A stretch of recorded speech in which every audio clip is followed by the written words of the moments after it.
I'm gonna have to turn everything back on. Bear with me a second.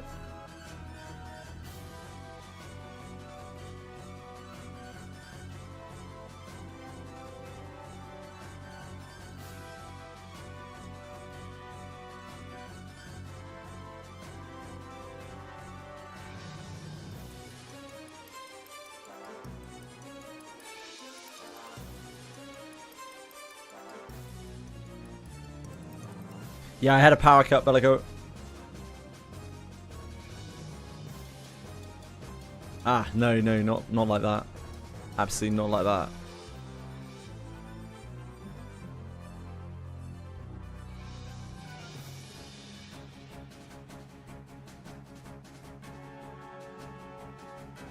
Oh, no.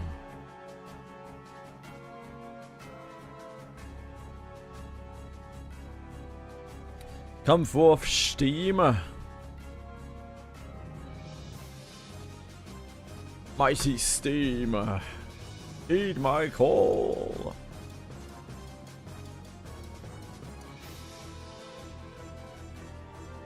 Yeah, too much excitement. Power grid couldn't handle it. Apparently Edie got a power cut as well, so I'm guessing it was area.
There we go.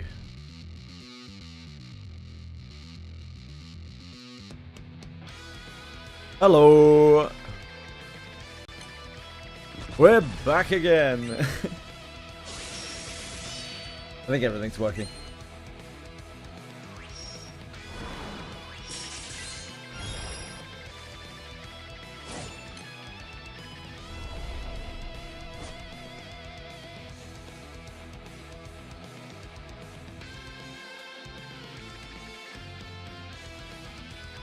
You sure are, Nick.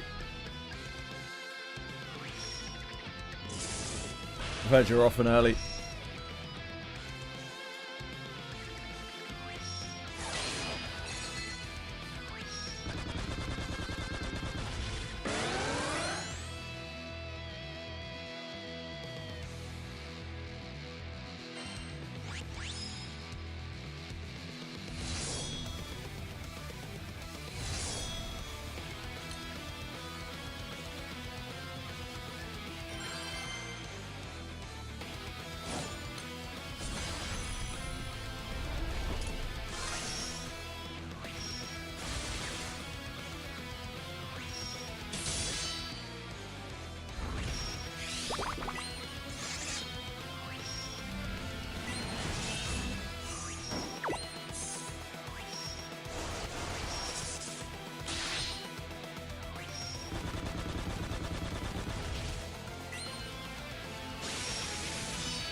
Oh.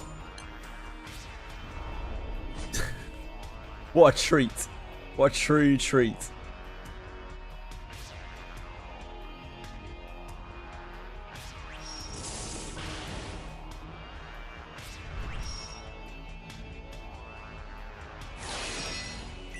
And the entire internet reveled in adoration.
Made quite a lot of Veritas farming this boss. It hasn't been too bad.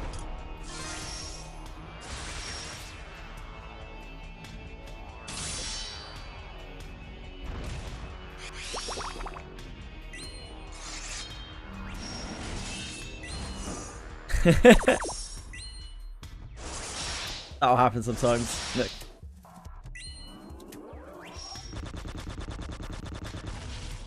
One of my Mugans last night was depressing, presumably because Arcarum's on. Like, nobody joined. Literally for 30 minutes, nobody joined. Not a single person. The other one was fine. You know, one of them, just nobody wanted it.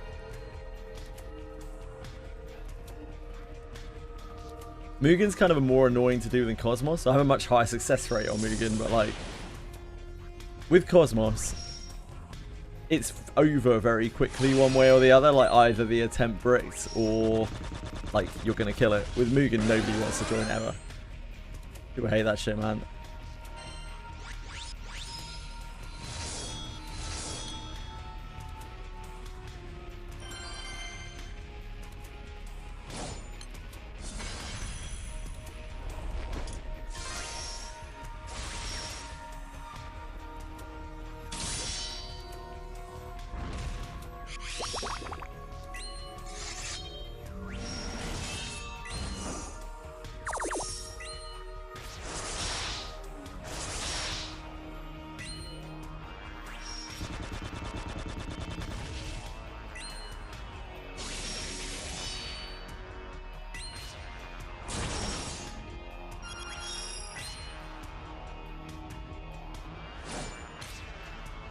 I mean, fragments, yeah.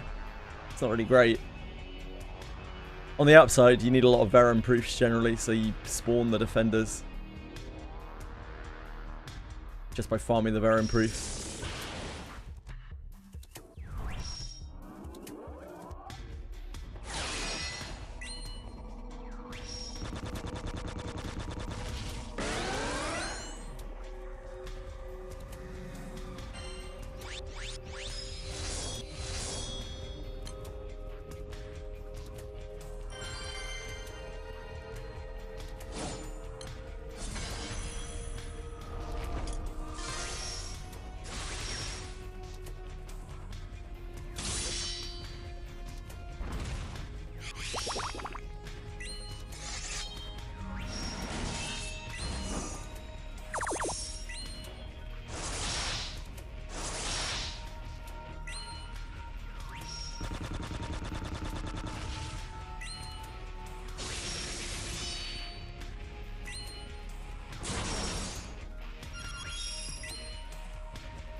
They're like 11% or something, right? They're like 1 in 9. It's not great.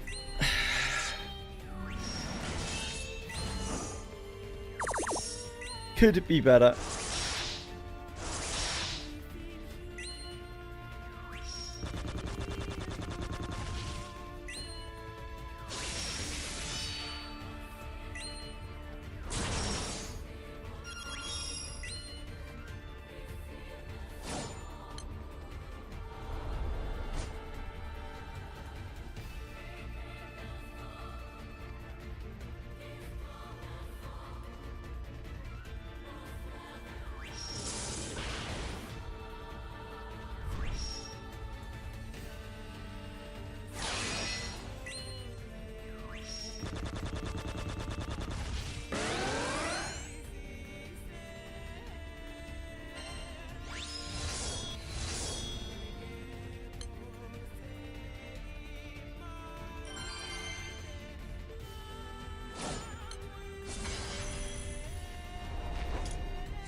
Ah. 60 to 5-star on Evoker, yeah.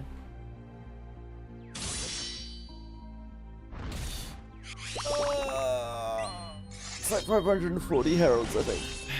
150 maybe. Like 11.1% or something.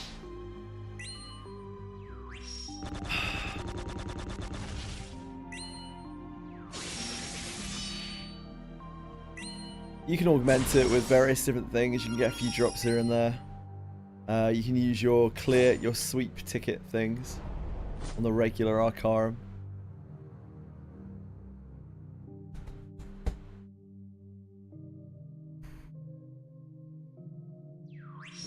Ultimately, if it does come down to you just having to grind fragments, it's pretty rough.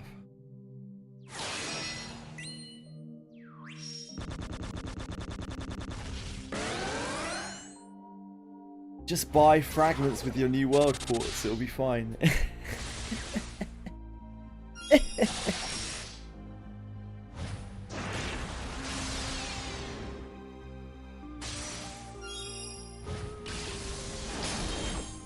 You don't need new world quartz for much else, right?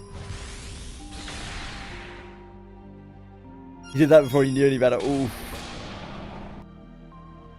Yikes.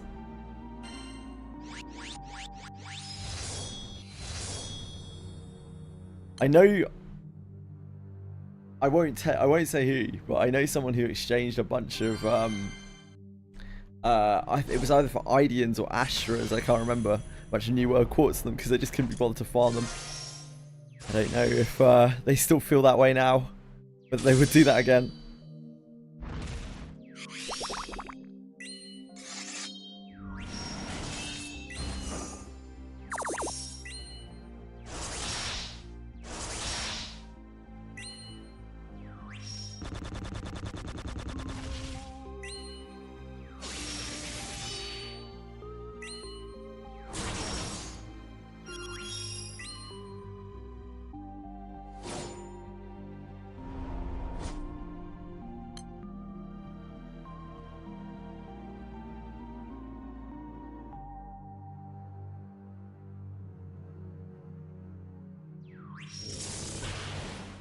I can't remember how many new world quartz you need for each evoker.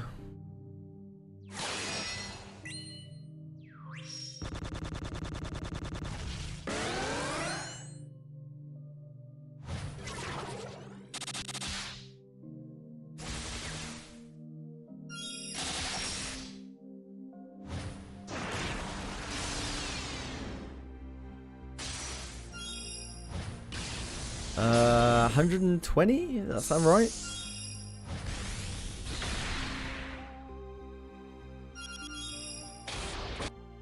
Sounds like it might be right.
Could it be a mimic? Oh, never lucky. Except for every single time that I'm lucky.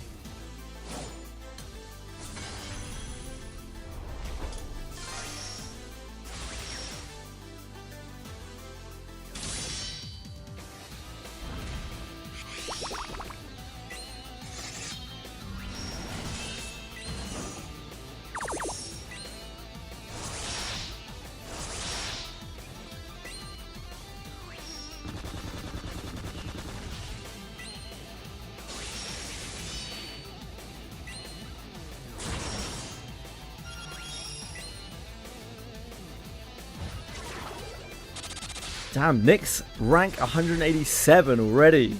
What a beast. That's a big case to watch out for this guy.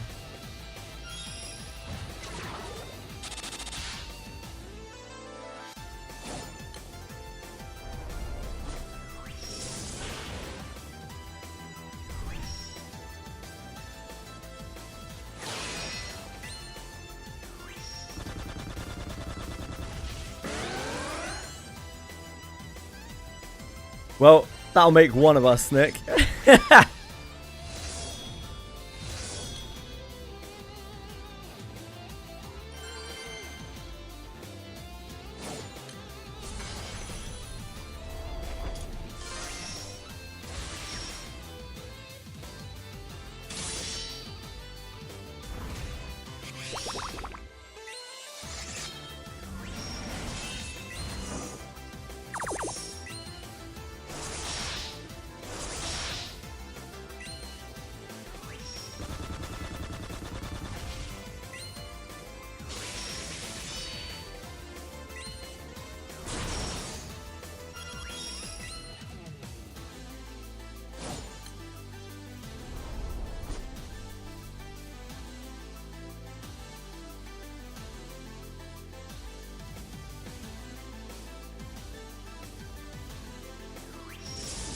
I might do the 1 button 3 defender over the 0 button 5 defender. It's like double the rank.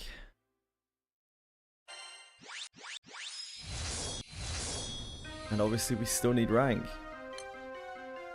Like rank is free stats and yeah.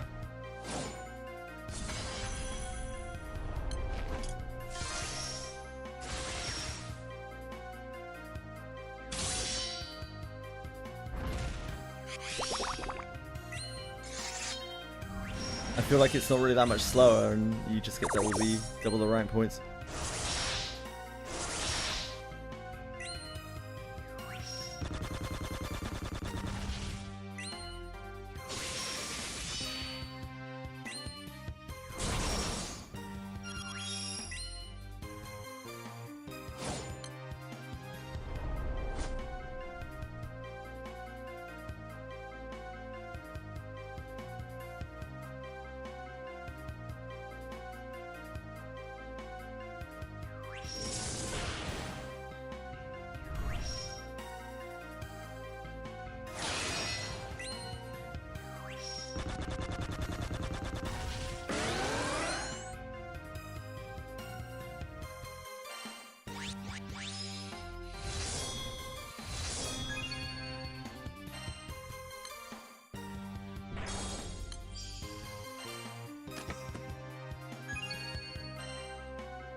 Start doing that now.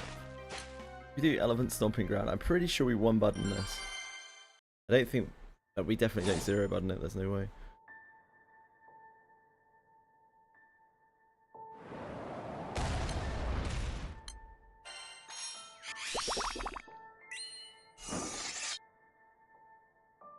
Yeah.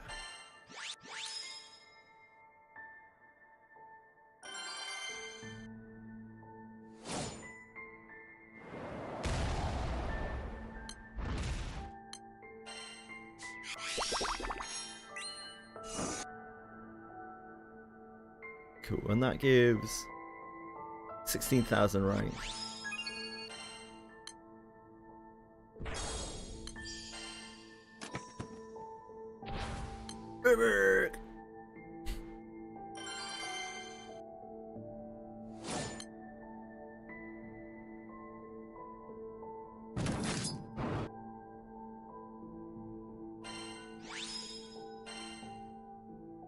I guess, no, it's pretty fine.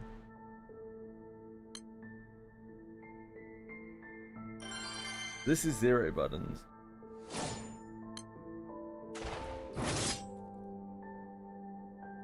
This is only less than 8,000 rank. Yeah, I think I would rather do this.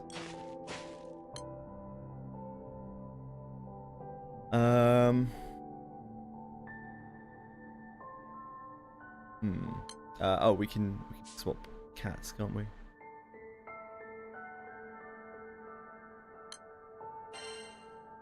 For TN.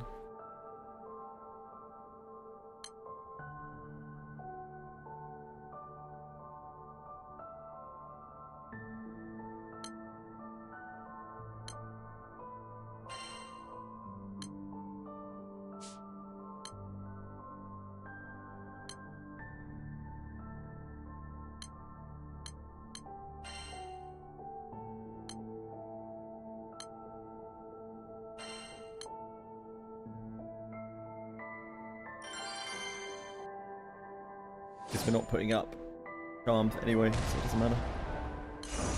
Oops. My bad.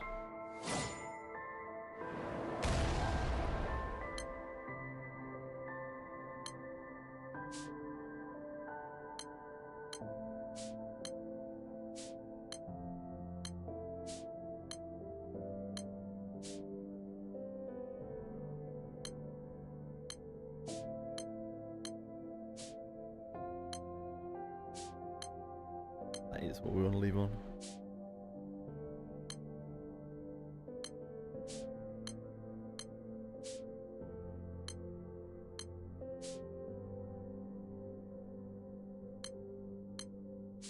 Already off?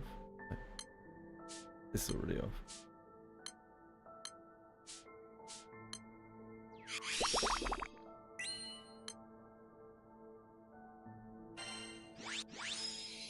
I won't back go it.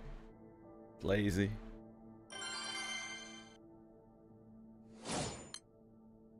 Really want to get these mimics if we can.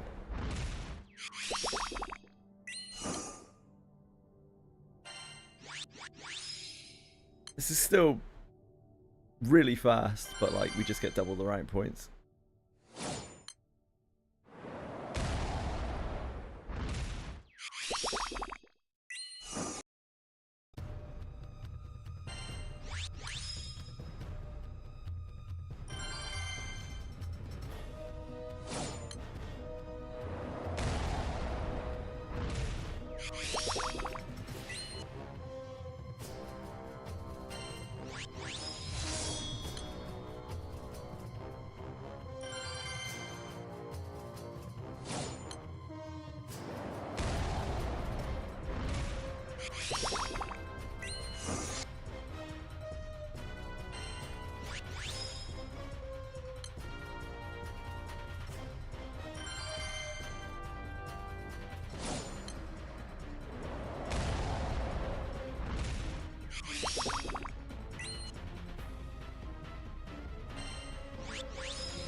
AD! What's up?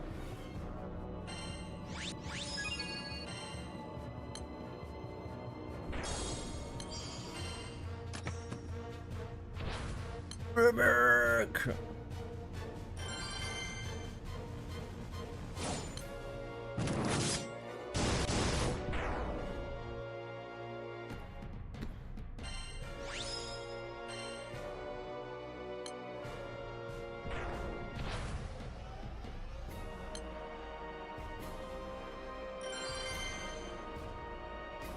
How are you, dude?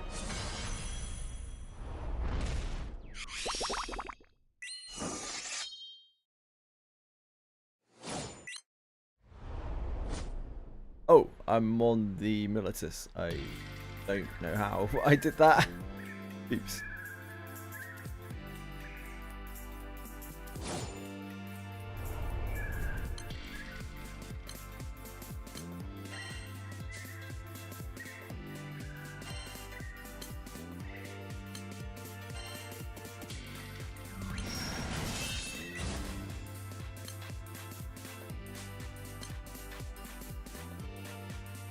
With skill seal as well. How on earth did I manage to get onto this? It's been really not paying any attention.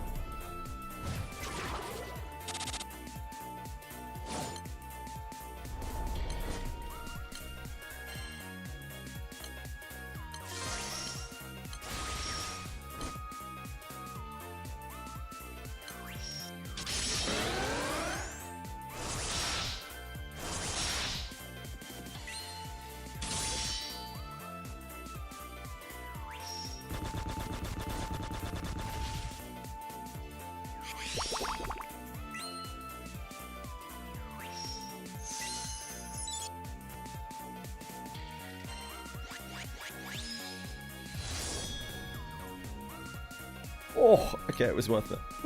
Triple Veritas. Holy moly.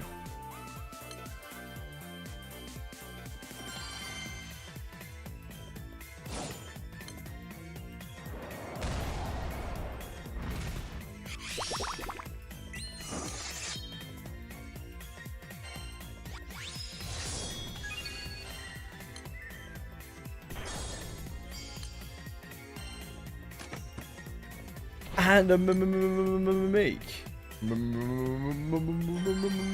Meek. It's all coming up us.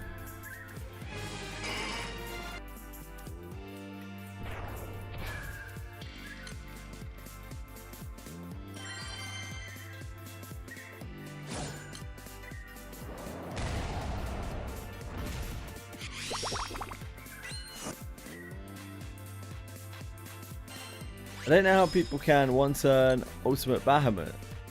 It's beasts, aren't they? Monsters.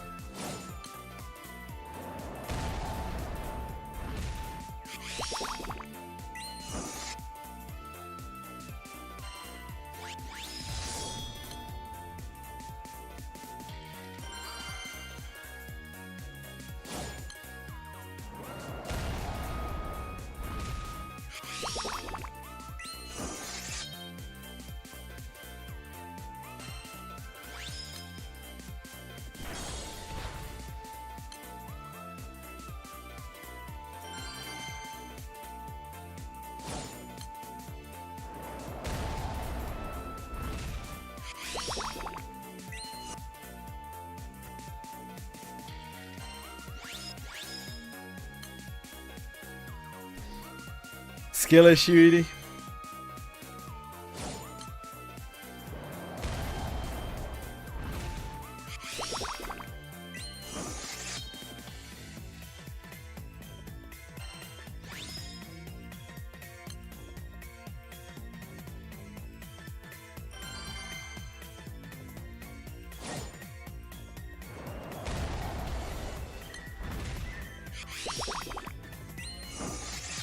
Yeah, skill issue.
I'm at least one gold bar a day, maybe.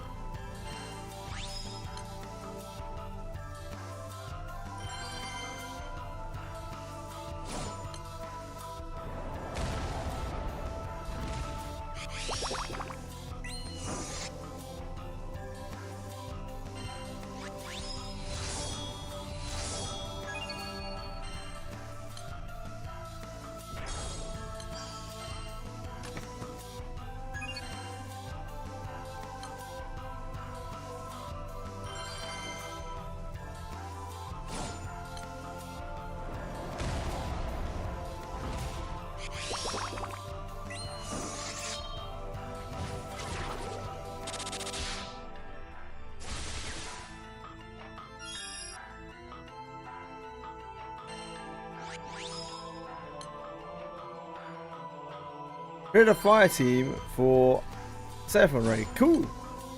Nice. Yeah, they probably don't have enough HP, right?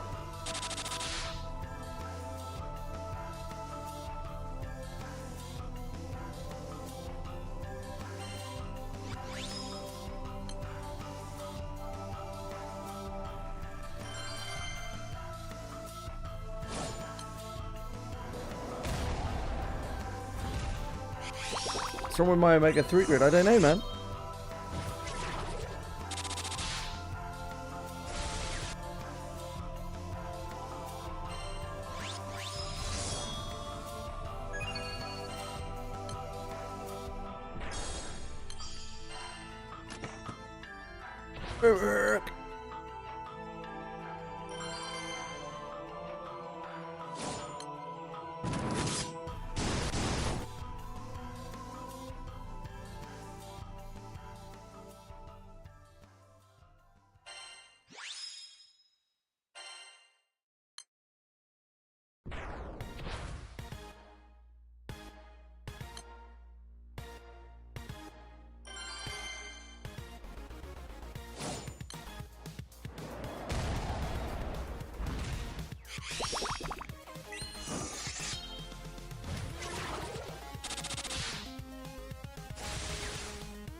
It is indeed. This is Big Blue.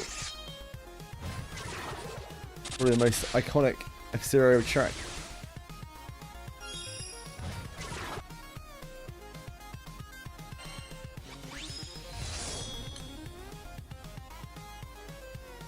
I remember bopping along to a MIDI file of this back when I was like 13 or something.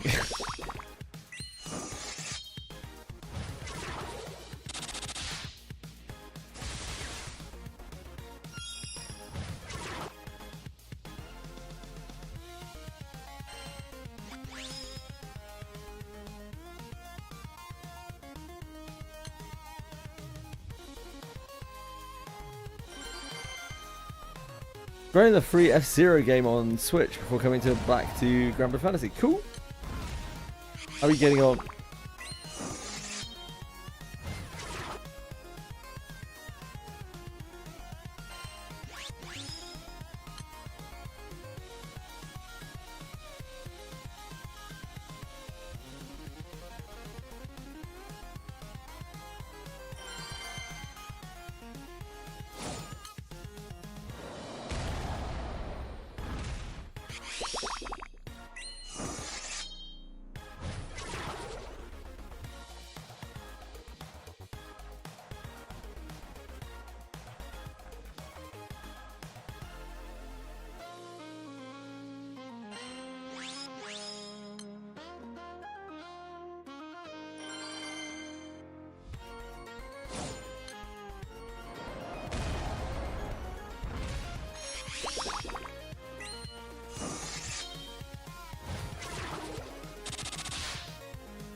Oh man, I hate how stupid this makes me. This sickness makes me.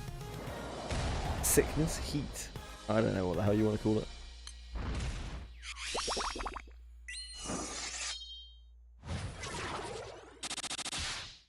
You know how some raids cost less EP than others, even though they're the same raid?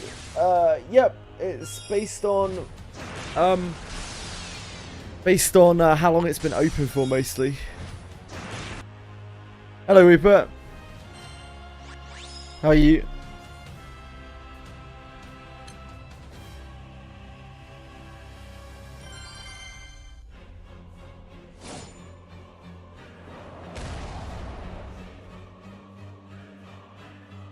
Yeah, always.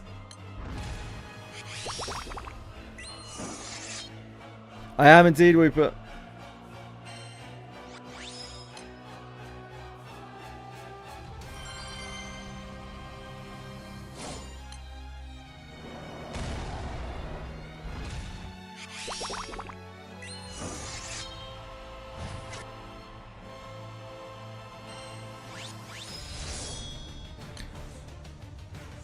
A huge amount of my rank, like absolutely huge amount of my rank, is down to campaign exclusive quests.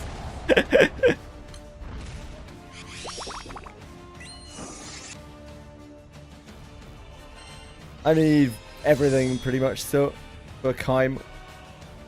And then we'll need everything again for Catzelia and Astariola, except ×2.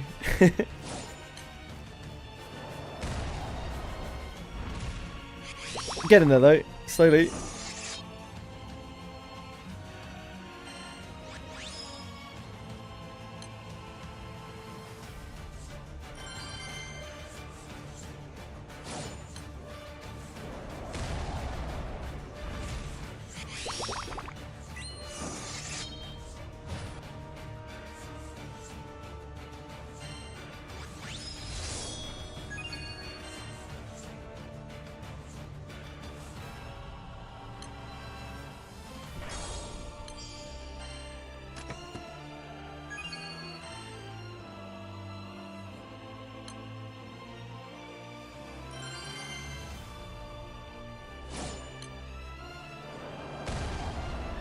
When we two at the same evokers, you get the Idians and Veritas at the same time. Yeah, very true. Very true.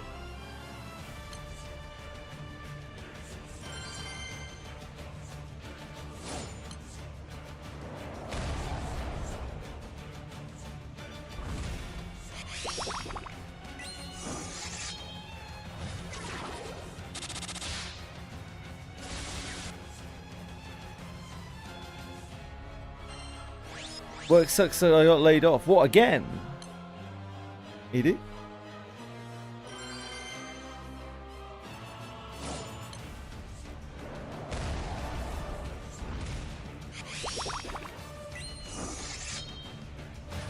Oh, they don't, Wooper? Cats uses,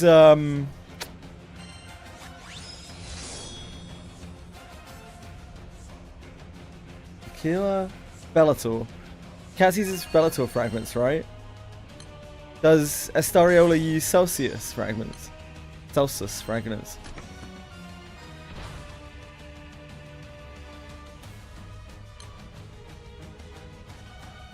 Celsius, yeah. Okay, I haven't used any Celsius fragments. I assume I probably got enough. Maybe?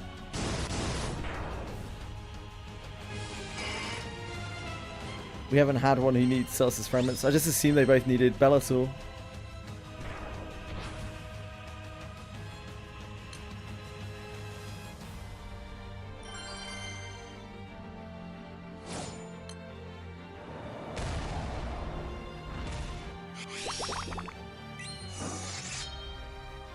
A Bellator.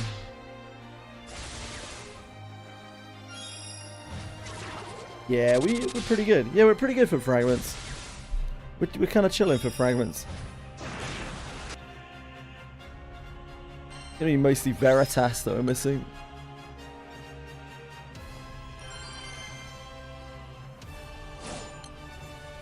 You have to get 3 evokers with Celsius, I see. Yeah, I've had to do... Well, I haven't had to do. I've done 2 with Ikea and the Sun card as well, which was some more.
Feeling hot, hot, hot.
man.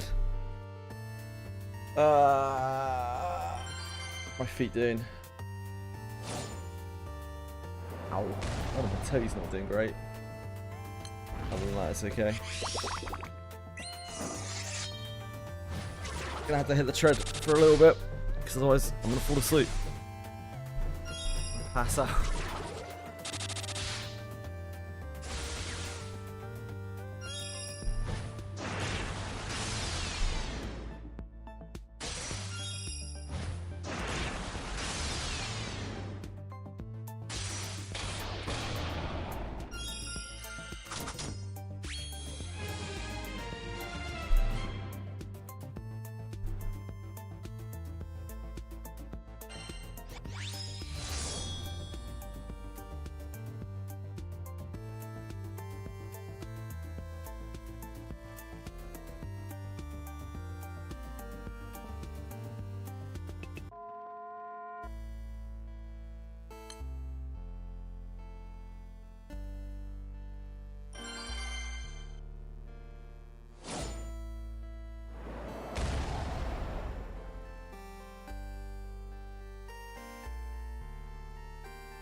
If the Evoker's Transcend requires Sunstone or that Evoker Sunstone replacement, Praj Sight.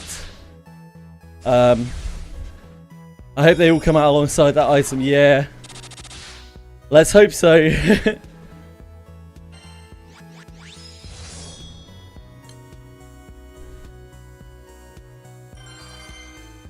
I'm worried that the Evoker Transcendence will require you to have all of the Evokers.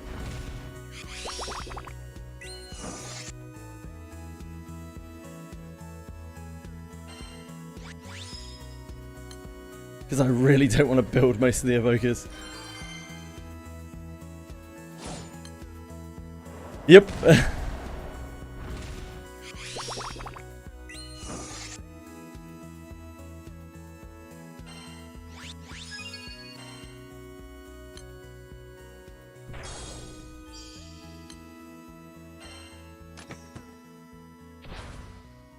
Mimic.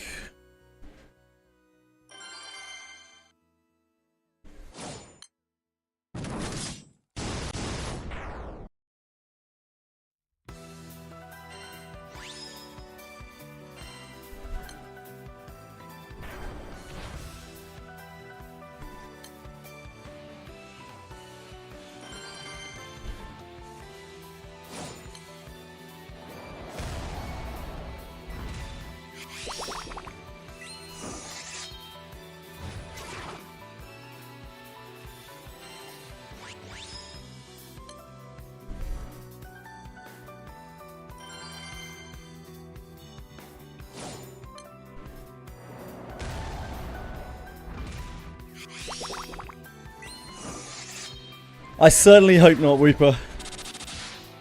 I'd like to think that that is an antiquated design that they won't carry forwards, but I wouldn't be surprised if they do.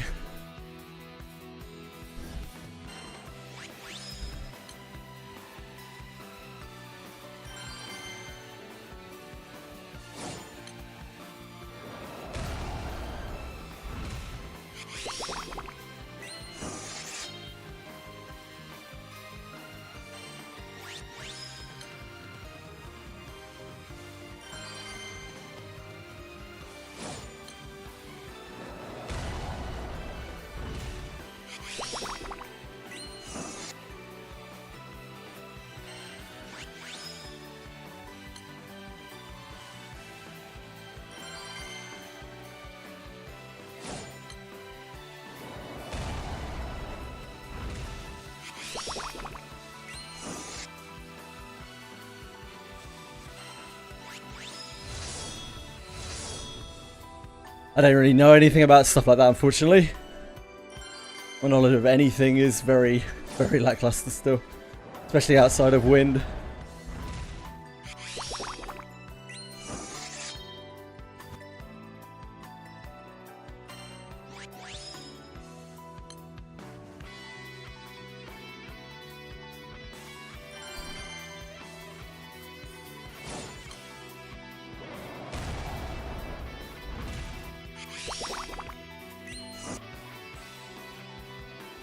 Ah, I see. That's a shame.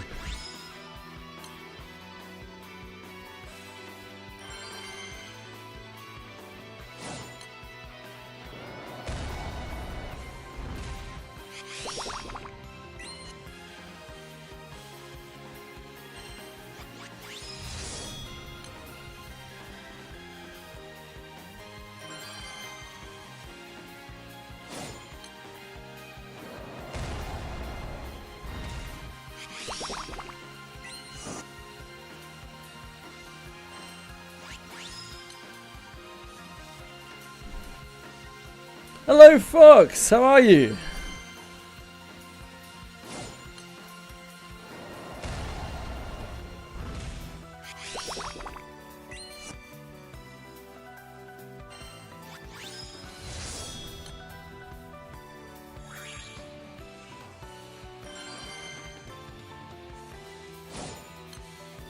Yeah, I get you.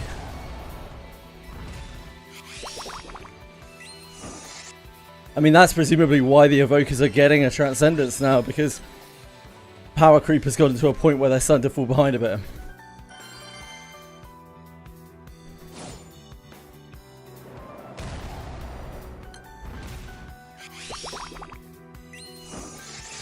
Welcome back home. I hope your trip to town was successful in whatever quest you were on.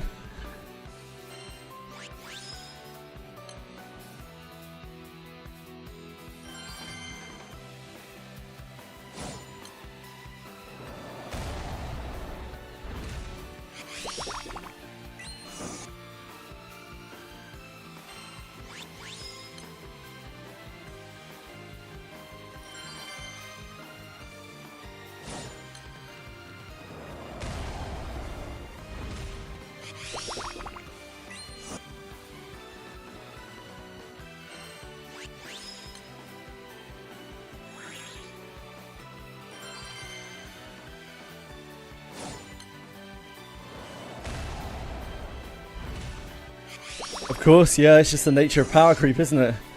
It's nice that they do their best to keep these units being relevant, though, as they're such a good core for players to use.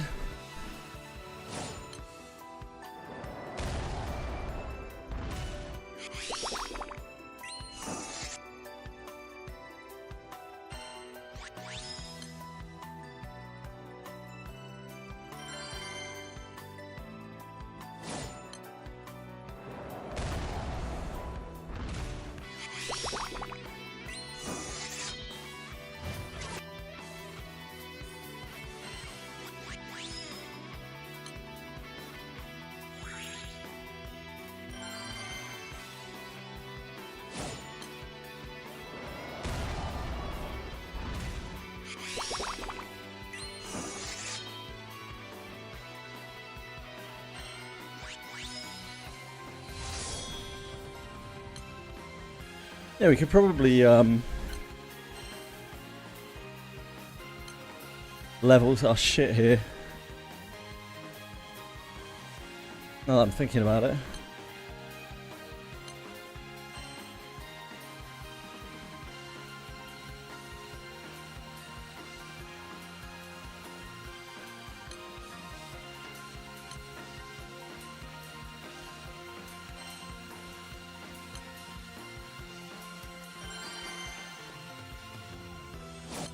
I don't think we need LER's normal attack damage here.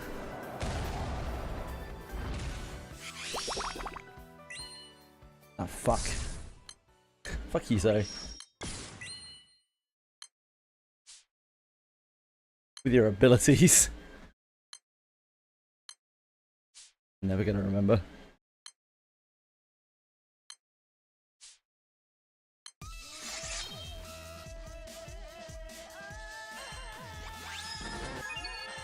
Make some use out of this XP as well.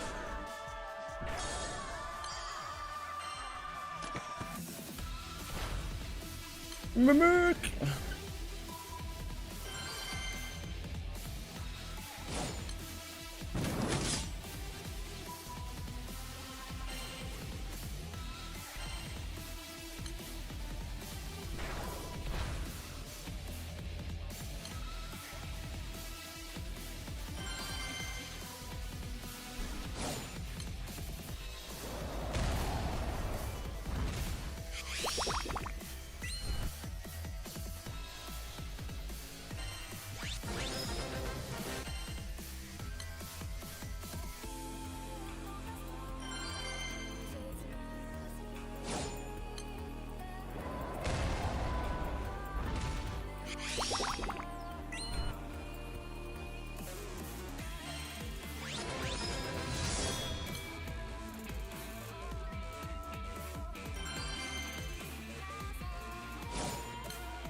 It's raining chess.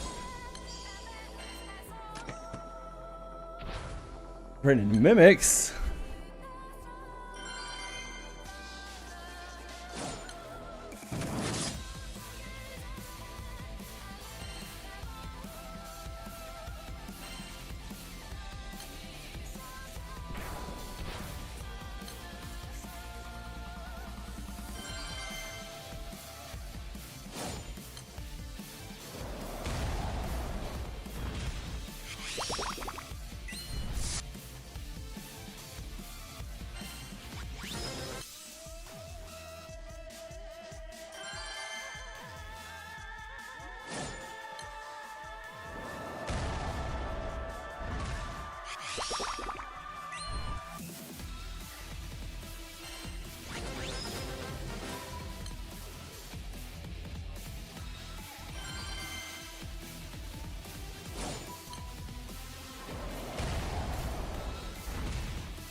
That's some hot mimicage. The kind of level of mimics that Fox needs.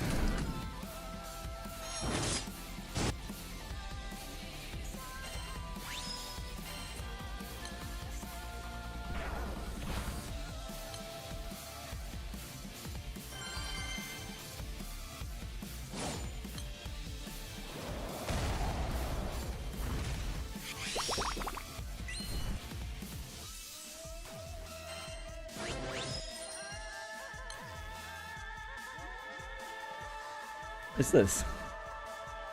Oh, we already have whatever it was. What's it from? Ah, created by the Suzzler by the Skies, of course.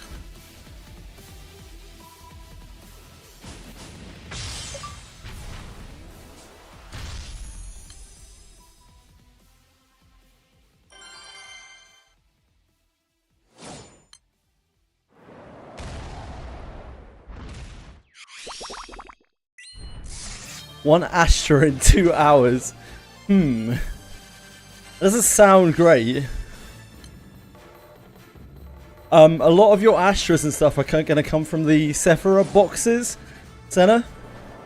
If it makes you feel any better. A lot of them should come from the boxes. The chests that you're earning as you are killing these things. Yeah, Ideans as well.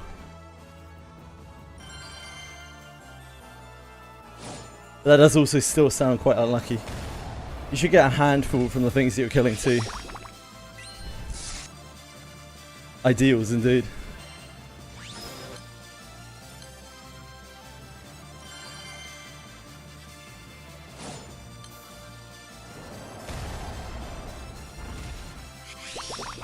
Same with the Veritases, they should all come from the boxes.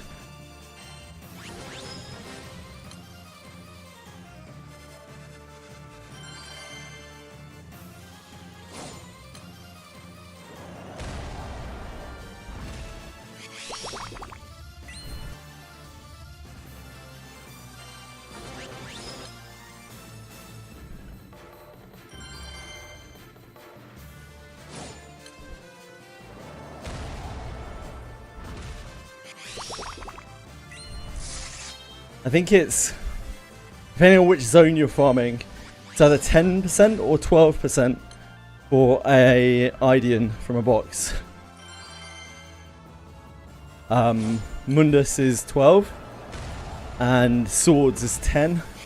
But the Swords boxes, when you're killing the Swords bosses, you're getting one specific Idean.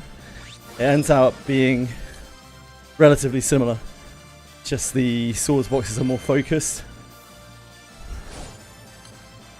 Between the Swords Swords mobs and the Mundus mobs. Mundus mobs are slightly better overall, but they're less focused, so it takes longer to get the ones that you want. But it's overall better if you're unlocking all of the Eternals, all of the Evokers. We did the math on it last run through.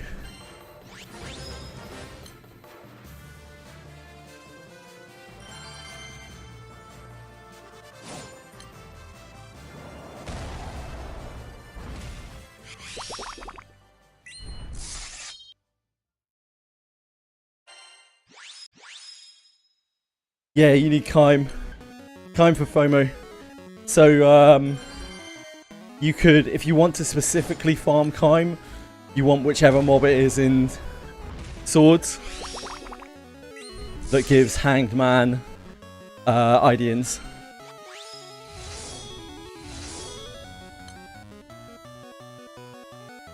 It is substantially better if you are just aiming towards Kime to do the Swords boss than it is to do the Mundus boss.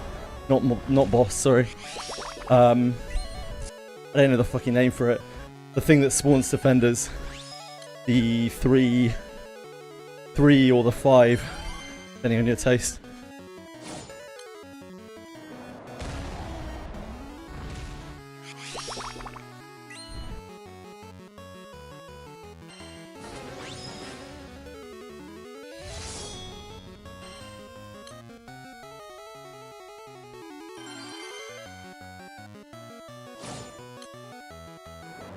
I tried both last time when I was doing Frau, and like the Swords, whoever it was that we meant to kill, so much better.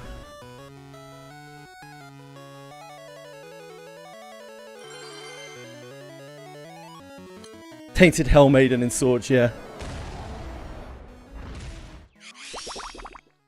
And after running the math on the Swords boss, it isn't even that much worse, even in the long run.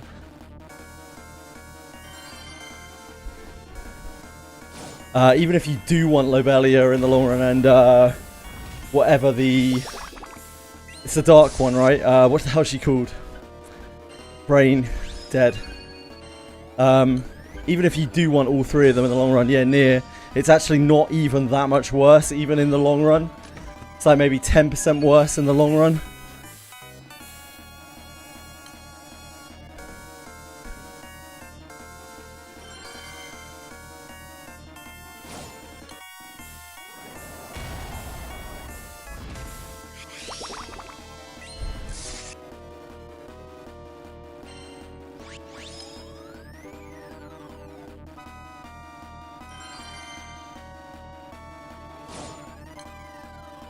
That is why I am currently doing Mundus Acumen, yeah. It's because it should even out.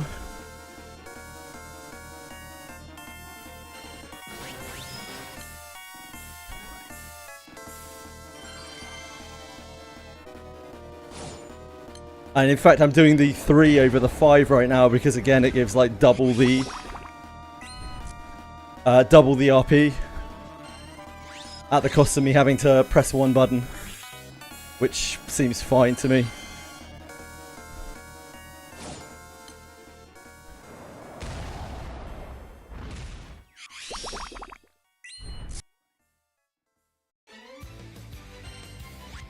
Yeah, yeah, Murcielago is really strong. We 2-turn the Militus here as well.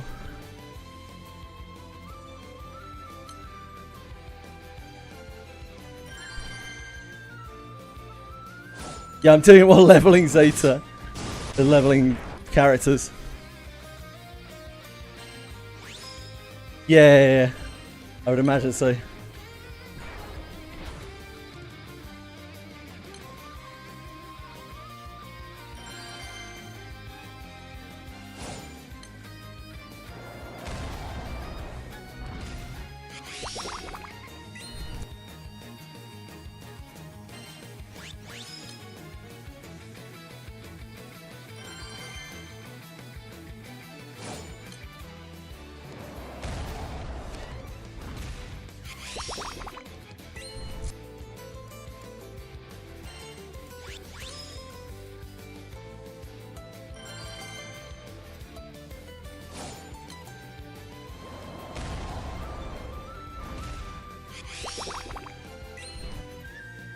I'm not sure if we even need Seraphon here. Should probably try it with that Seraphon, now that Seraphon's max.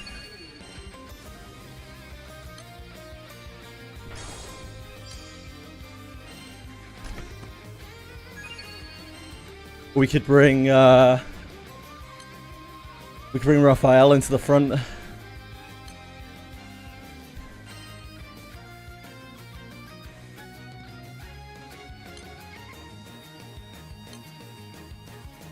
Because I don't think Seraphon is charge attacking here.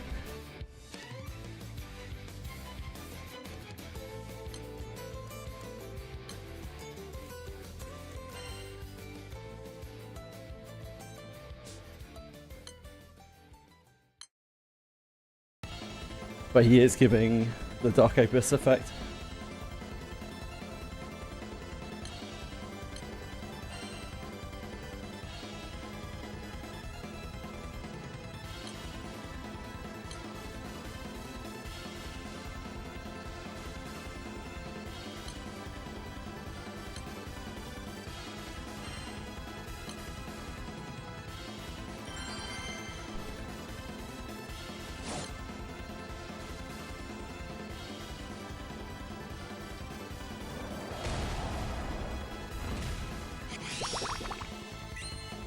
Oh shit, Raphael.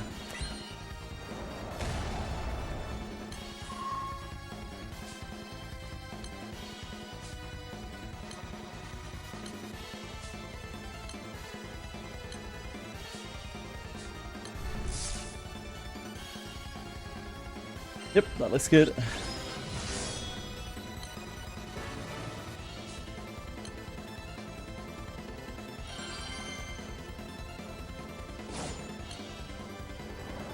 Yeah, we can use this to level all the other Eternals and everything then.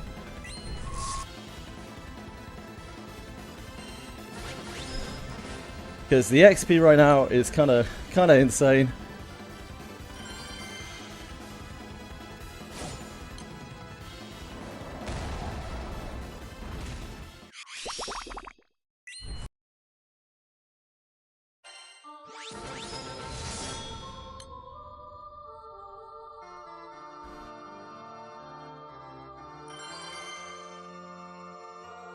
Reasoning Vascal what to farm for light.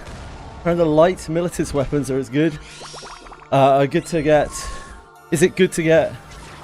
Hello darkness, my old friend Militus.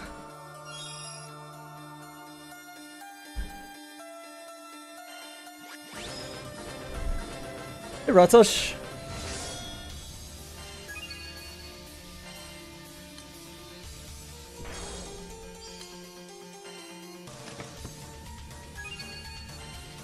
How's it going?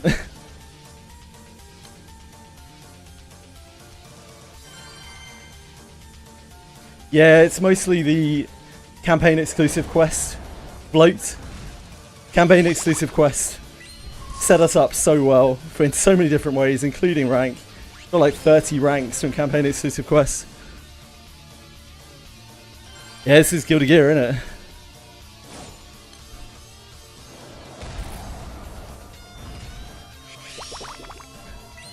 It's an SSH remix. The campaign exclusive quest featuring alchemy event set us up so well, and yeah, like, it might not have been the best thing in the world clicking through campaign exclusive quests like 25,000 times, but at the same time, it got us all of our mats for Eternals, all of our prisms and shit. It got us a whole load of random stuff in the alchemy event, like true dragon scales, true gold dragon scales, so we never have to farm those. Got us Ouroboros.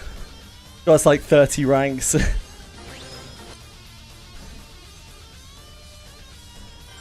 I didn't really realise at the time how ridiculous that was, doing that. Yeah, loads of random quartz as well. Wow. Thank you so much. That's so nice of you, Michelle. Thank you. Yeah, thanks very much. That's so nice of you, really. So kind of you.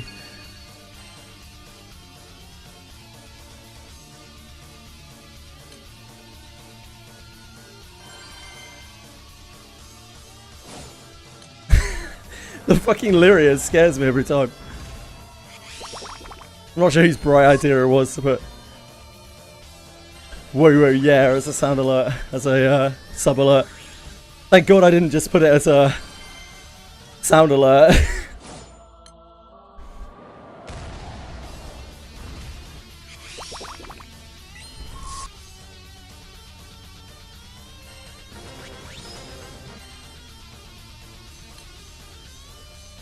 Yeah, it's YouTube Fox. I feel like YouTube Fox might have buried Kick Fox in the back garden.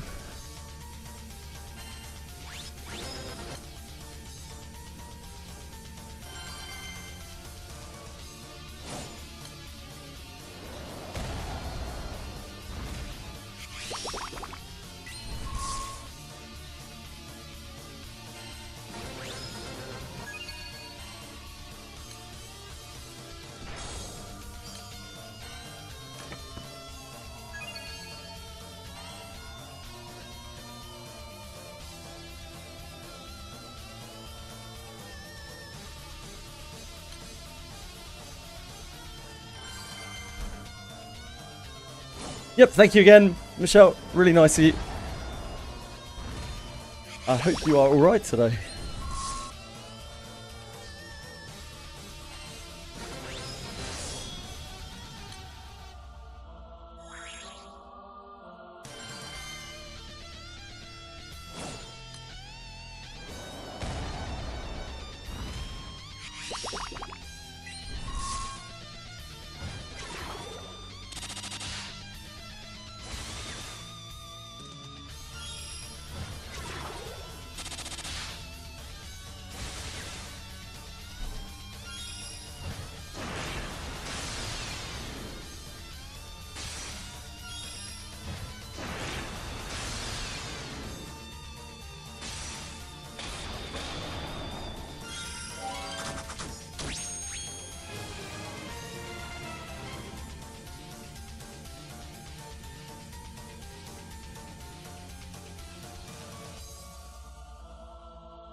Do you know what's your spark target, assuming it's not a seasonal? Oh, Fox.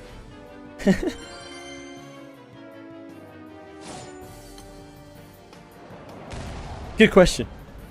Which one, Fox? Oh, I guess you can't spark.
My key farm after this is rusted weapons and shards.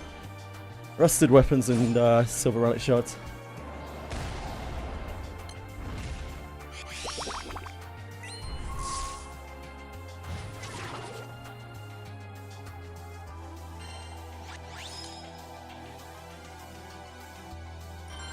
But I'm really hoping the collab's going to bring a half EP AP event with it. That would be kind of the dream.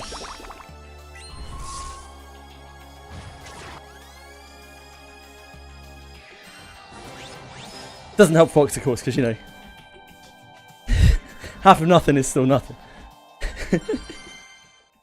Fox needs a campaign exclusive quest. That's what he needs.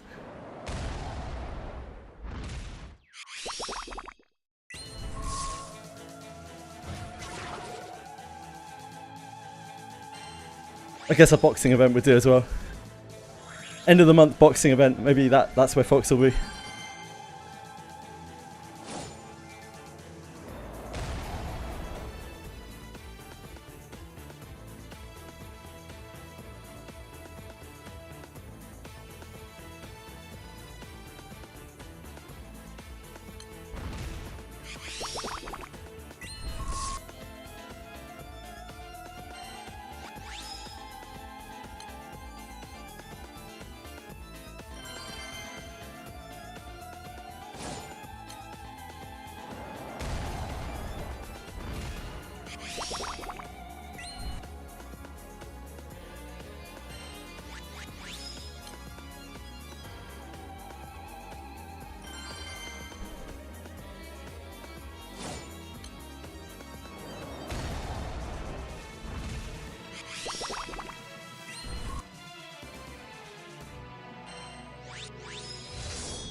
Mimic.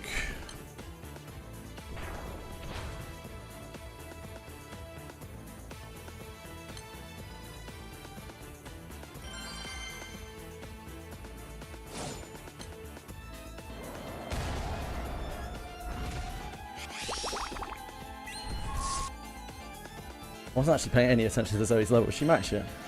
No. I'd focus this.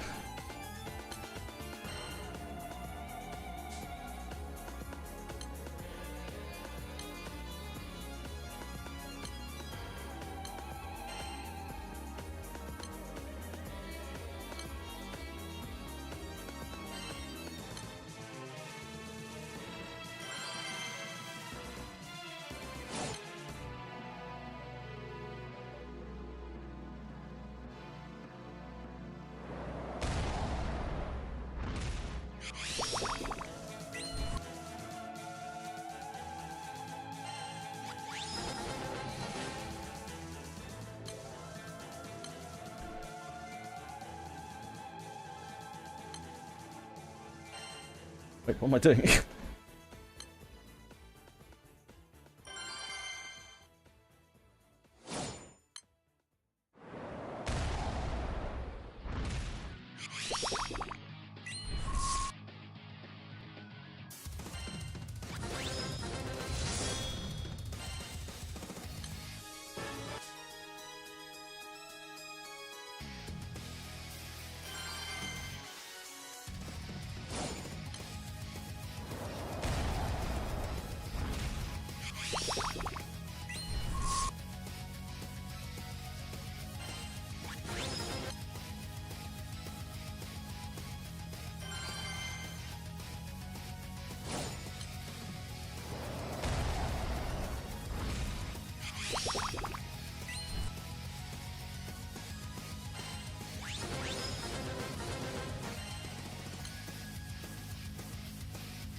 Oh.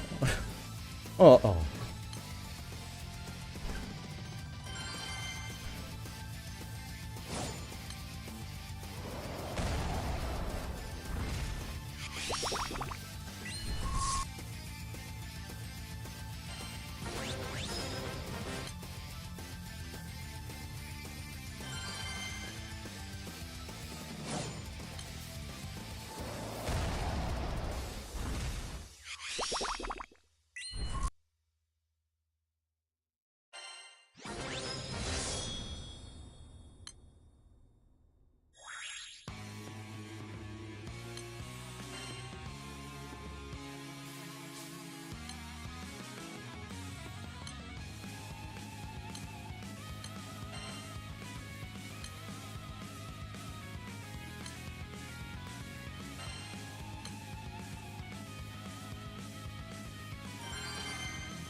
Yes! That's a heat doing. It's fucking disgusting. That's how. That's awful.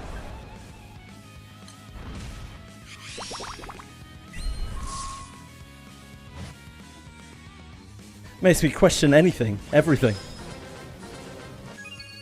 Mind your own fucking tongue, Dervis. You cunt.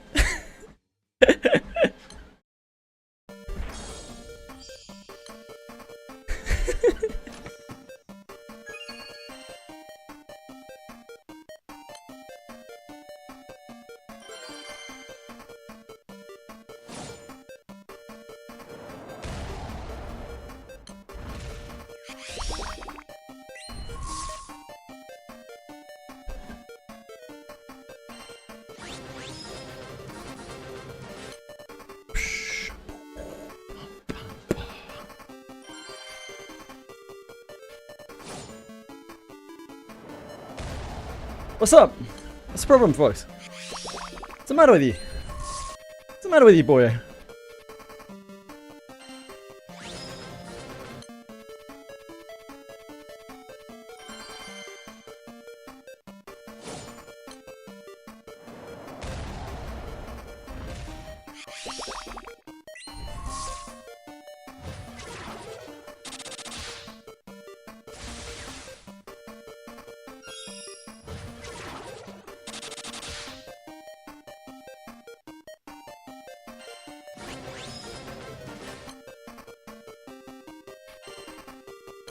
Very excited to get that Archangel gun, apparently. Just couldn't keep my hands off it. Yeah, it's fucking disgusting, folks. I can't. I don't know. I don't know how to describe it without being sounding melodramatic. Just awful. Horrible.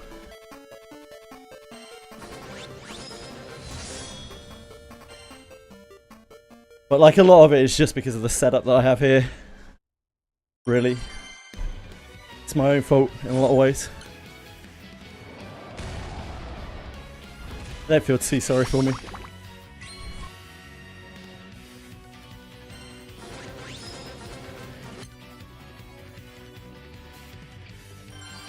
My feet are in a much better state today, so I can go on the treadmill at least. Get the sweat flowing.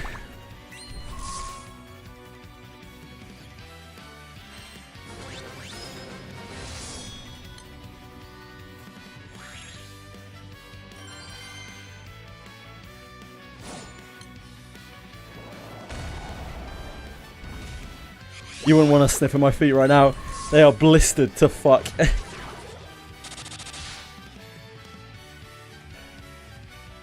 Blistered and cracked and bruised.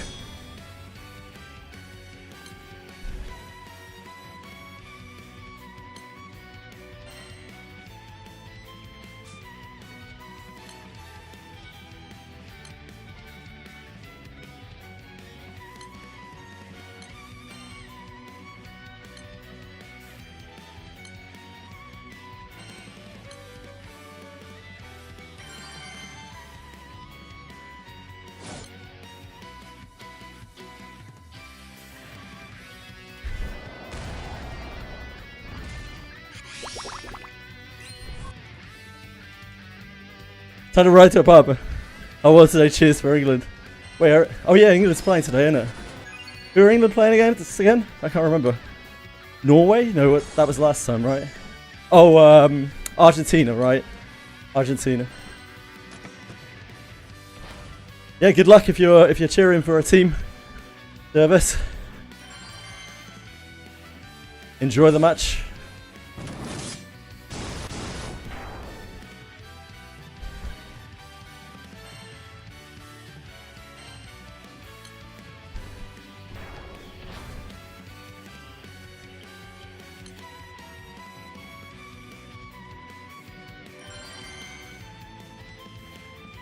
Miku no longer about to be British? Huh? What do you mean? Sorry. I don't... Who's Miku? Cheering for all teams playing against small Argentinian Pokemon. You're not an Argentinian fan? There is. Oh, as in Hatsune Miku. Is Hatsune Miku British? Oh. Beats me. And why would she no longer be British after today? You lost me, sorry.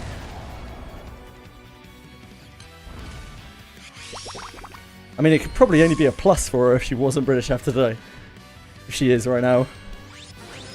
Who in their right mind would want to be British?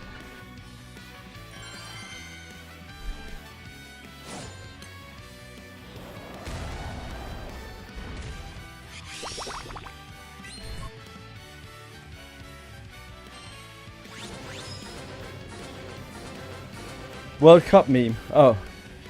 Every team that wins transfers Miku over to the winning team. Didn't she already predict incorrectly though? So someone got really excited about that. Dark Chaos, I think? It was like going crazy about it. I was like, okay.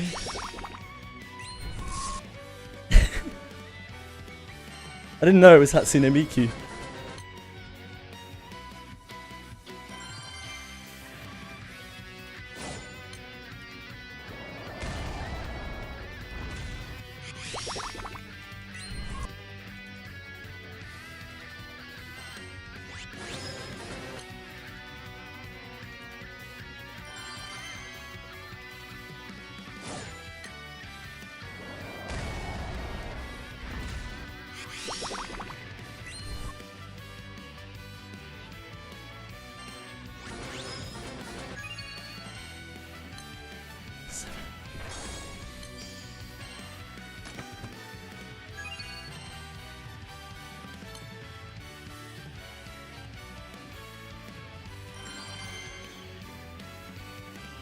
Oh right, I see, I see.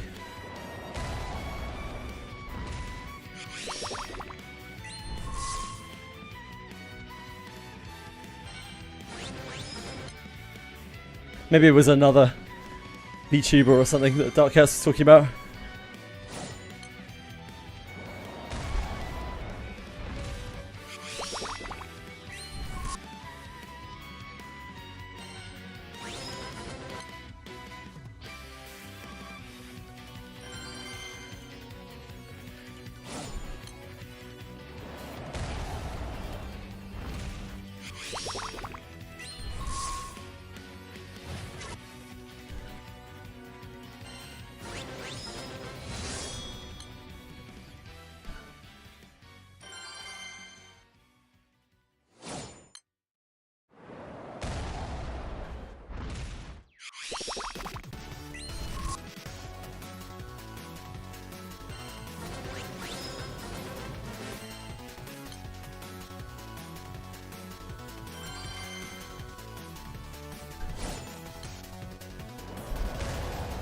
Bit of a humble brag, isn't it, Nick?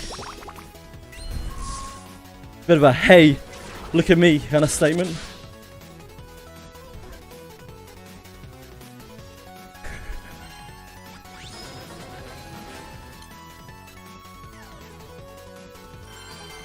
Check out Nick Rogers over here. Celeste professional.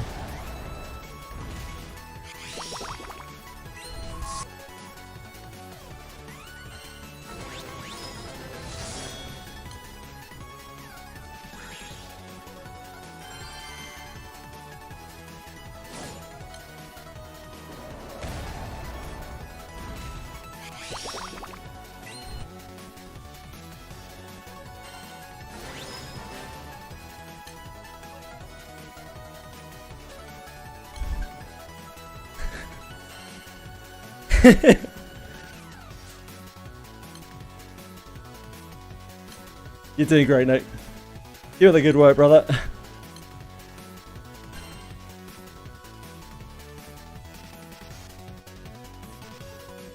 I never really done Celeste properly. Will eventually, obviously. Oh, you have not been leveled up. You have not been uncapped.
Clock Tower?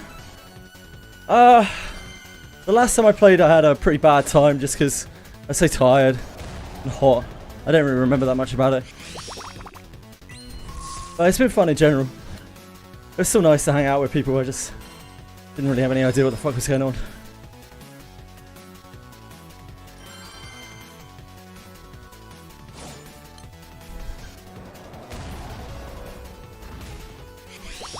Any activity that I do in this room right now is it's a task.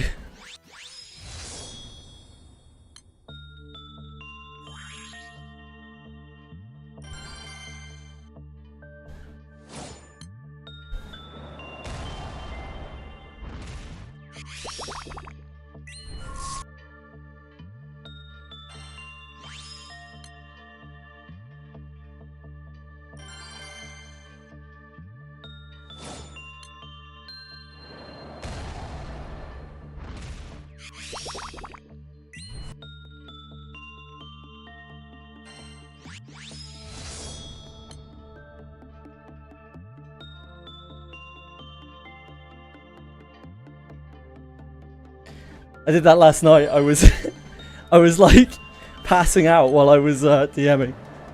Everyone obviously was like, "You should not do this." And I was like, "No, this is the only thing keeping me going."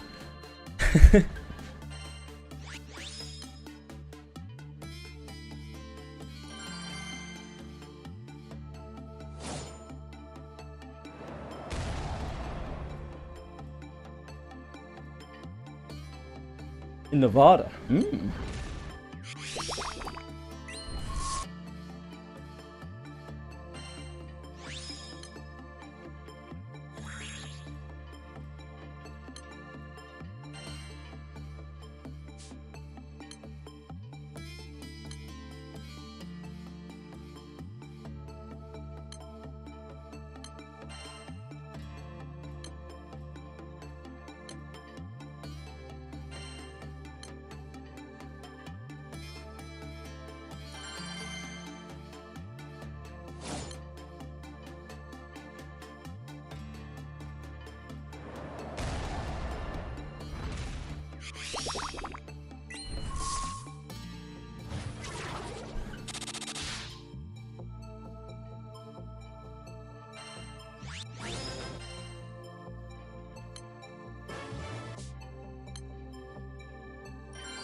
Mimic.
How's the state of rusted weapon raids being available? Usually get instant pops when they show up for me. Yeah, any? I haven't tried for a little while. I'm gonna wait until the collab starts at the very least. Try again. See if they put half AP and EP in, because that makes them seem to flow a lot better, since 2 EP is a lot more exciting than 5.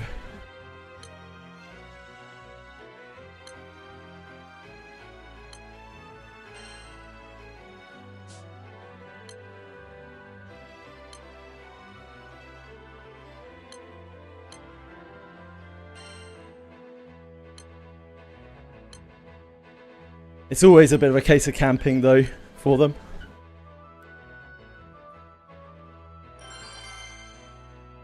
I've heard people, quite a few people have said that there's a good chance that the collab will bring it. I don't know whether that's because collabs always do. Or it's just some off the wall prediction. Haven't seen enough collabs to know.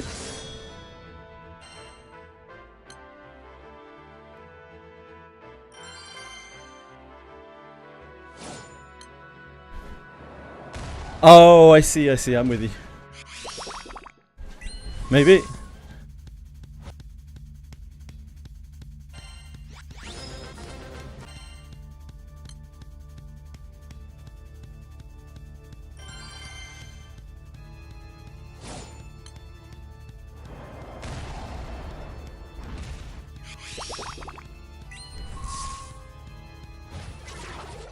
I have heard that as well, folks.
Probably another selector ticket. Really? So soon?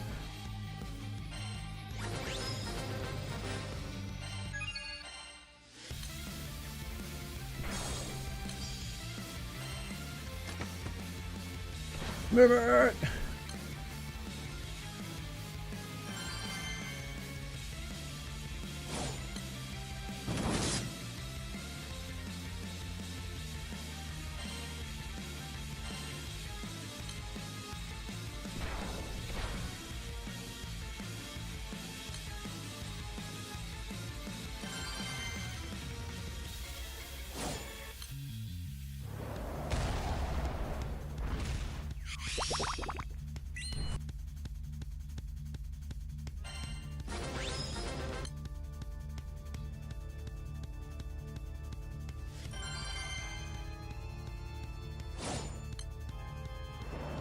I got a Lamorak on my last one. Oh my word.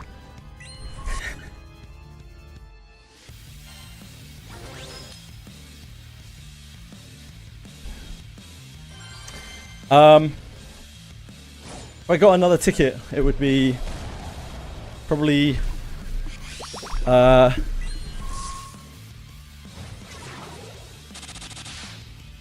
Clarice and Cagliostro, I would guess.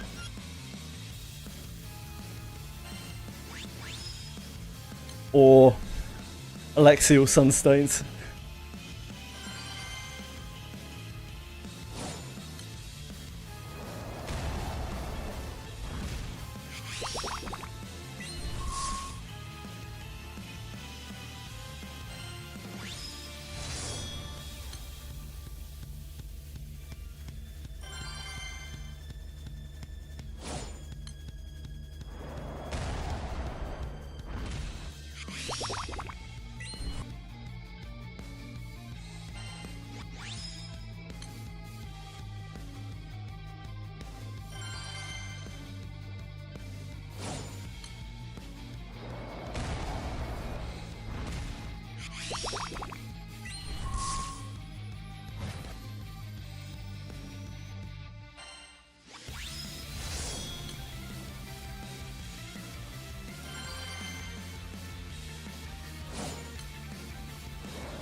Yeah, Clarissa and Cagliostro are just incredibly versatile.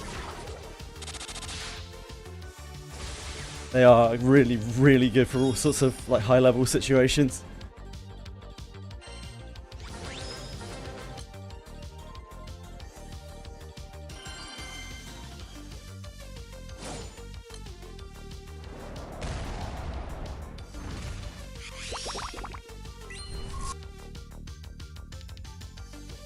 I know, Nick, I know. Tell me about it, mate.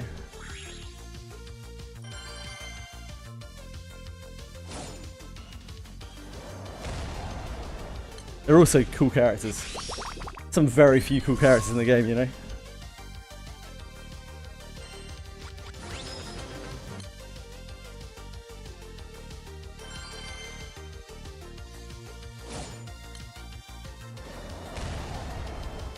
That's a big plus.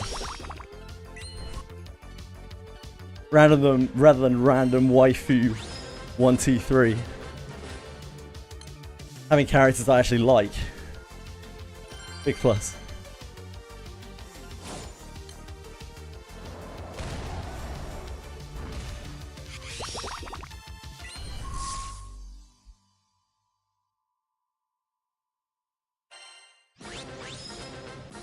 Yeah, it's...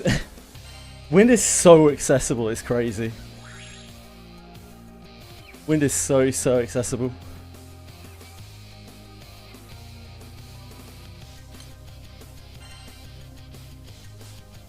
Oh, she's not Max yet. My bad. Must imagine things. Oh, did Zoe Max actually? I don't know, I'll look in a second.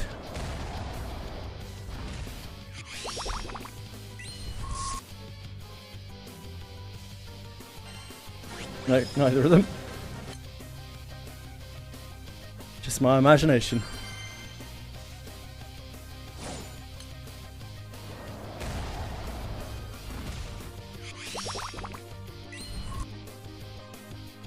True, Senna. True.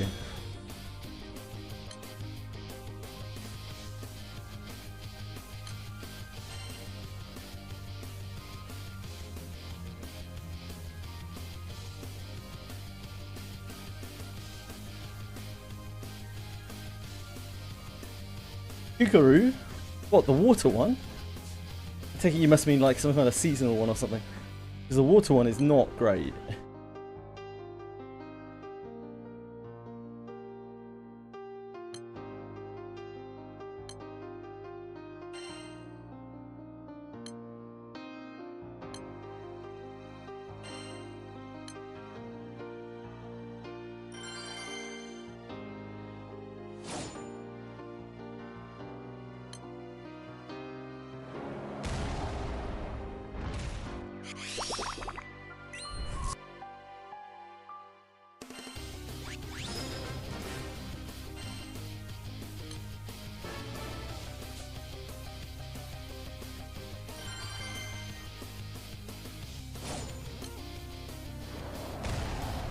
She got reworked with a new uncap.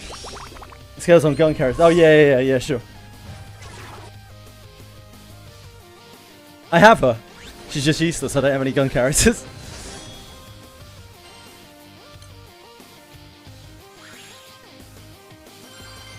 I guess her Svelga is gunny in it, so maybe you can have a group of gunners. I don't know.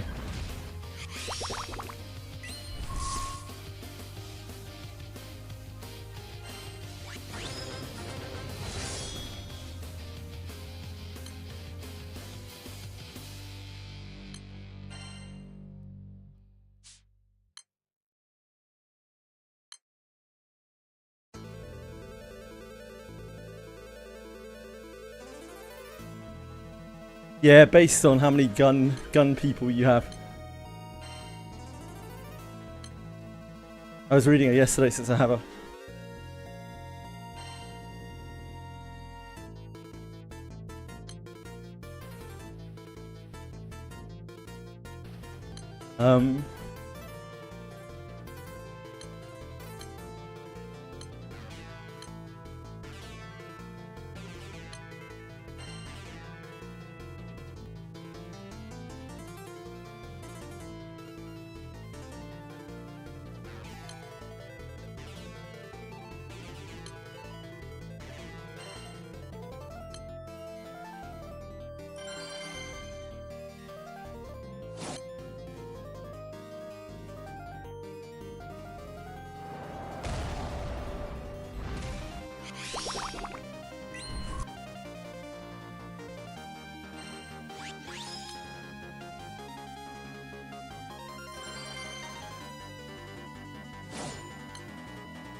Nice seeing you, Zoe.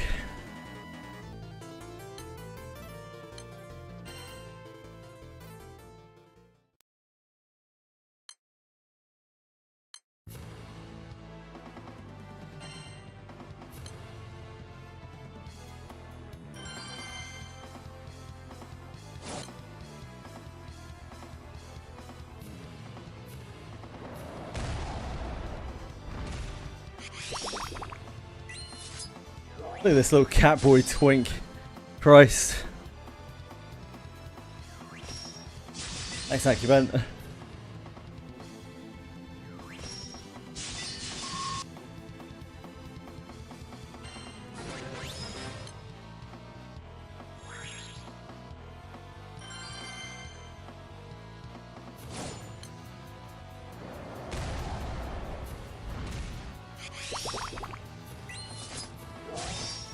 Oh.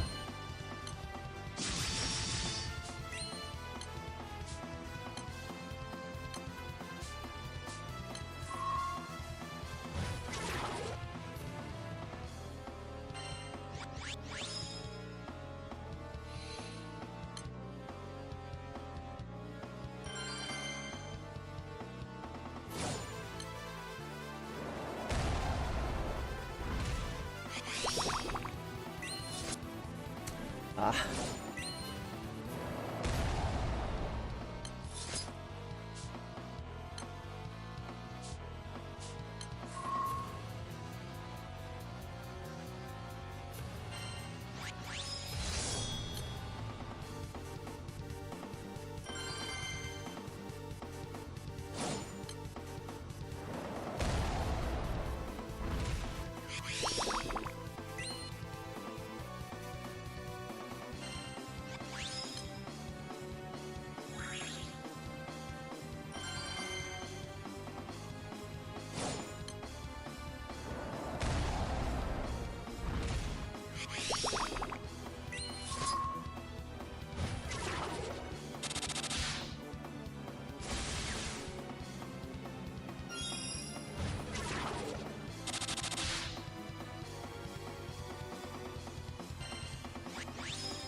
Hi, Libra.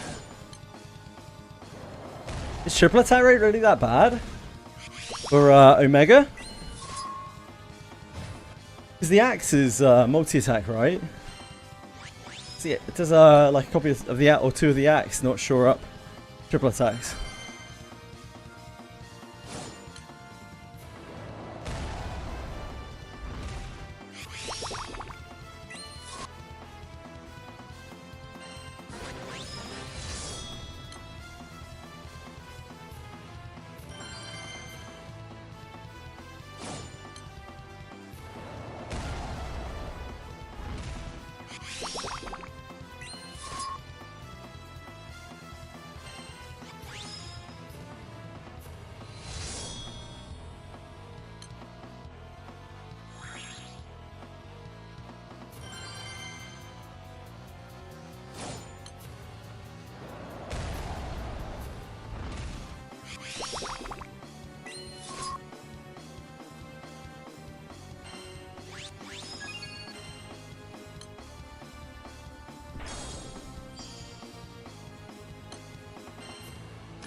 I think SRs boost your power somehow.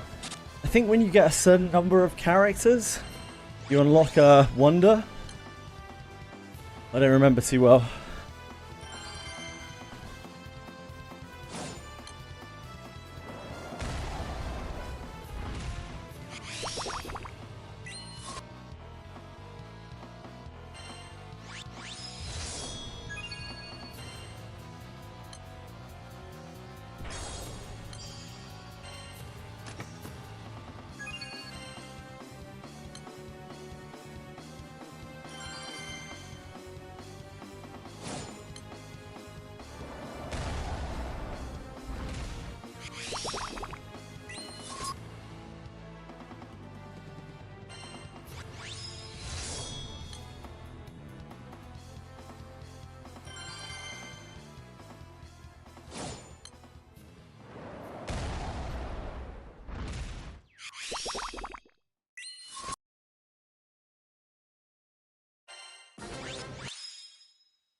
Do you bother killing the things you spawn? For killing the 5 gauge? I was killing them earlier, yeah. And it was pretty good. It's a lot of XP and RP. A crazy amount of XP and RP.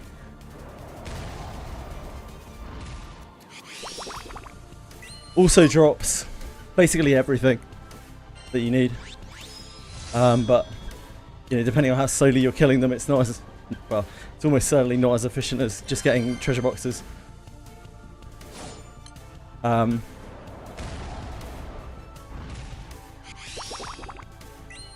They give so much XP and RP though.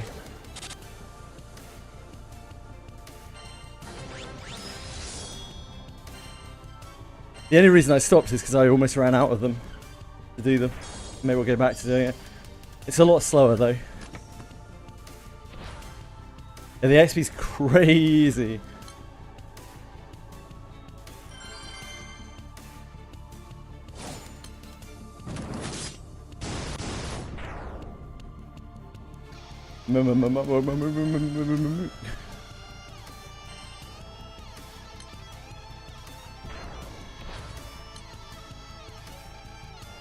Turns out plus 600% is actually quite a large number.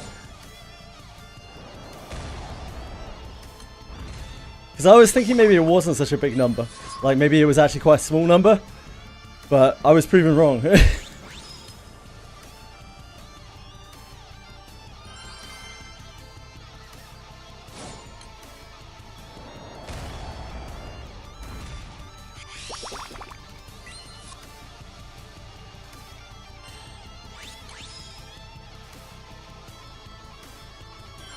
Yeah, it's like buying a really good gacha pack, you know?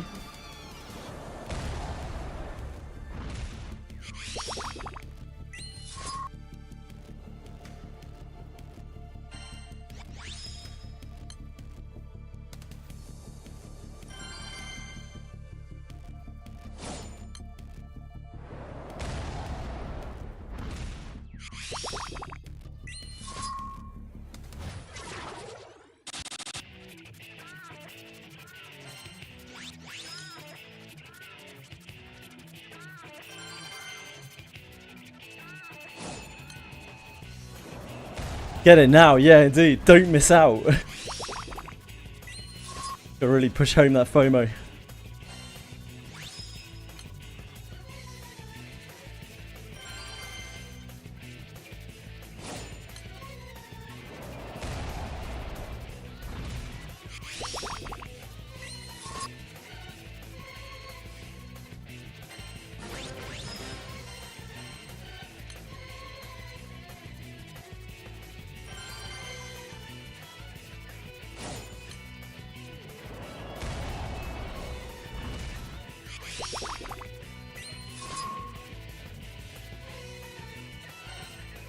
Oh man, when I've leveled up these Eternals, it's going to unlock their fates, isn't it?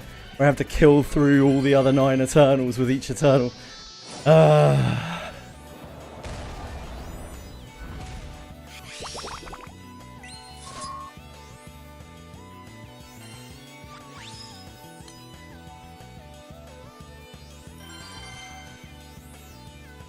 We already did how many? 4. There's 6 more to do.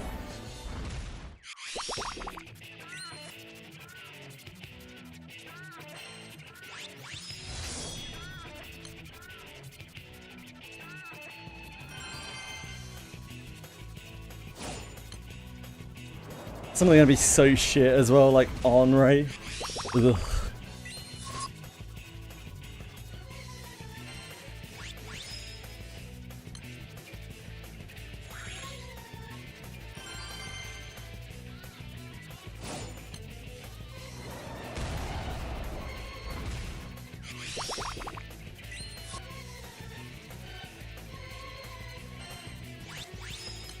And never forget Henri.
I have to take a break between each cycle because I need to make sure my foot's alright.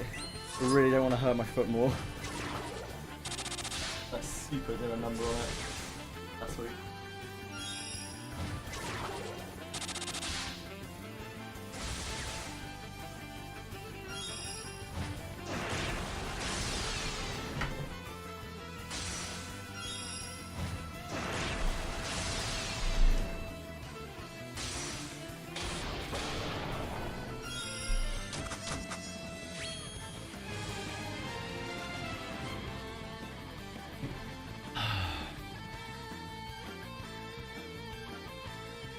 Oh.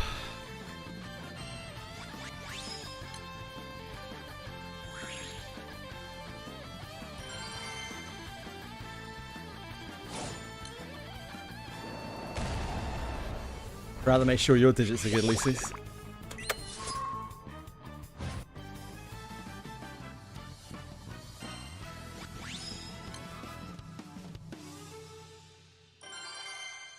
I know, I know. More charisma.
How much is this rinsing our potions?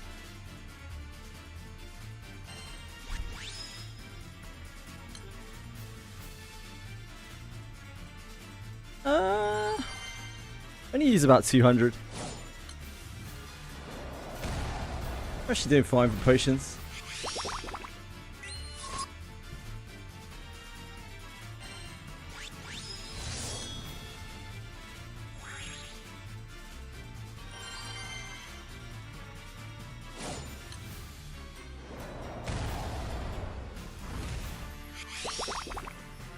I still fully intend to use all of our elixirs in this event.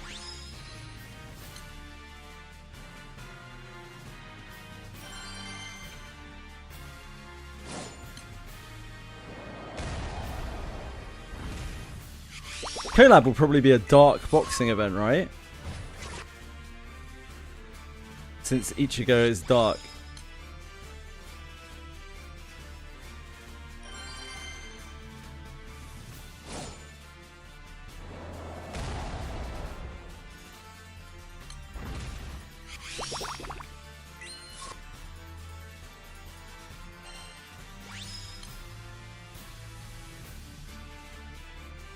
I know! Lucy's brother is dedicated today. Arisa, I always talk about how Libra's a late comer to stream, you know? It's kind of getting on. It's kind of getting on towards Lucy's time. Yeah, it could be light. Either way, it's good.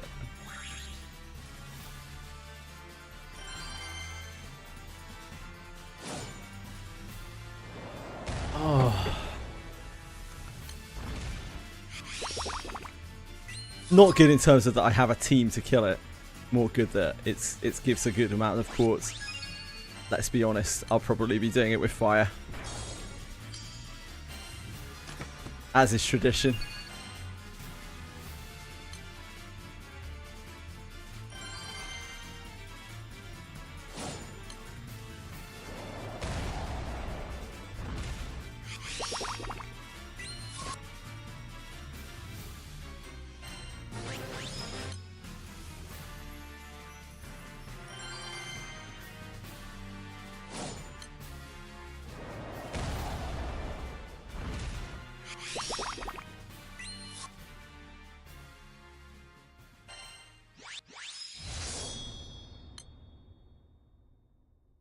Who wouldn't be addicted to this excitement phenomenon?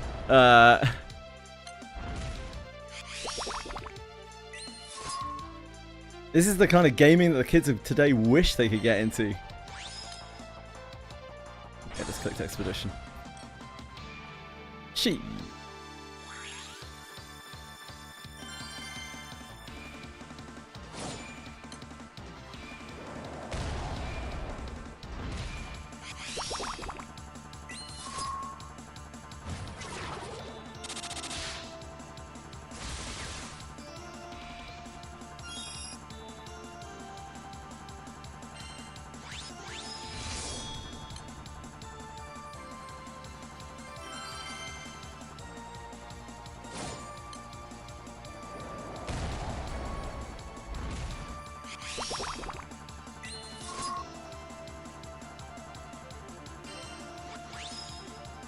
They go 2 hours before I can check in. It's 40 degrees outside. Ugh.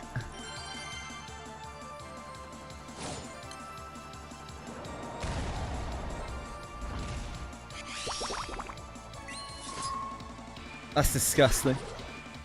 I'm sorry to hear that, Arito. I hope the mall is nice and cool.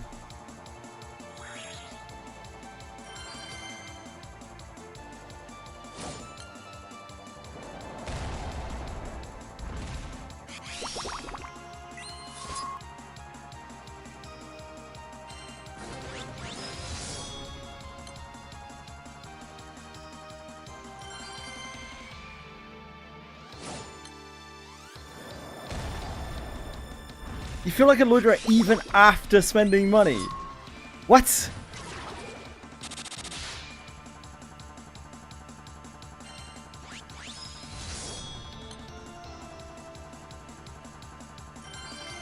Do you think that's because of you, or do you think that's because of the way that American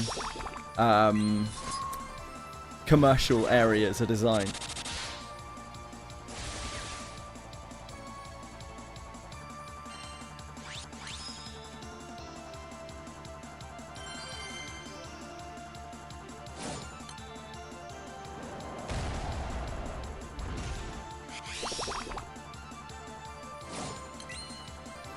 The rest of it. Yeah, that's what I was thinking. Like, I'm pretty sure they want you to spend more time in the mall because, like, it makes the mall look alive. Even if you're not doing anything in the mall, like, people being in the mall is really positive for the mall because it makes it look busy.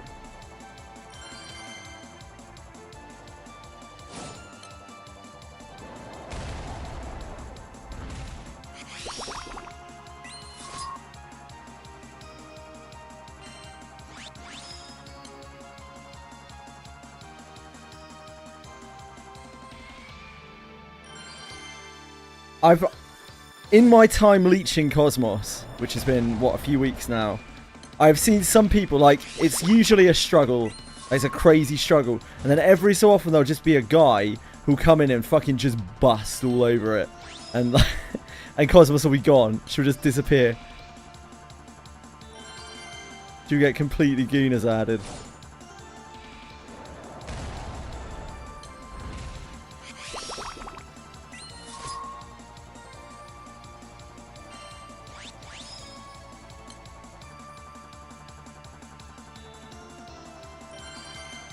I get worried when I see her jump to about 40%, because then people start to die. Like, I've had multiple wipes where she's been burst from 100 to 40 in like a second. I'm like, oh, surely this will clear. Yeah, she starts doing the laser thing, and it's a problem. It's a big problem. You bust over anything, Fox, you slut.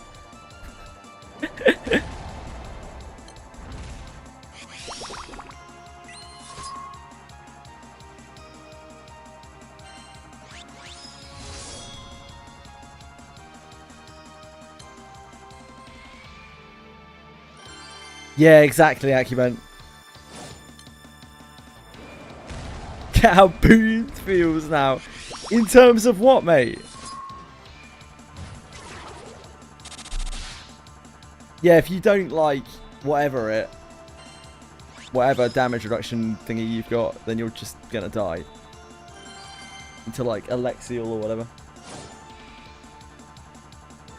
Yes, Edie! How are you?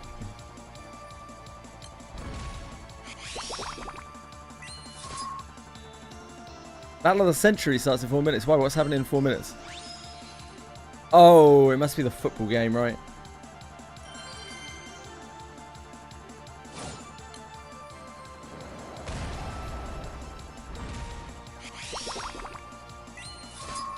That's true, Cosmos does not give pots.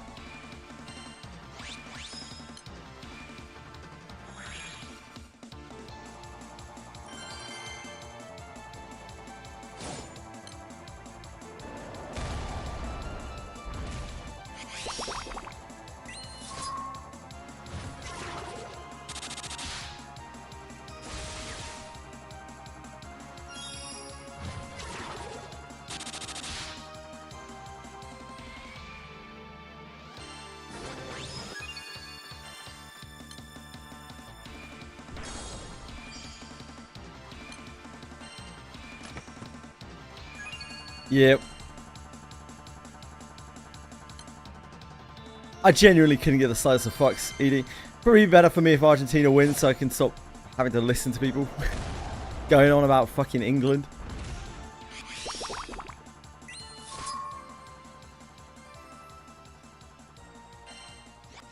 Predictably, in this country, probably like many others, when the team is in the World Cup, everything is about the World Cup. And the moment the team goes out, everyone forgets all about it. And it's just wonderful. So, like, it's way better for me when England goes out early. Hey, Alex. Yeah, good luck, man.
Imagine how cool it would be if I was the only fox instead of that jobber Twitch fox who never showed up.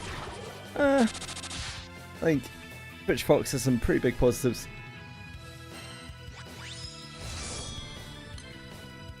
Hey, SA. How are you?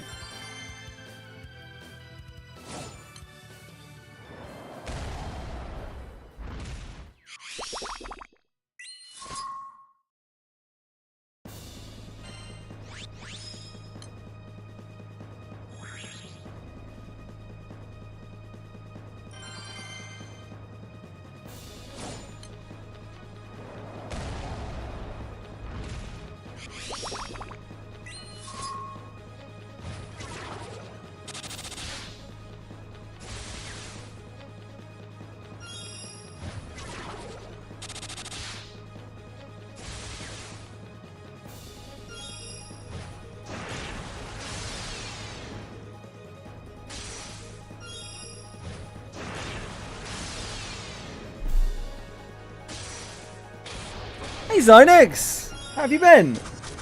How's life?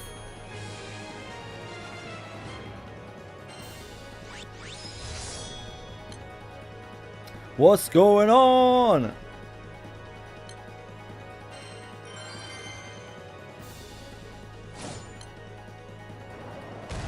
Beach volleyball.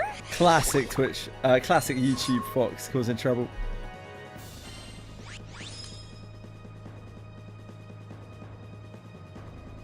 Good, I'm glad to hear it.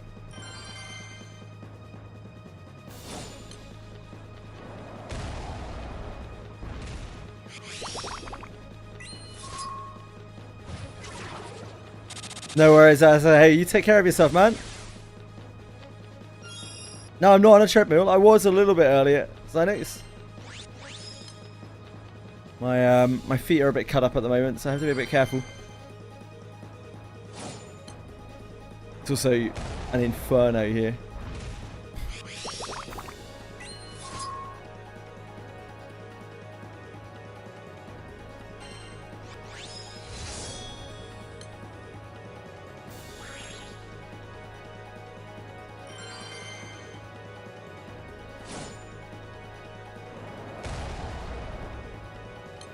The only really real downside of YouTube is it doesn't have emotes, but I mean that could be an upside, to be honest.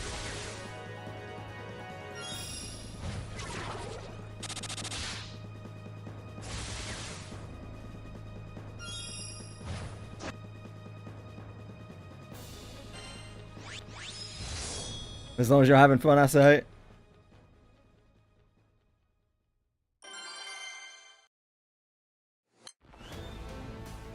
See you later, brother. Enjoy.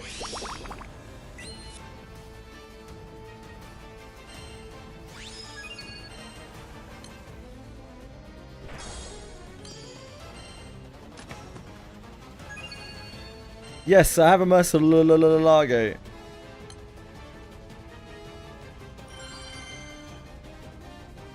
I wasn't saying, but I love it.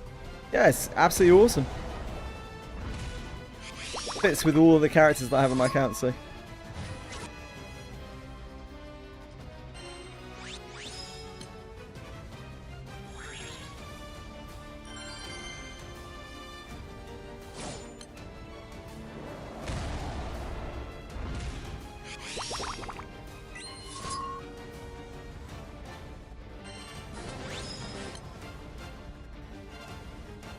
Still waiting to get our Sede de Spades in wind, but my wind's like fairly strong,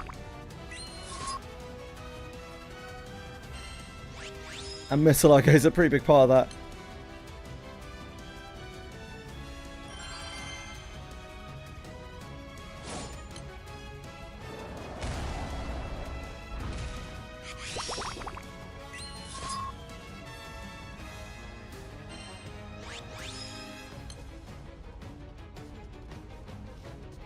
How many Juten? I don't know what a Juten is. Is that an Evoker or an Eternal?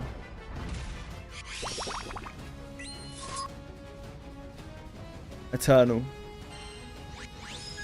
To FLB, all of them. FLB's 5-star, right?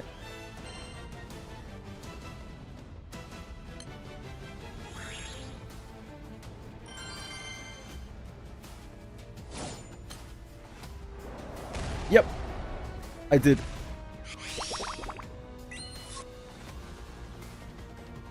We're just leveling them up now, in fact. Taking advantage of this ridiculous XP. Yeah, we only did it like a couple of weeks ago.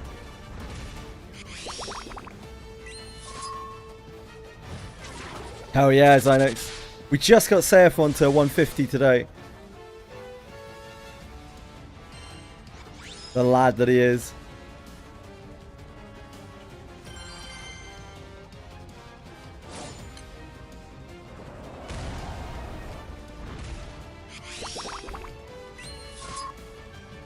Yeah, he's rocking out. He's an actual powerhouse for me right now.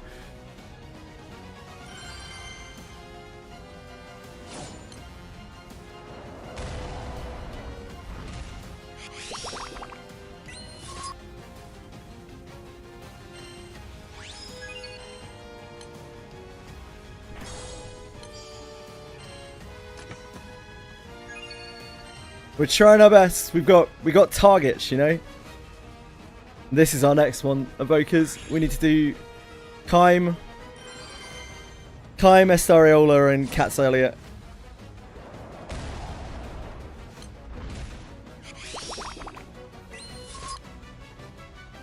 Pizza, the meal of kings. Isn't the whole thing about pizza that it was cheap to make? It's cheap as fuck to make. Isn't it the opposite of that? Hey, Zynex, thanks so much for that. That's so kind of you. Thank you very much, man. I really appreciate it. It's very, very kind of you. Totally unnecessary, but thank you. It's so kind. Very much appreciated. Oh. Oh. Don't know what I got wrong there.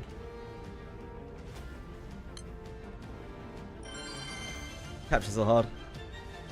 No, I'm out of order. Isn't it actually the meal of peasants, pizza? Like, isn't the whole thing about pizza the fact that it was super accessible? I mean, it still is now.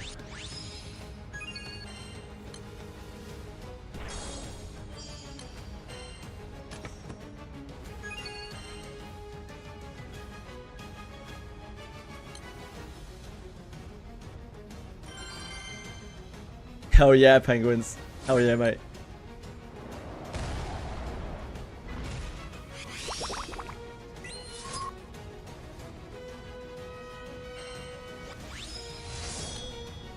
Agreed.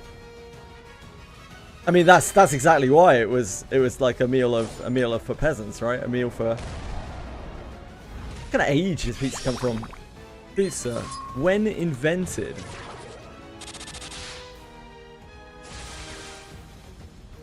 Late 18th century.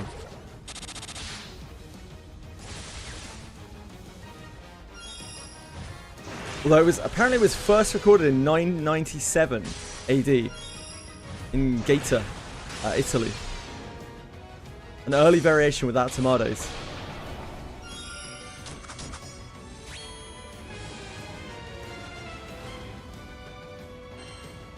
Like with all things good in life, it just came from people messing around, chucking shit into bread. Just can't really go wrong with bread, can you?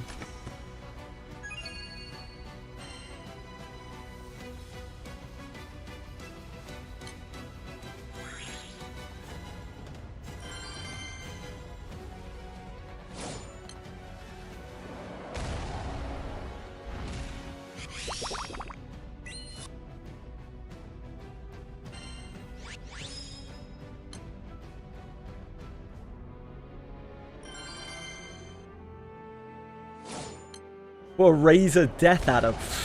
Ooh. Actually, I think I'm using a Death Adder right now, am I not?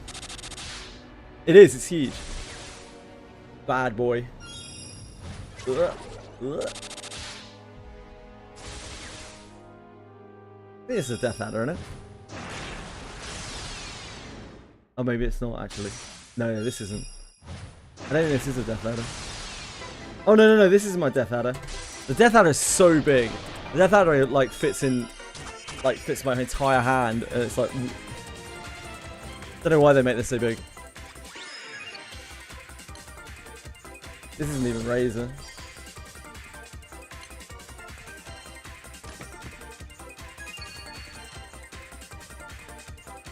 Zynex, no worries. Thank you for dropping by, and thank you for gifting the sub. It's very kind of you. It's nice to speak to you as ever, and I hope you have a wonderful week. Take care of yourself, man. Thank you. I have a lot to compensate for. Penguins.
See any pots around? Yeah, I've got a bunch in my inventory, mate.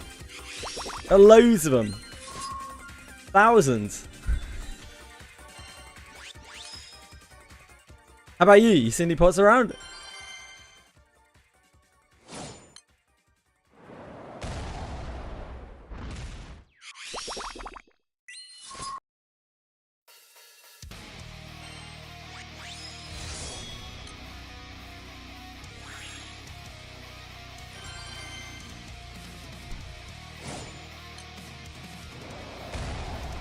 Is it Railroad Botgak in Limbus tomorrow?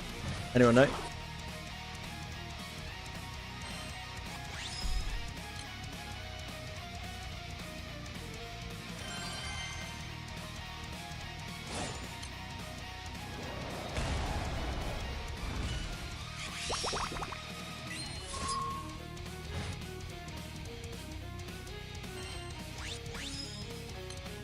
I guess we'll find out soon enough. It has started.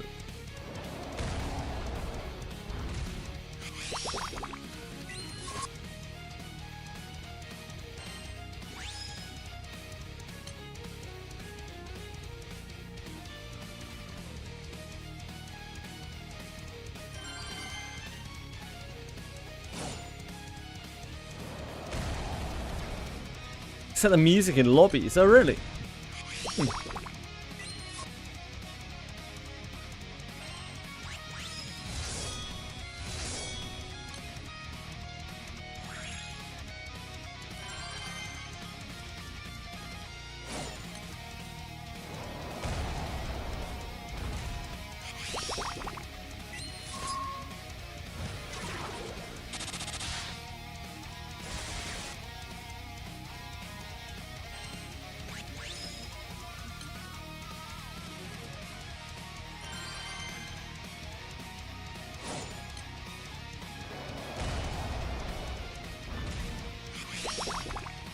Eight fouls. How long has the game been going?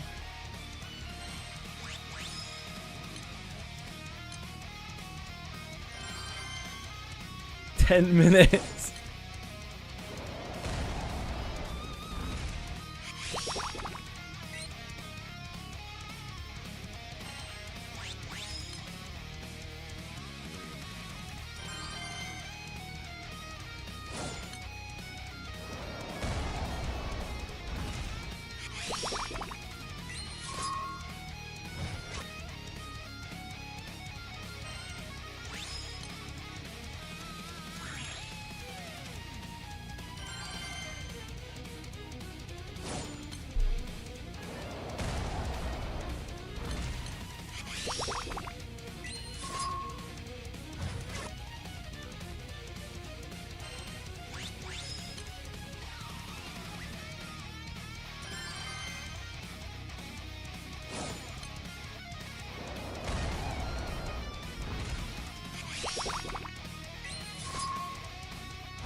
I see friends complaining about it already.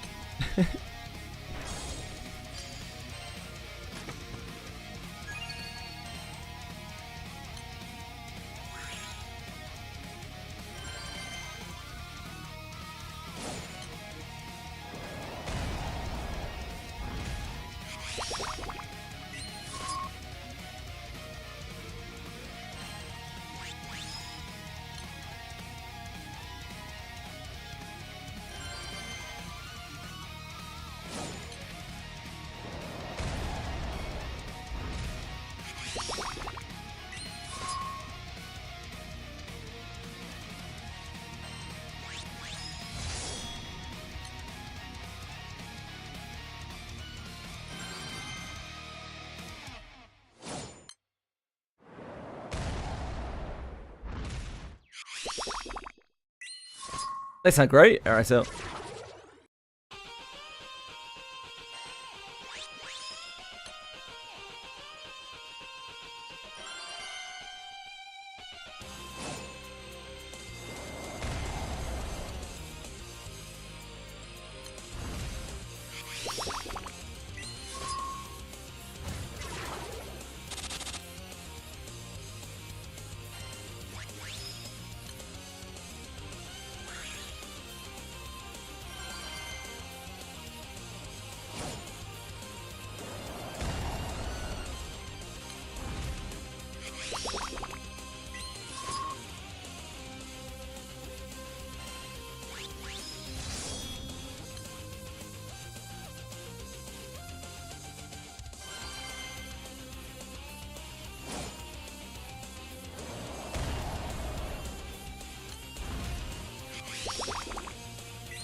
As long as you're happy, I'm happy, Ariel. I have no idea what a WH-1000X M5 would look like. I assume that you have good taste, and I bought something functional.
Probably not a good sign.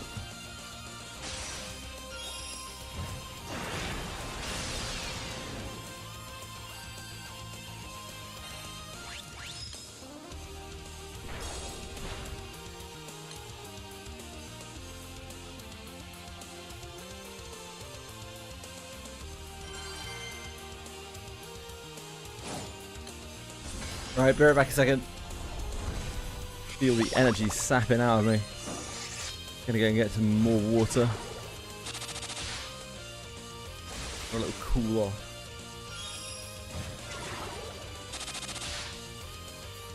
Back.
Fight boy.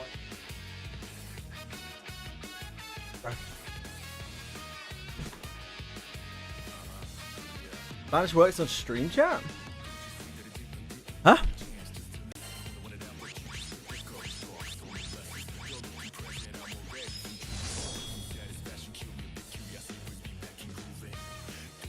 Oh, you mean on the overlay? Yeah, it's integrated. Integrated. Oh shit! Where have I gone?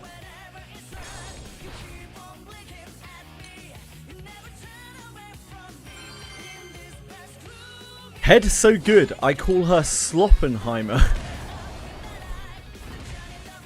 What? What is that even in reference to?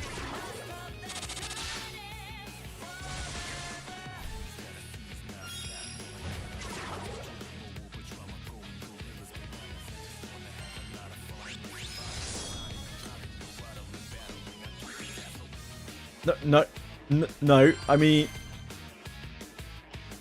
no, not that, Breadstick. I'm trying to figure out why you said head's so good I call her Sloppenheimer. Like, I don't see any mention of head or her or anything really. Just wondering where it came from.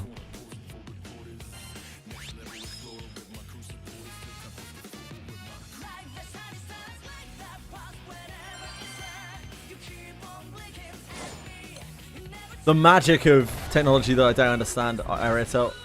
I don't know what, I don't know how it does it, but it does it.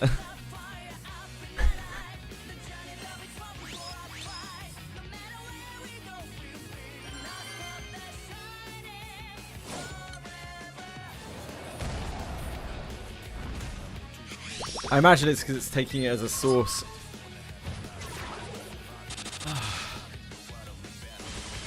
So when it disappears from this chat, it disappears from the thing that's reading from it. Yes.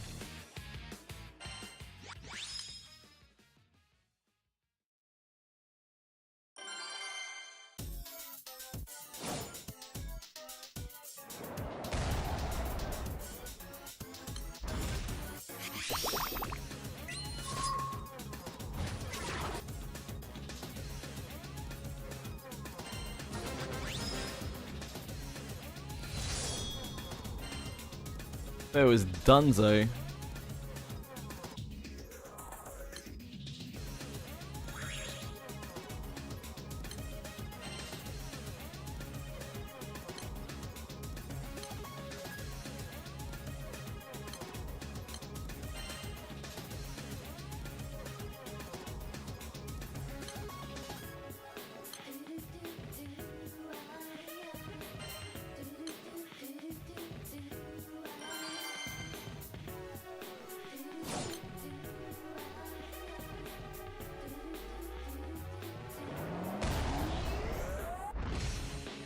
Hello, Eater.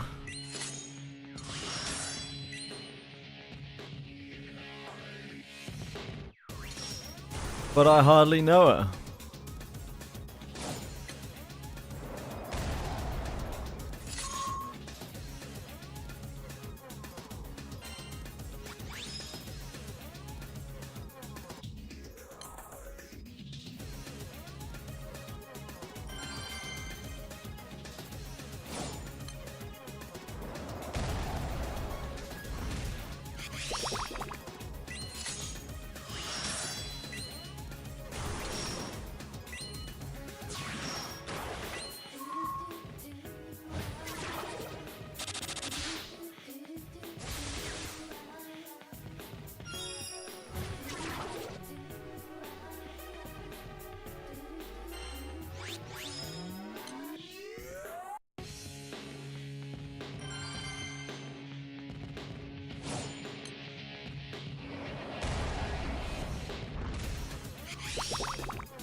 Oh. Just realised he's fucking casting out of the wazoo. Ah. Brain dead.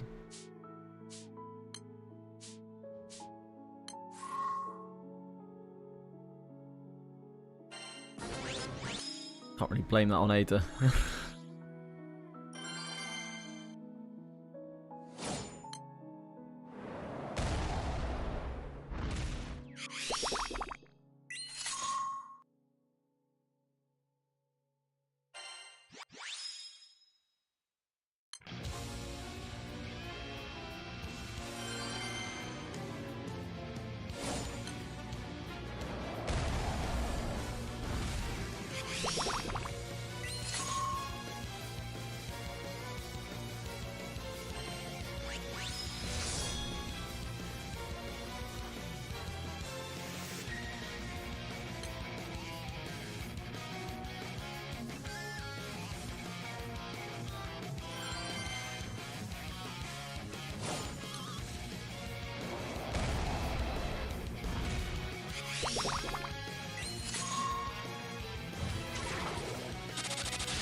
Right then, Granblue it is, because otherwise I'm passing out.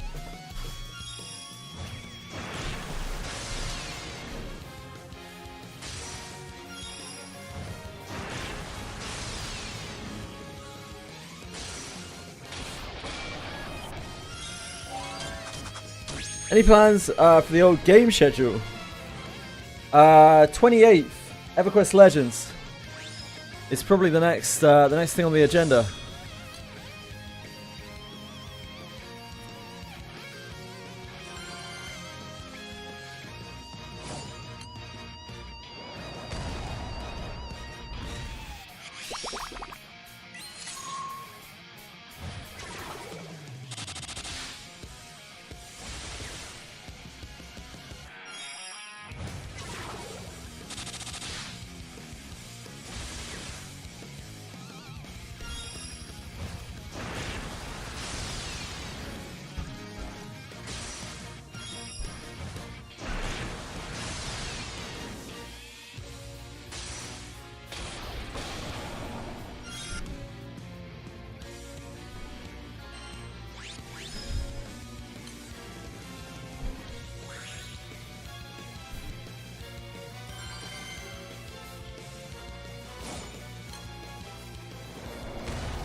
EverQuest Legends, Fox. Yeah, it's on PC.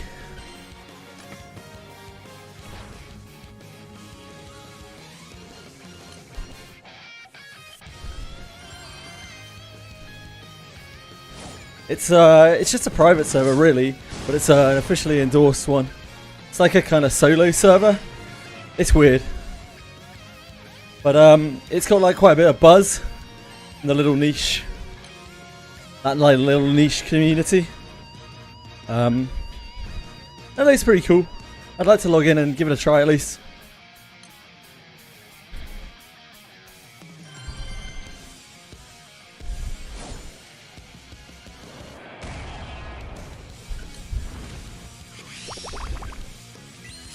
Been a long time since I played EverQuest. Good like 15 years, I imagine. There was a PlayStation version called EQOA, EQ EverQuest Online Adventures. That was like its own beast.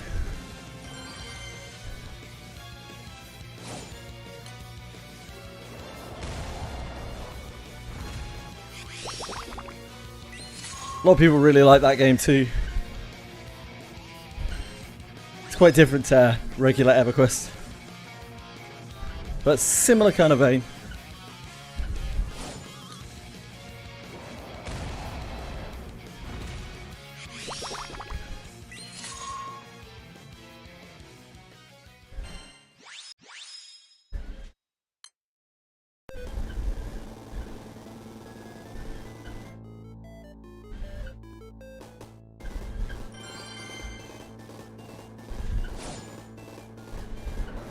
its mechanics were all dumbed down quite a lot because obviously console harder to do the whole like MMO thing. But I think a lot of people liked it for that, how easy it was to play.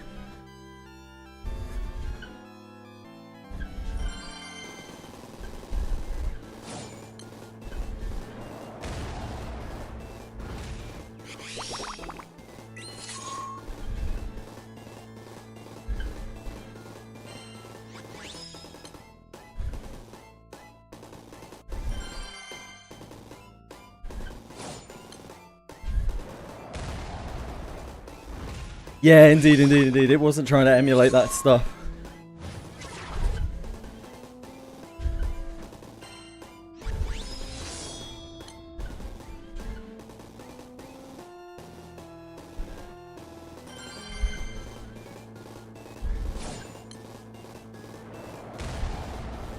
Like, Final Fantasy XI's design was trying to be somewhere between Final Fantasy and EverQuest. And, Online Adventures design, which came out after, was like trying not to be too much like Final Fantasy XI. It was like trying to be somewhere between Final Fantasy XI and EverQuest. It was weird. It's cool. It's cool though. It was kind of fun. I didn't like it as much, but I still quite liked it.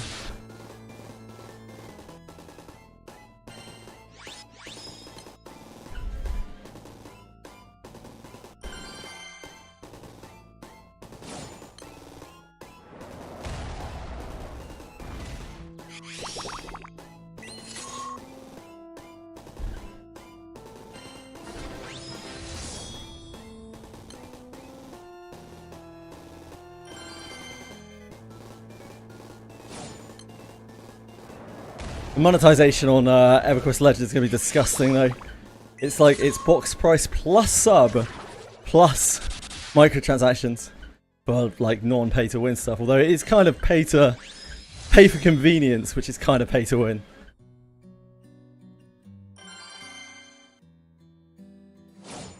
I had a nice little eye roll when I saw that. Got Daybreak Games. Yeah, all three. It's like $20 plus $9.99 sub, plus potential microtransactions. Bill. Stream crash, yeah. I had a power cut. Big issue. What, like 3.5 hours ago now?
Power cut in a first world country, it's crazy. Get power cuts every so often.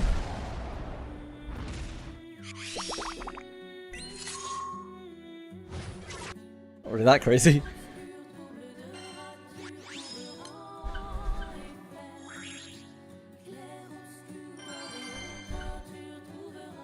Only off for like half a second. Unfortunately, that's long enough.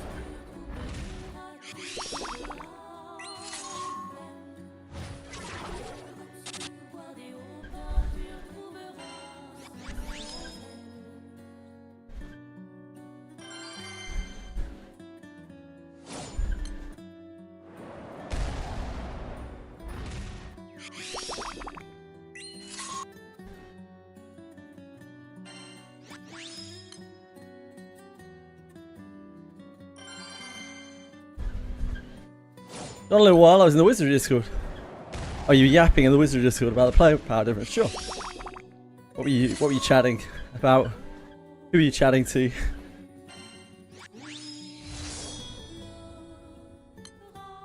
Did you come to any kind of consensus?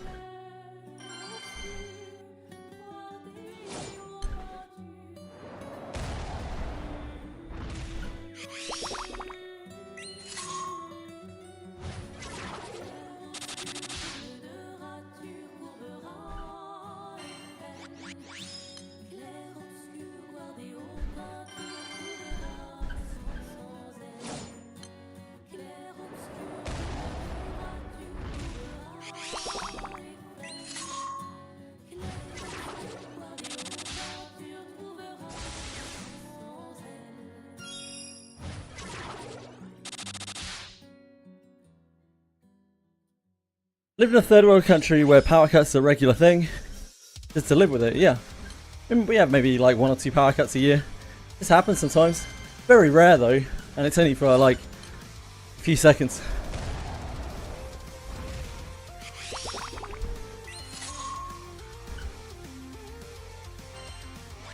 It's one of those things, isn't it?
Starting with Skip. I don't think I know who Skip is.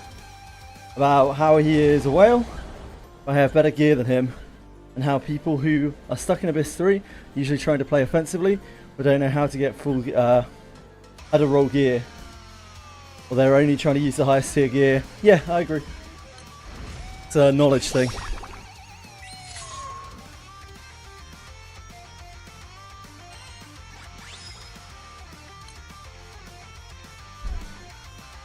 Like I always say, knowledge is the most powerful thing in Wizardry. If you don't know anything about the game, then you're going to suck at it no matter how much you spend on it. You are going to absolutely fucking blow at it.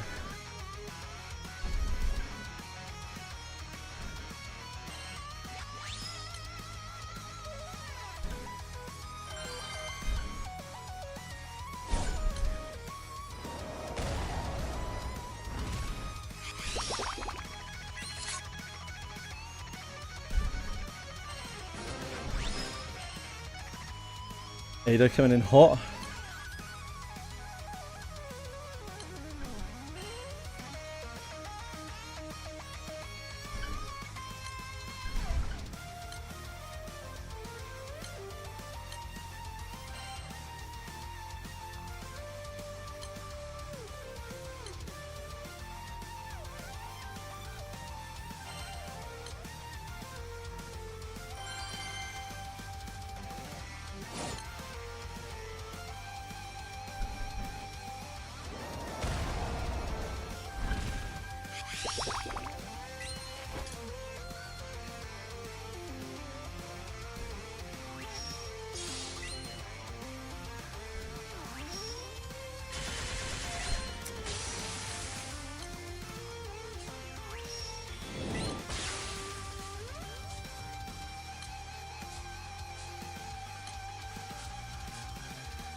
Nerfing the difficulty will not fix the problem because if you knowledge check, just get stuck in Abyss 4. Yeah, I agree.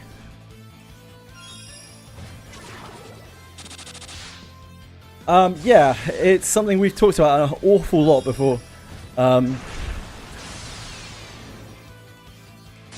I think that more than a power divide for the Abysses particularly, it's more of a knowledge divide. Abyss 4 is clearable with some absolute dog shit in terms of gear, in terms of characters. It's been proven. But you need to know exactly what you're doing against the bosses. And I also know people who have got stuck who are like, who have extremely high value accounts in Abyss 4, who have really good gear as well, who just refuse to do the mechanics, who just like try to burst the mobs over and over and over and then wonder why they die over and over and over.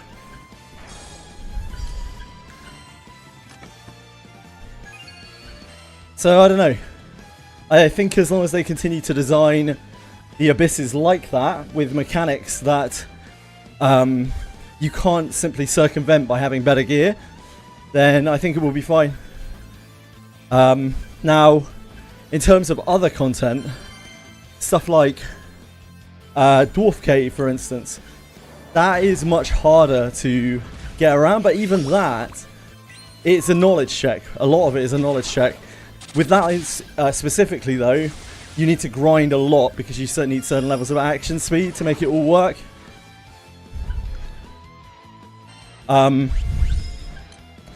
So there is that. A lot of the content that they've released recently has had very, very, very, very, very bloated stats compared to anything that they've released in the past. But you can still get around it with bad characters, as long as you have good gear.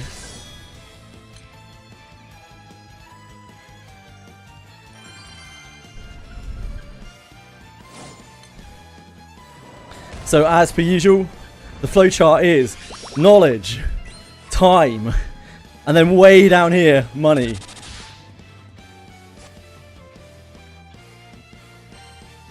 Raw wizardry.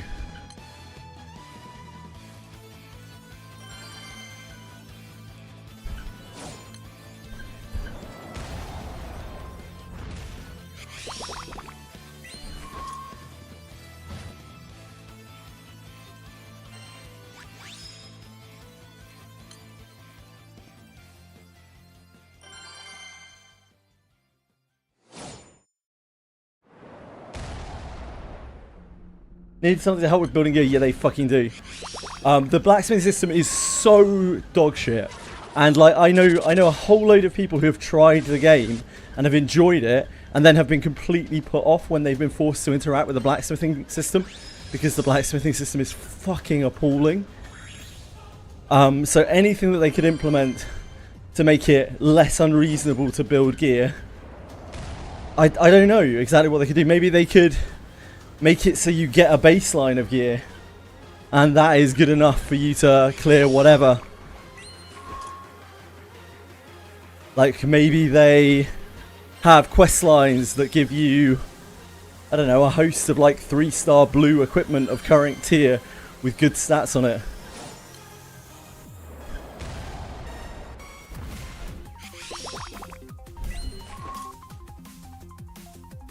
Maybe they make it so you can pick and choose your stats on lower tier equipment or something better. I don't know.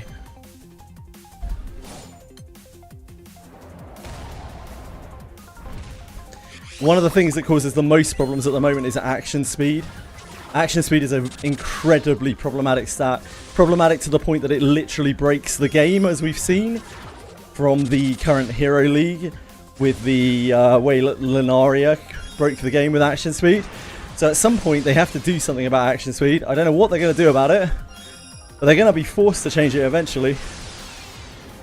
It's so annoying because like you have to have a baseline of action speed of a certain amount or you don't move faster than the enemy, and that's like instant death in a lot of cases. But then also on top of that, if you stack too much of it, it it just bowls over in power. It increases exponentially. And it becomes like a major problem. So in both beginner respects and also expert respects, the power of action speed relative to other stats is far too great.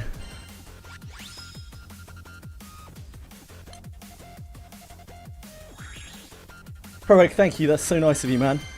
9 months now, thank you for being here. Hope you're doing alright, brother. That's an awful lot of emotes. Like the event gear. Yeah, sure. I think that providing more gear with static stats would be excellent. Maybe have a dungeon where everything that drops in all of the chests is 3-star blue. Every single item that drops is 3-star blue, with a very small stat pool. What was the weapon called? What was the weapon in Fordray called? Horned Eagle Sword. Similar to like Horned Eagle Sword, where it had this incredibly limited stat pool, and so because of that, almost every Horned Eagle Sword would be extremely usable. Just have that for an entire set of gear to make sure everyone is able to easily get like action speed on whatever. And it will still give people a reason to grind, because you can obviously do a lot better than that gear, but it will give everyone a decent baseline with not too much grinding.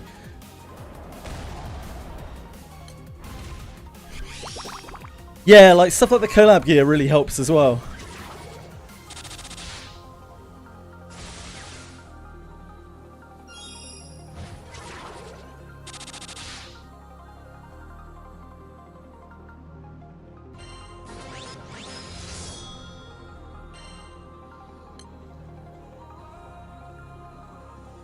This game sucks. Which one?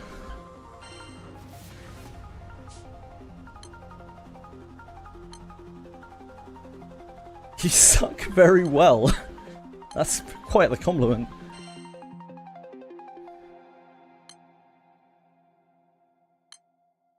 Yeah, all gacha games suck. That's the secret, mate. Most games suck, in fact. But all gacha games definitely suck.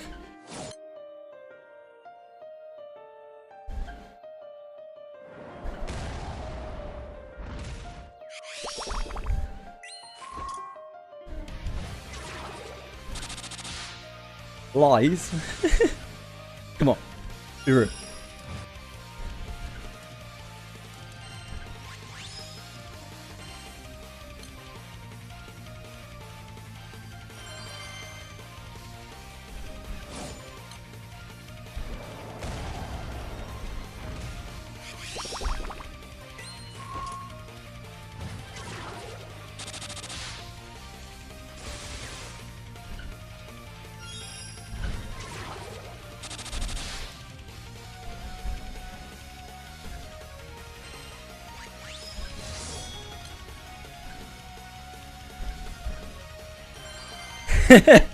True.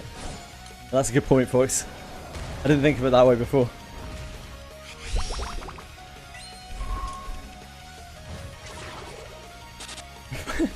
That is literally the basis of gacha PvP. It's like, oh, my game made $1 million more than yours. Makes my game better than yours.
while I know that would appeal to some people, Dragayoshi, I know it would really, really, really put off a lot of other people.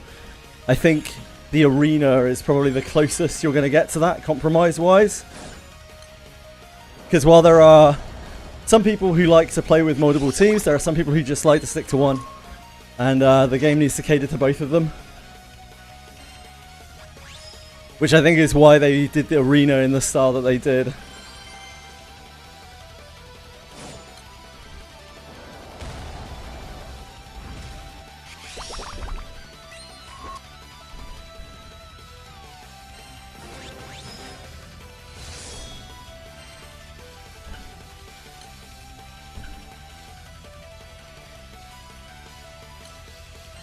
Right, do we have anyone else to level?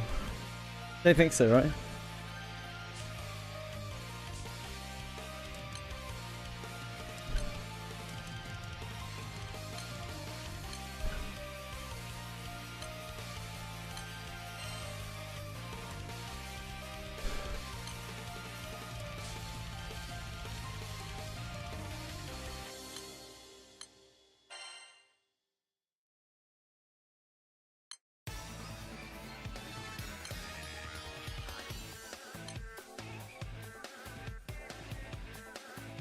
Poor Licia. The only level 60 SR. RIP.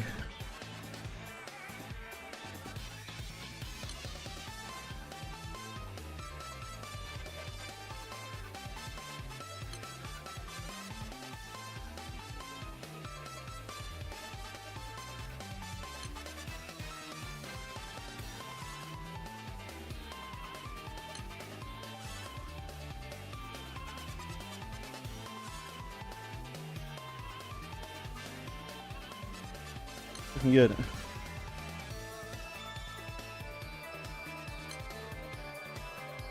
Ah.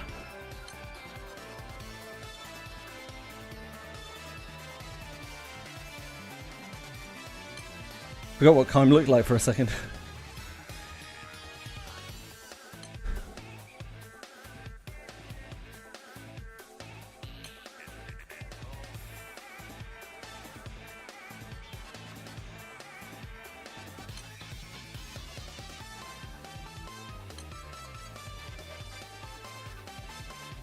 Ah yes, Kukuru, of course.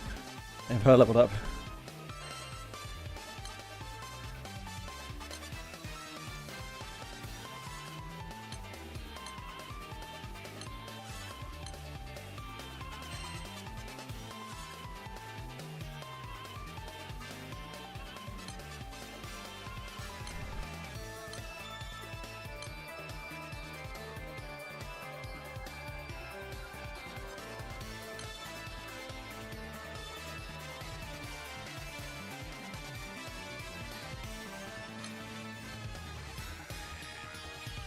Okay, I think that's it. What about Kukuru?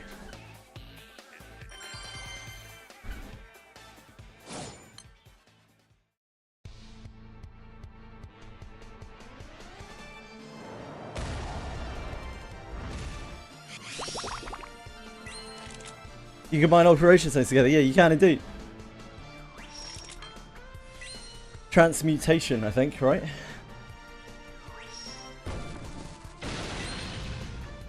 Am I signed into Wooer?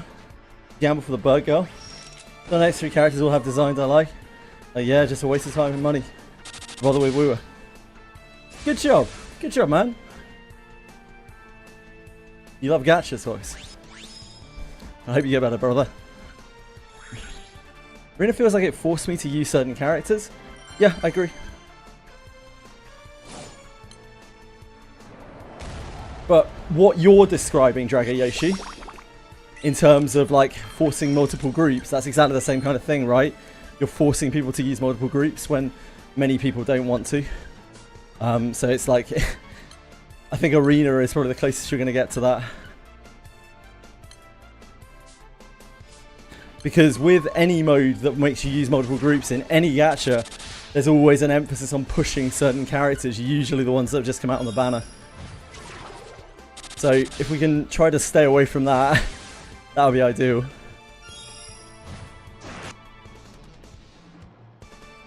the tower mode was my worst nightmare for that arena mode. I'm glad it didn't end up that way.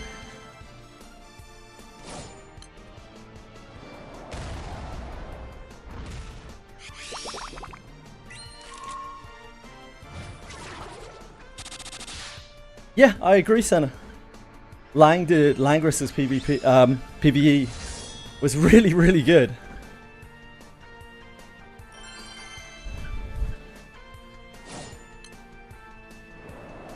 Langris is a great game.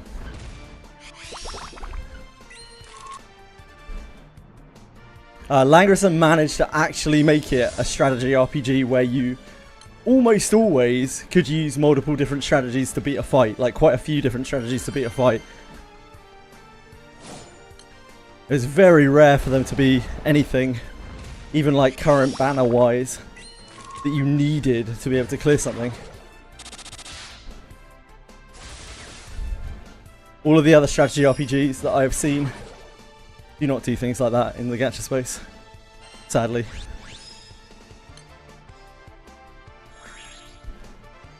Yeah, apart from fixed damage fights. There weren't that many of those, thankfully. It should, Ariel. It absolutely should, and that might sound like a crazy thing to say, because like, why wouldn't it? But if you play most strategy RPG gachas, you'll have a host of different characters you can use, and only a handful of them will be usable at any one point. Sword of Convaleria was criminal for this. Absolutely criminal for it. A fine example of tower gameplay at its worst.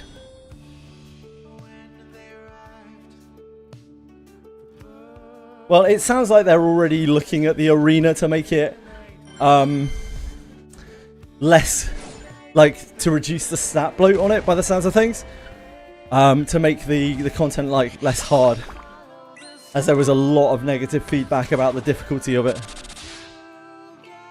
especially in relation to the fact that there was a doppel silver hidden behind the Hero League, which if you didn't buy whatever it was to get the other doppel silver meant that you were stuck at 3 doppel silvers out of the 4 you needed. People were super pissed about that, and I can kind of see why.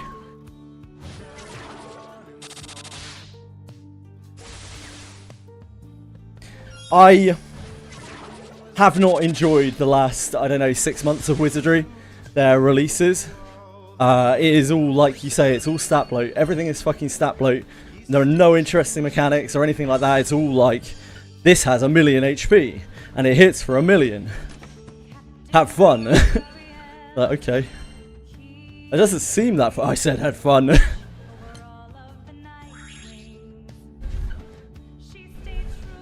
Fire Emblem Heroes is awful. I played Fire Emblem Heroes before I started Langrisser, because it came out just before, and I remember being really excited for it. I was quite a big fan of the Fire Emblem IP at the time. I wasn't by the time I was done with it. Holy shit, man. That game is fucking appalling. It's like entirely carried by its IP. It has no real depth to it. It's all about most broken unit. Its power creep is insane. It even looks like absolute garbage. There's nothing good to be said about that game. It's probably my least favourite gacha game, because it's a game I was so interested in, and it flopped so unbelievably badly for me. And yeah, Langrisser was there to pick up the pieces. That game is fucking awesome.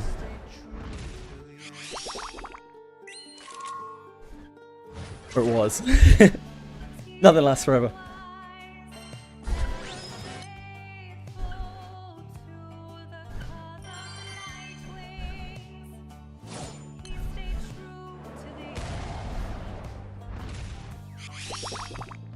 That's why I really wanted Sword of Convaleria to be a lot better.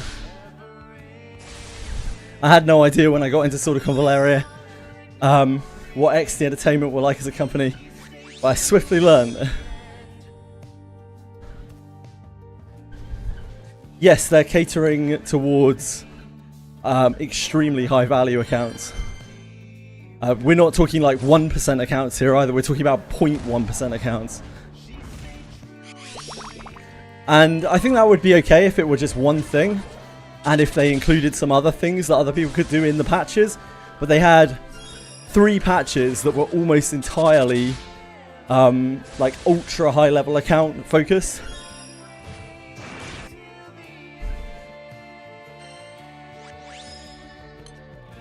In quick succession. And there hasn't really been that much else going on in the last 6 months in Wizardry. It's been kind of barren.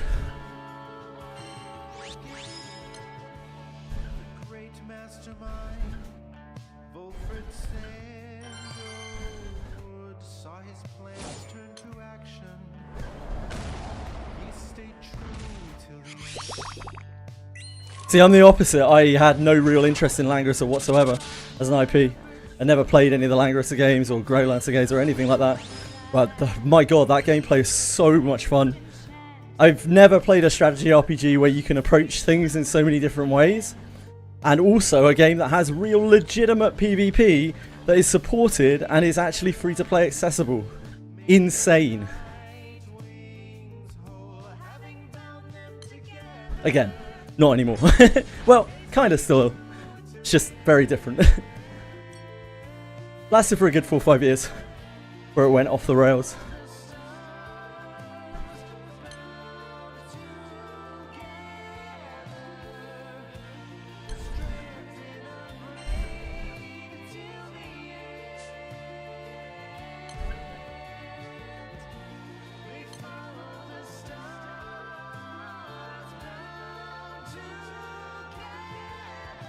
I mean, I could farm.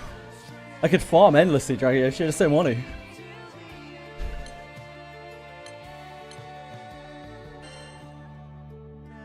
I find it boring. Same reason I don't do mirror dungeons constantly in Limbus, you know?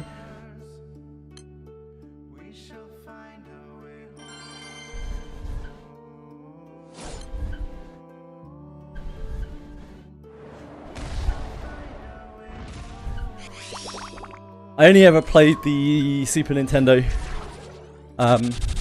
Fire Emblem games. I did really like them.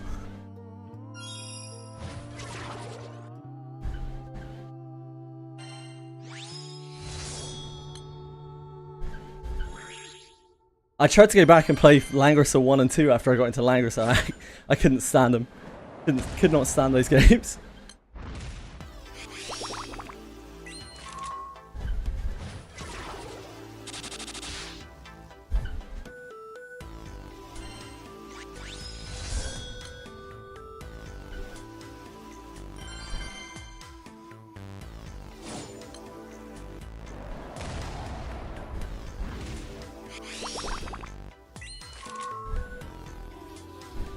Yeah, no, I understand Dragon Issue. I know what you're talking about. I was saying that I do have things that I could do. It's not like I have nothing to do. It's just that the thing that I have to do is grind gear, and I find that just kind of boring.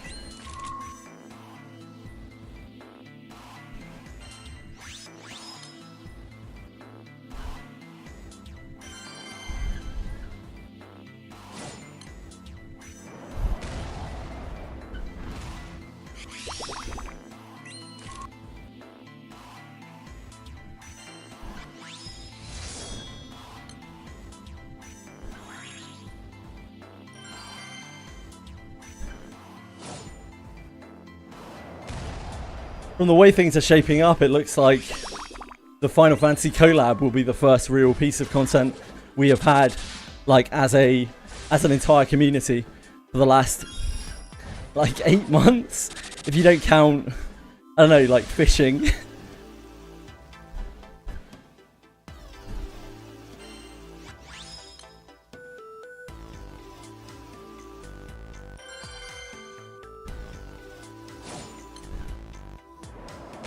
Sure, Dragon Issue.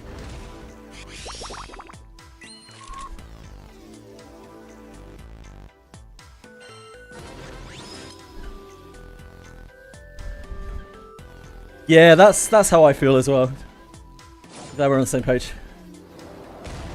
I don't think characters are content, and I don't think the gameplay loop at the end of a gacha is ever content. Like, it's nice that it has one, and you can play it as much as you want to. I don't think it really counts as content. It sucks when a game doesn't have that. Like, Endfield has very little, apparently, in the way of, like, an end game loop whatsoever.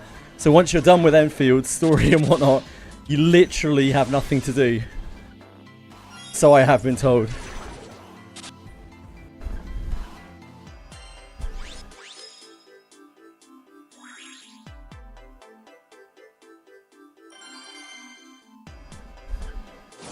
Getting 2 new modes, well, it needs them by the sounds of things, so I'm happy. I'm happy for Enfield players.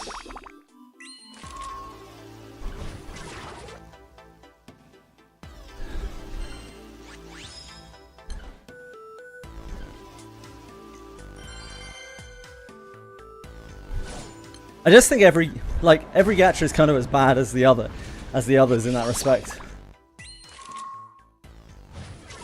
While there are people in every gacha game who will just play it religiously forever and ever and ever and tell people that it is the best game they've ever played.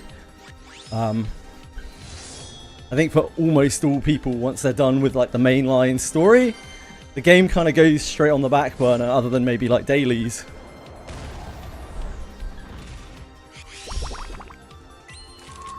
Like, although gachas are infinite content, sort of, they're not really.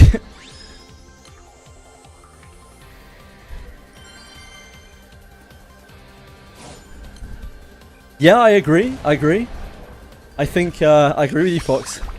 I think it's the same for most MMOs and stuff as well. My caveat is where the game has been designed in a way where you are meant to have interaction with other people. Because that is content on its own. Just doing things with other people. That's the smartest way to make content, but it's also one of the hardest ways to make repeated content. Now, if some company could legitimately come up with a way to make AI interact with players like that, in a way that doesn't get old, stale and boring, that is like the future of games, I swear. That will crack something somewhere.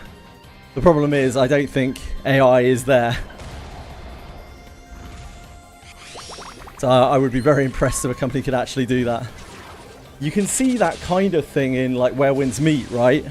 But it's obviously nowhere near sophisticated enough.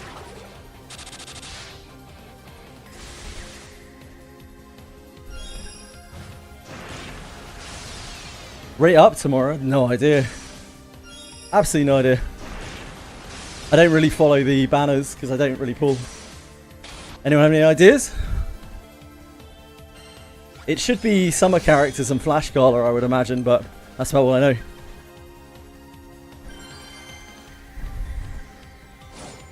Yeah, I've seen a few, Box. I think I know the one you're already talking about, but it's just that like nothing that I've seen is there, you know?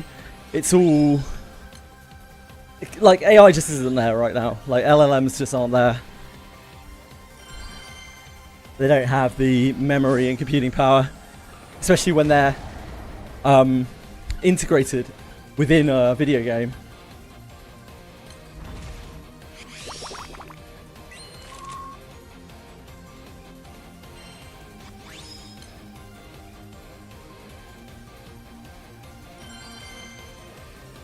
Maybe one day, Dragoyoshi.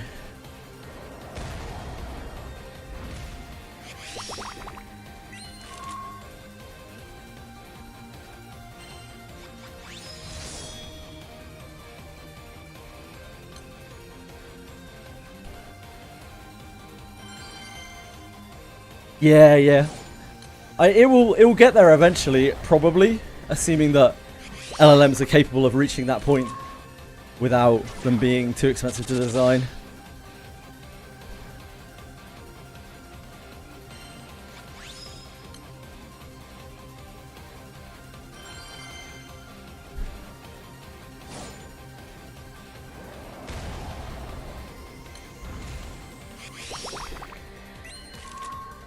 Yeah, the game's still, at least for now, The games with the most repeated content out there are the ones that actually have active communities that do things with each other in game. Because that's how you make repeated content. You make content that isn't the same every time you involve multiplayer interaction.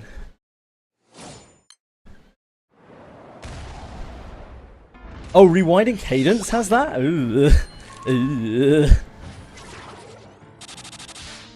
Melt the poles. Melt the poles and dry up our water supplies. I'm down, Arita. Sign me up.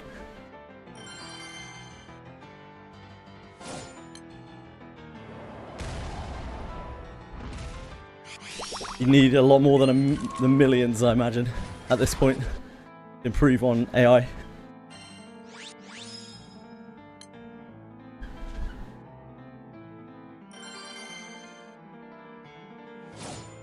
It just costs more and more and more to fine-tune smaller and smaller and smaller amounts over longer and longer and longer periods of time as LLMs get fine-tuned.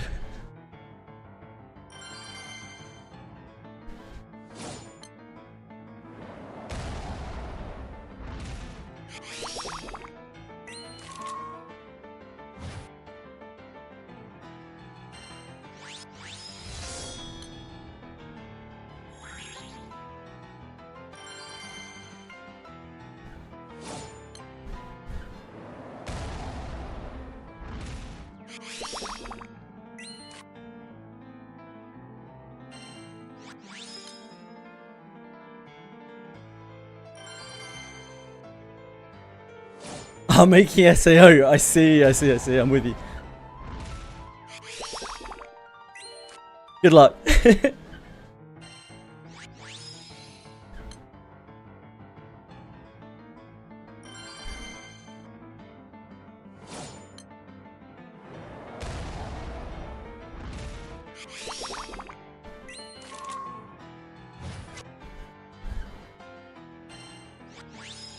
Gonna have a disgusting amount of fates.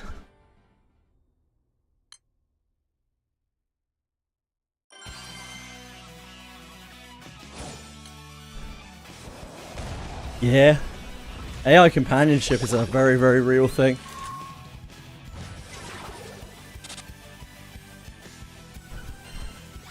There are a lot of places trying to make that work. And there's a lot of demand for it.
It's probably a very bad thing. Like AI companionship, especially being integrated with games. It tells a very dark future It's already a massive problem, like causing all sorts of psychological issues. But that is probably the way things are going to go, I would guess, if they can.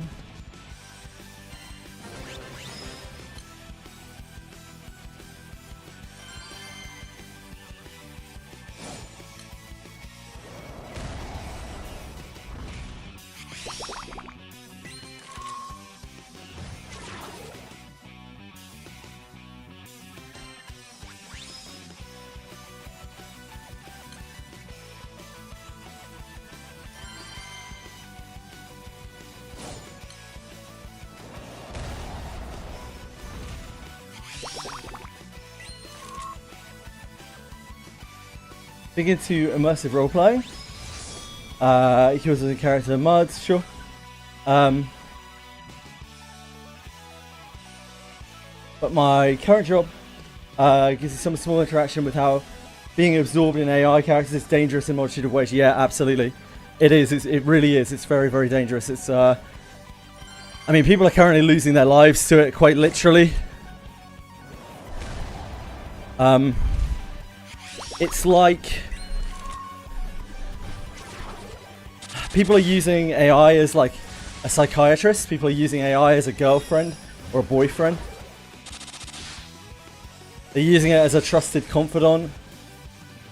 They're using it as like personal trainer. They're using it as nutritionist. They're using it as everything. And the problem is with this is while it does have a lot of good information, it also has a lot of bad information, and it's also prone to hallucination, as they call it.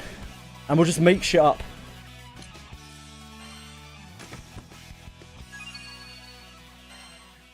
And we've heard all sorts of things about people being told to kill themselves, etc. by AI.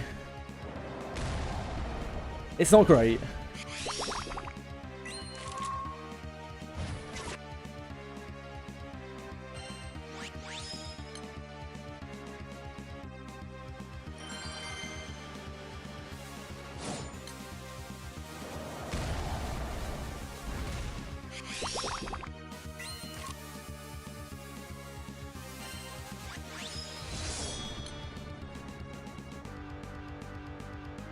Oh yeah, it will.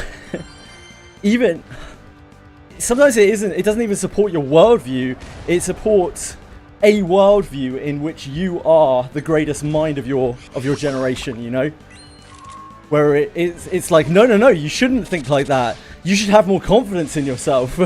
when you're like, is it right to have doubts about these very normal, regular things? It's like no, you shouldn't. You should believe in yourself more. It's like okay.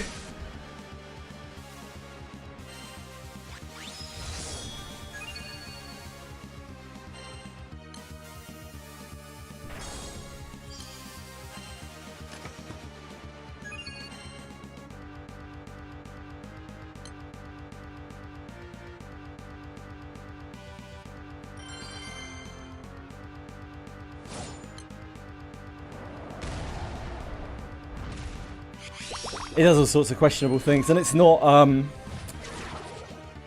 because it makes shit up constantly on the fly.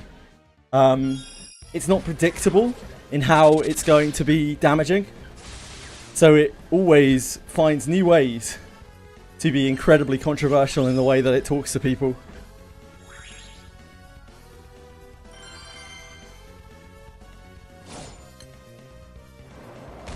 It isn't like you just be like, hey, yeah, by all means use AI, but just be careful if it ever says X to you, because it could say fucking anything to you.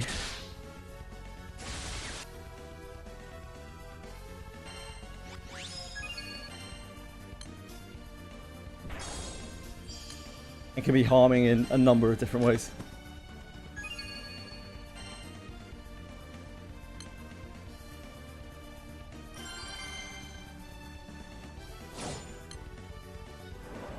After we finish leveling Kukuru, we'll have a look at our chests and see where we're at.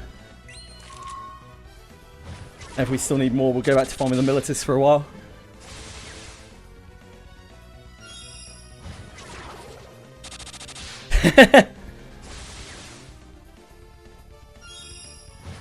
AI is garbage. AI is an incredibly useful tool.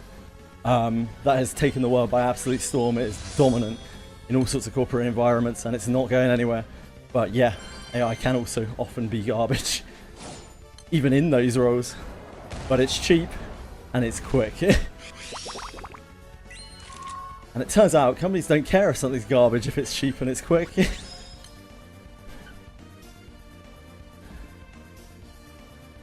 Stealing everyone's work. Yeah, I know. I lost my job due to AI. Yeah, tell me, brother. Yeah, hey! Gabby saw you, silly beggar.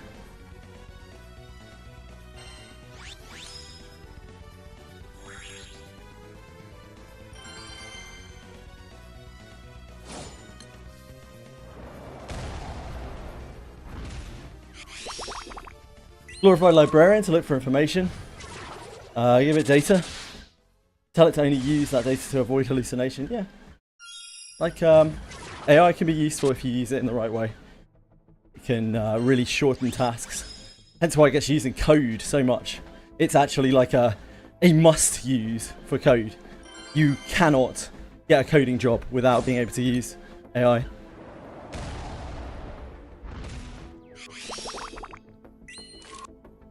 But there are lots of ways that you can misuse it. And it doesn't exactly come with an instruction manual. Also, there are lots of ways that companies misuse it. Because they just don't give a shit.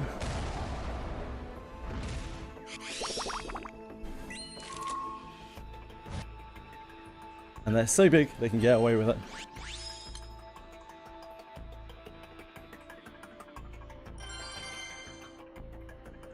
DY has been using Gemini to act as an OCR system for porting data from relinks to ensure to the wiki. Yeah. Yeah, makes sense.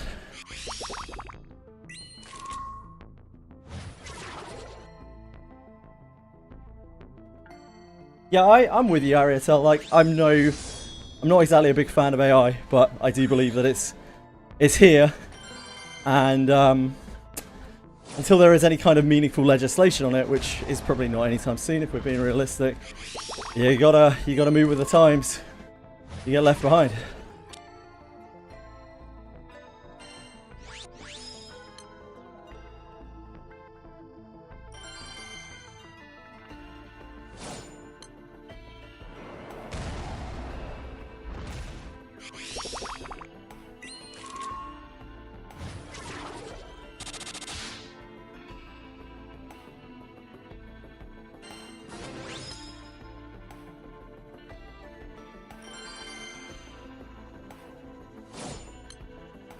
Misuse of AI is fucking the natural resource. Yep, sure is.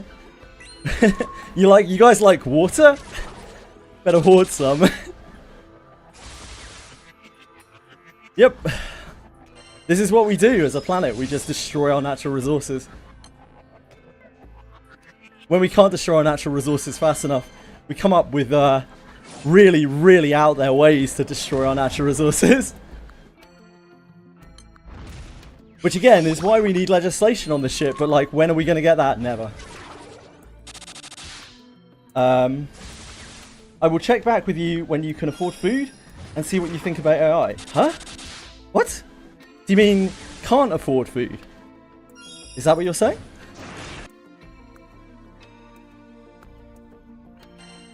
Can't afford food. I will think exactly the same.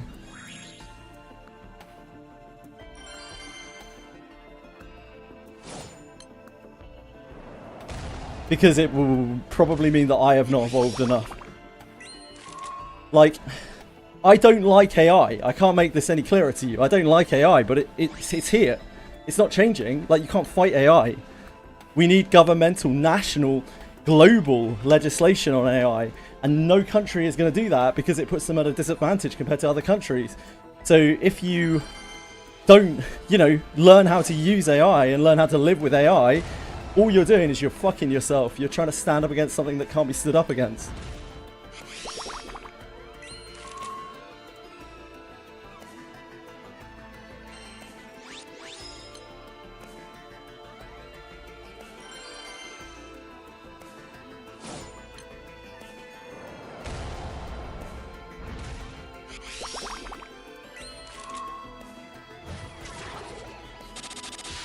Yeah, we needed regulation like fucking 5 years ago. But again, like, countries aren't going to do it because it weakens their own like in this country, our politicians don't even understand AI. They don't have a fucking clue. They're all just old, posh, rich idiots who care nothing except about their own legacy. And they don't even know what AI is, most of them. So how are we meant to get governmental bodies passing regulations on something that they don't even understand? They call in experts, quote unquote, and those people obviously have the interests of some big mega corporation that is obviously pushing AI, because every corporation is pushing AI. So they're going to tell them nothing, or it's not something that needs to be worried about, or they're going to tell them how great it is. You know? It's a mess.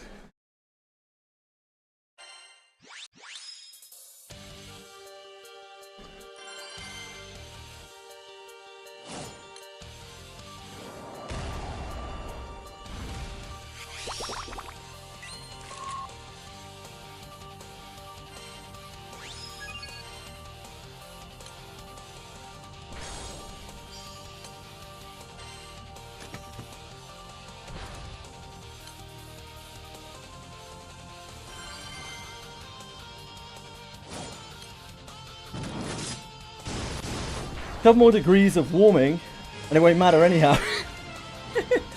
Yeah, a couple of more degrees of warming, I will be, I will be dead doing this. I think, like, quite genuinely.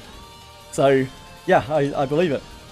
Ice will melt, world will freeze solid, potentially. I'm no expert in the matter, but I do know I couldn't handle more than a couple of degrees right now.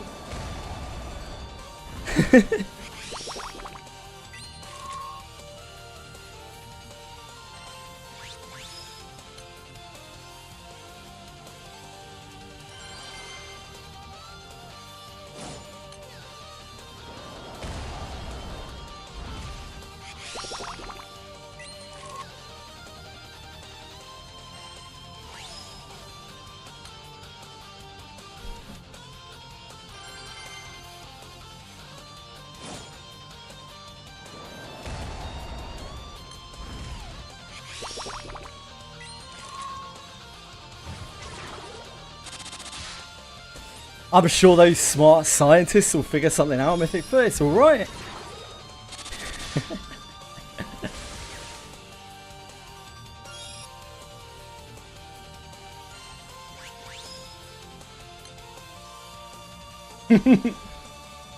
Everything will be fine.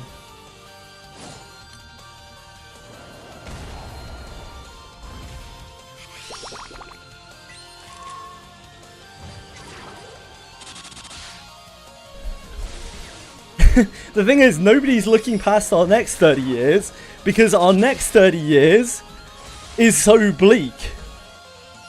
Like, if you look at the perspectives of what's going to happen over the next 30 years, we're looking at massive depopulation.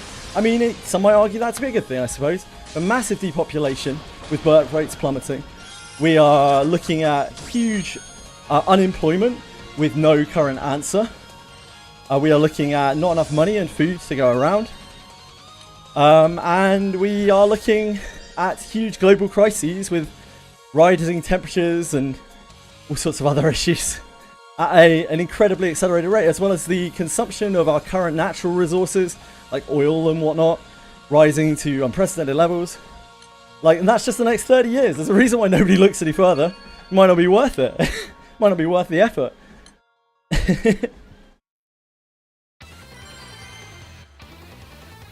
Just discussing how society isn't really heading in a particularly positive way. It came up with talking about AI, which of course is always a fun topic whenever it rears its ugly head.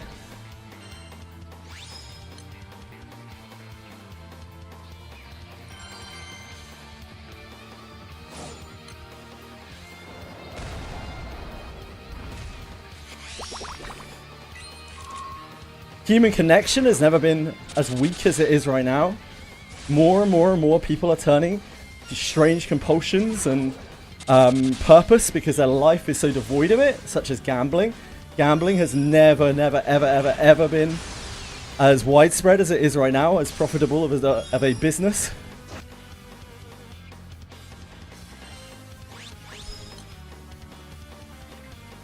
It's sad all around. Everything is not looking great. At least we like remade Dire Wolves. That's kind of cool.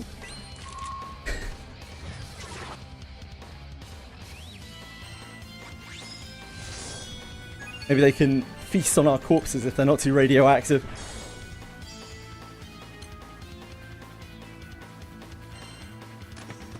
How you doing, guys? No, they're not really dire wolves, but they're as close as we're gonna get.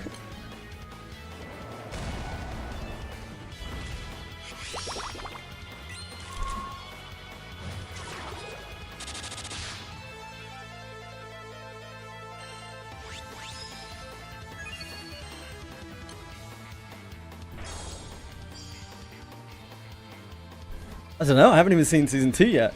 Hope you're enjoying the Ghost in the Shell anime.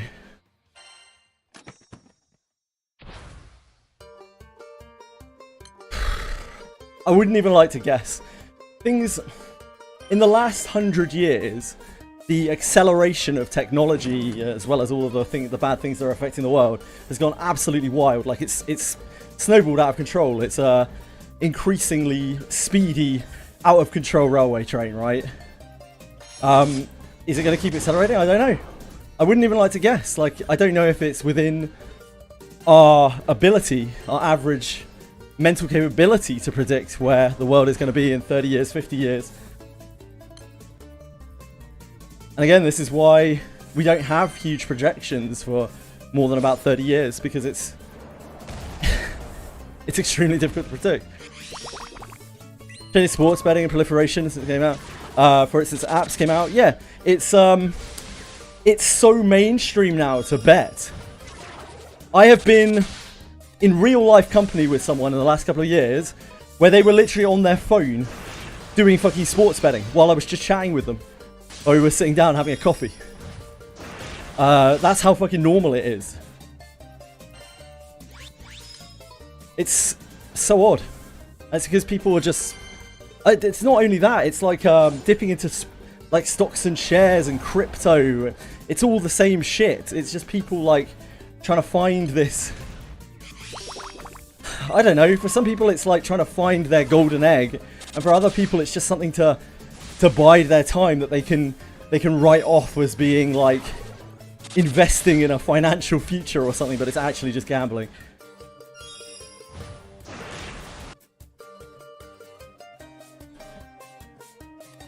Everyone just dreams of being that guy who back in the day bought some bitcoins and didn't use it to buy pizza or something, you know? And still has it.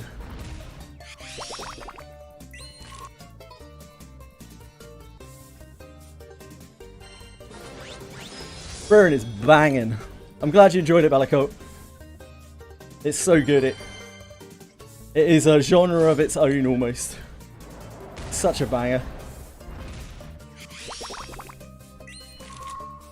I think I would say crypto was a huge scam. I mean, it kind of is, but I feel like NFTs were considerably worse.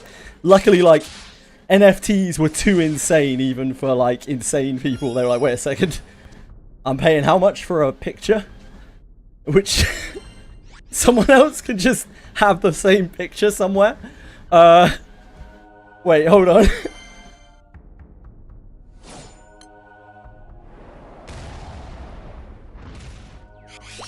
That NFTs were such... I couldn't fathom what was going on with it. I thought it was a joke the first time I saw it. And I thought it was like this very real joke with people like seriously talking about it. And it about being like, ha, yeah, that would be really ridiculous, wouldn't it? And then the more I read about it, I was like, oh no, wait, people are actually doing this.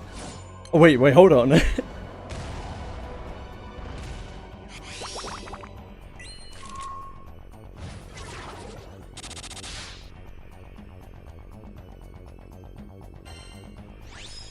The defined coins, the ones that have been around for a long time, certainly Mythic Foot, they are established. They're fairly safe. Probably about as safe as your money is in a bank.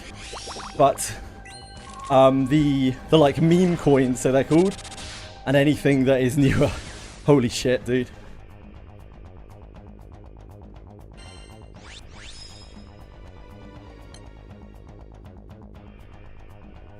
Got a lottery machine that uses a clock in your office.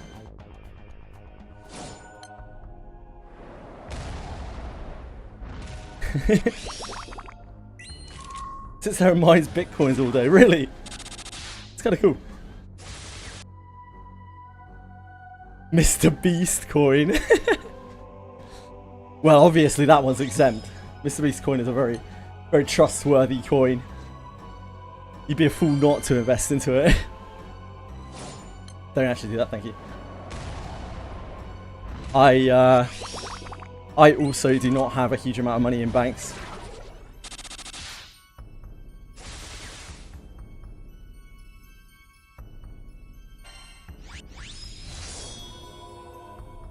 Oh yeah, it's happening constantly, folks. Yeah, it's happening constantly. Zodrak approves as well, Ariatel. Zodrak got caught by it.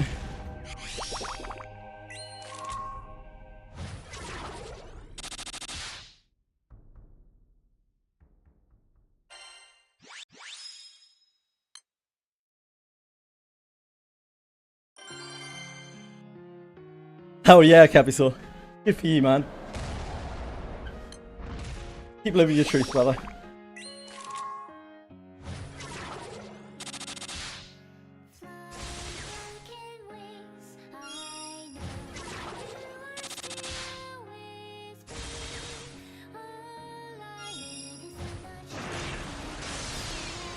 Yeah, who knows, Narcos?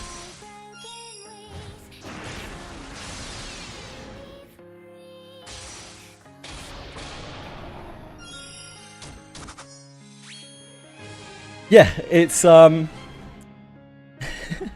it's literally a lottery, right? Because everyone is putting in money, and only a few people are going to take the pool, so to speak, Mythic Foot.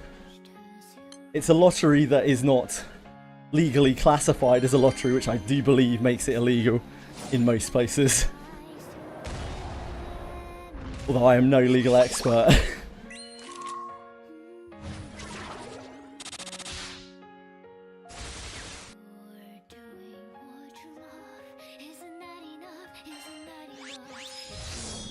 No, not your lottery clock, Narcos. I'm not talking about that, mate.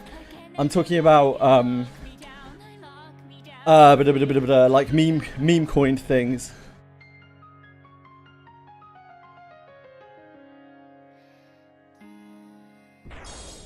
No, I understand the way that works.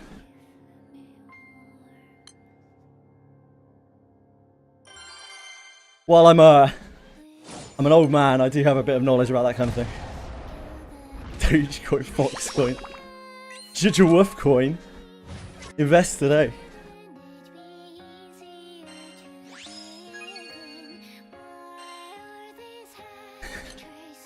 I know you are. Only in age though, Narcos. You're youthful and sprightly, unlike myself.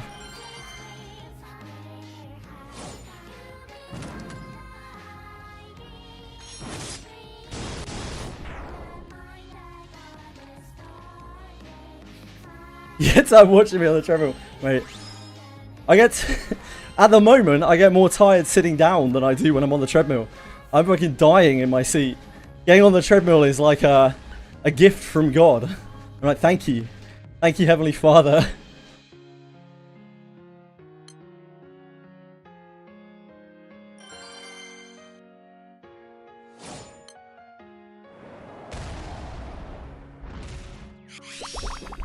Best investment of my entire life, this treadmill.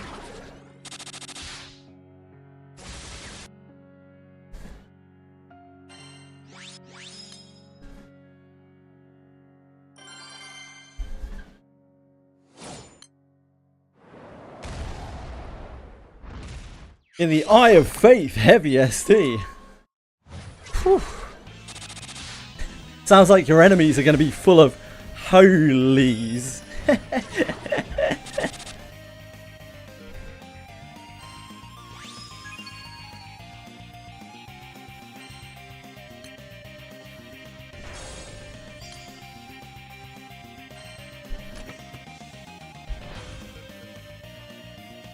Mimic.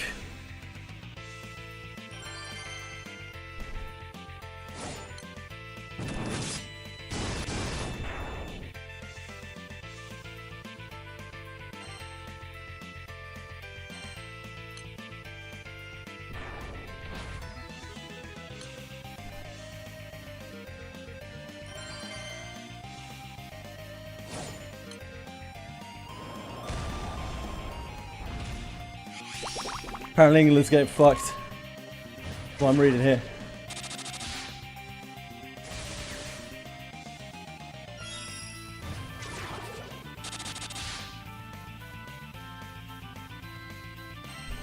Anyone watching the game? Give me a play-by-play.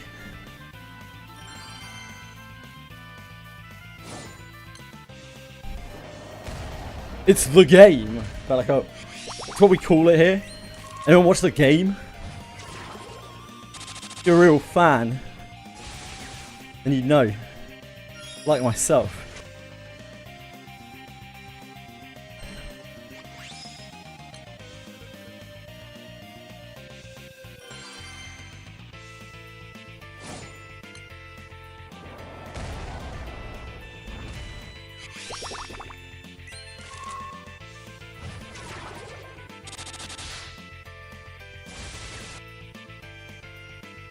England and Argentina.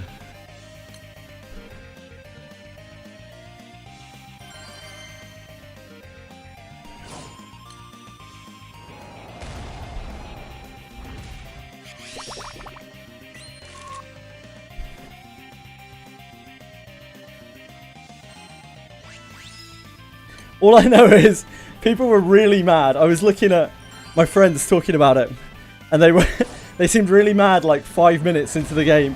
Apparently Argentina was playing very dirty and the ref was letting it slide or something.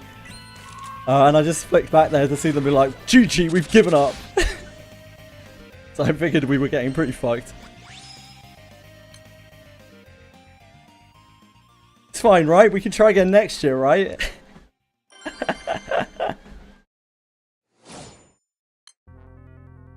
Apparently there were 8 fouls in the first 10 minutes, which is kind of funny.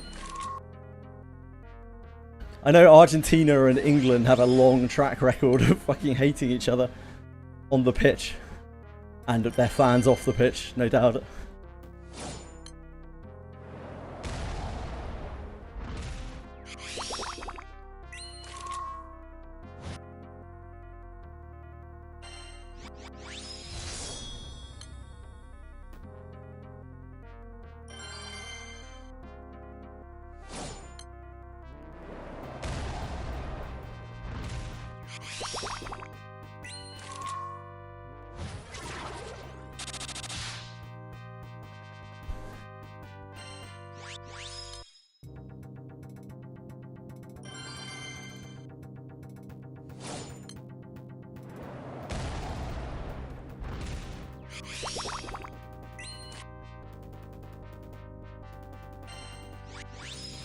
I like more. Oh, look, more war stories on YouTube. Oh, I suppose that means the price of gas is going up again. Probably. Pretty standard.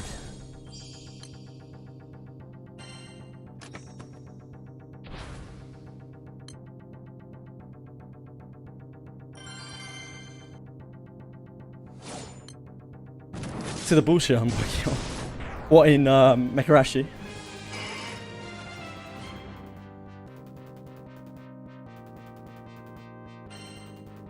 I don't know. I don't care, bro. I'm just gonna throw it out there right now.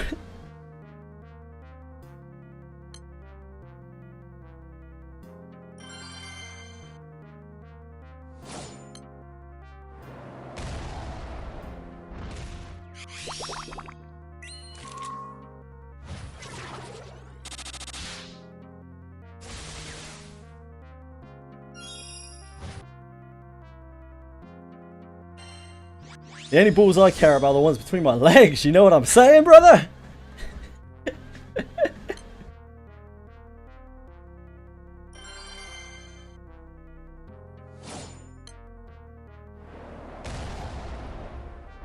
Exactly. This. They sound tasty. They're probably very juicy right now.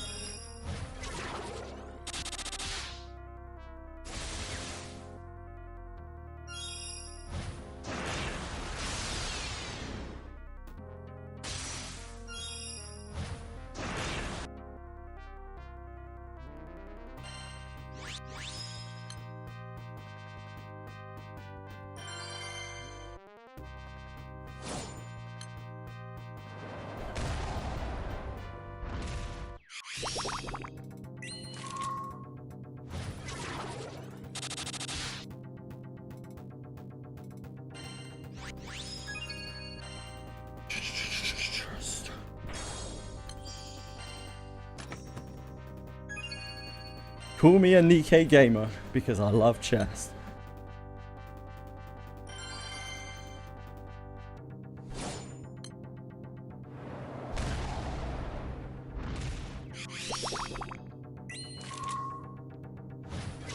Bought help pots for daily points. I have 5 pots. Spend them wisely, Fox. Fox, I don't know. I was going to say maybe you should save some pots so you can do boxing event for collab and then make more pots. But I'm sure it'll be alright. You don't need many pots to do that. There is a pot shortage for Fox. How can I put this? Fox blew his load. Prematurely, I might add.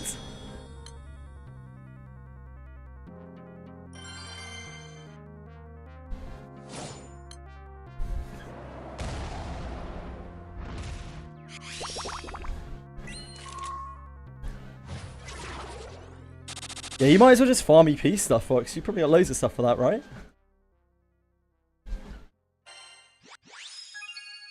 Pot shot. Oh, that's a good one. That's a good one, Narcos. I like that.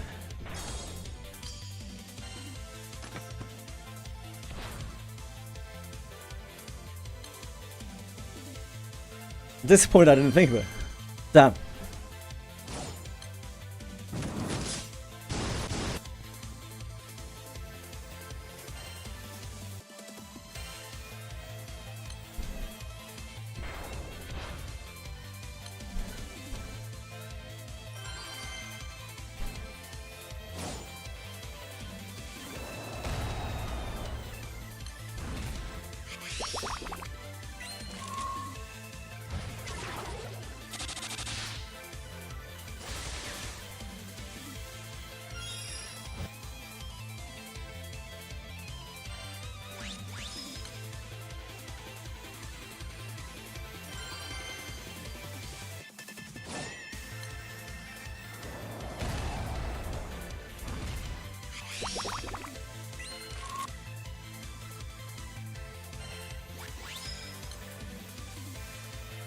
Poor dog is huddling next to because of the thunder. Oh.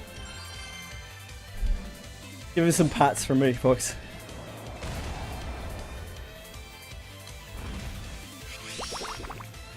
Or her. Sorry.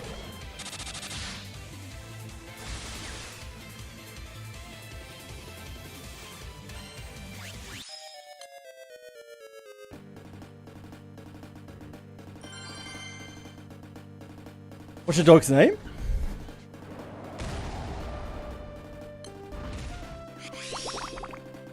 I didn't even know you had a dog, Fox. Somehow that has gone over my head up to this point.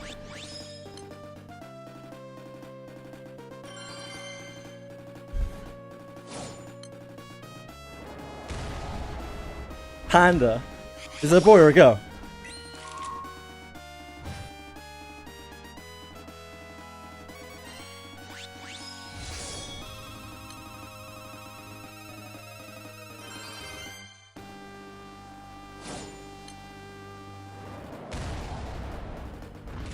Go. Aw. Kitty.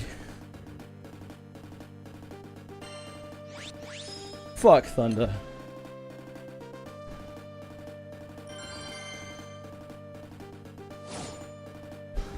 Oh, it's wizard character. It's a new character tomorrow. Isn't it Urza tomorrow, right? Urza rerun tomorrow, I think.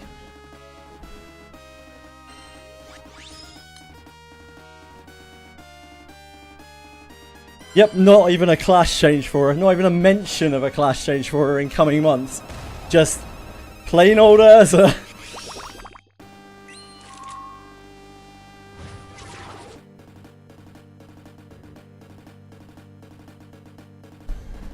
Hey! Yes, Urza is good. Urza is good. She's a dwarf ranger. I like how...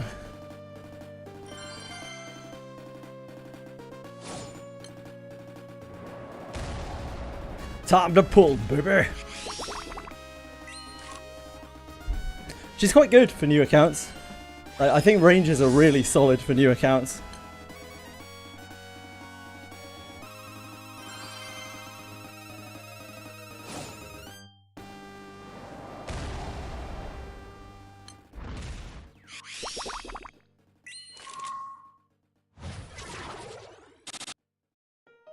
Libra is a big Urza fan. Leader of the Urza fan club. Captain of the Urza volleyball team.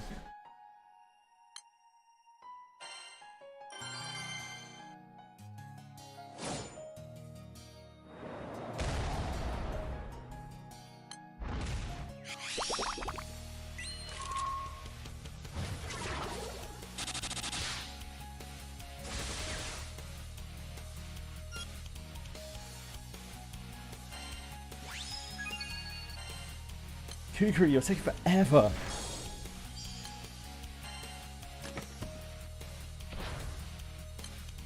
Ridiculous.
I don't know, I just need to win.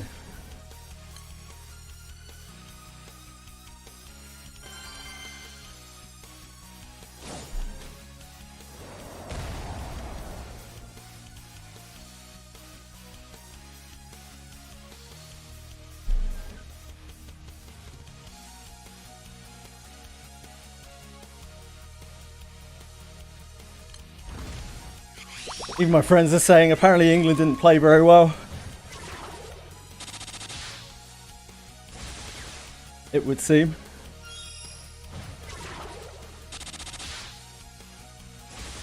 But I don't have any knowledge of any of it.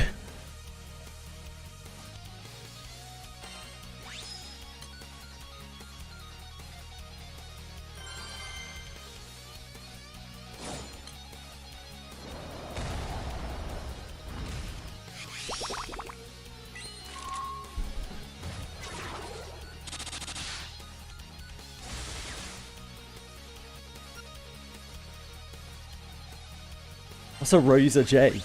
Oh. Must be a Megarashi character. I was like, is that a football thing?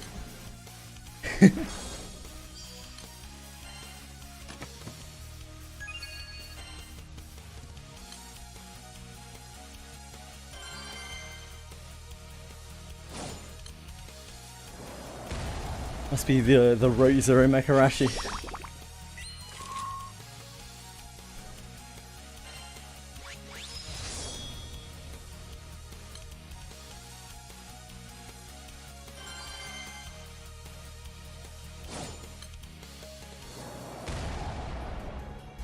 Bellin, no more quitting.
Is Rent a Girlfriend a game? It's Kaiji number... What is it? Kaiji number 8? Kaiji number 6? I can't remember. 8, right? Kaiji number 8 a game? Kaiji number 6, 7.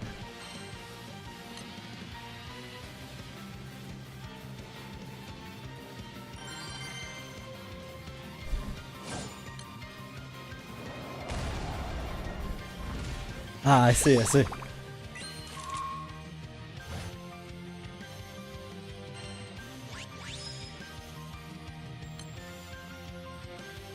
Okay, Kukuru, we're almost there.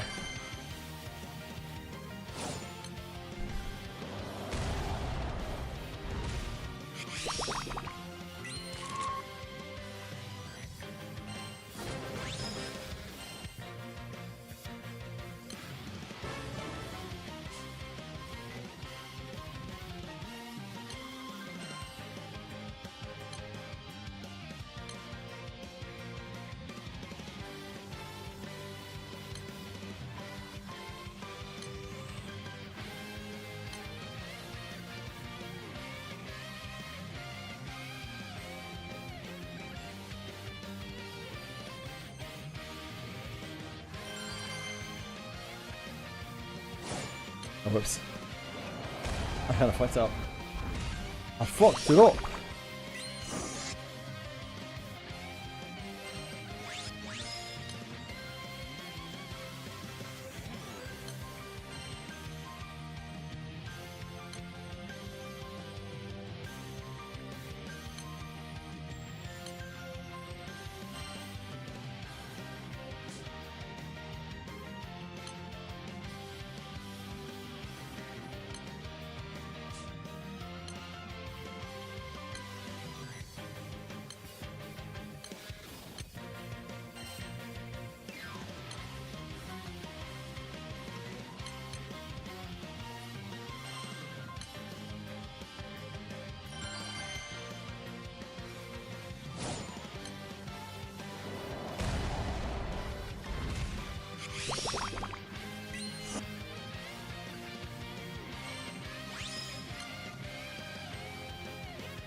See you later, night, guys. Take care of yourself, man. Thanks for hanging out. I hope you have a wonderful night.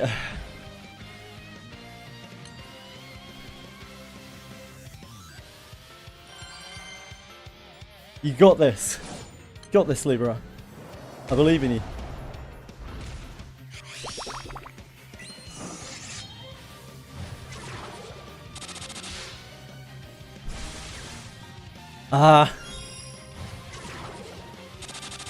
Next time, Bellicote, next time.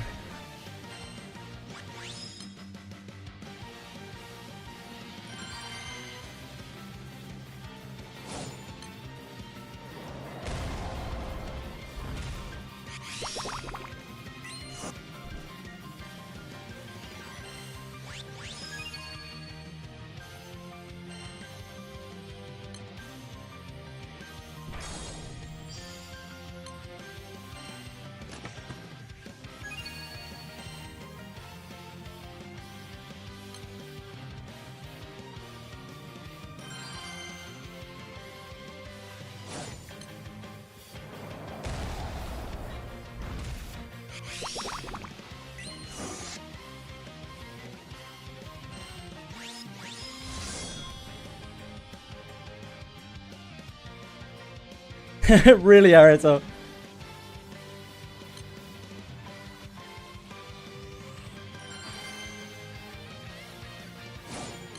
Dan is by far the best of those, in my opinion. I did quite like Made in Abyss Season 1. Never really got into Blue Lock.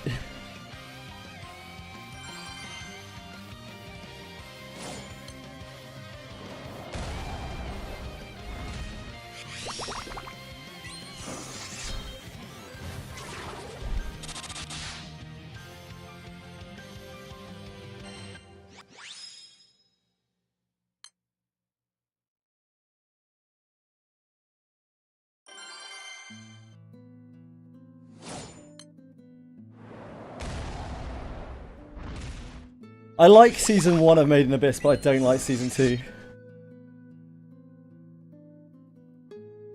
But I wouldn't say Season 1 is as good as Dan.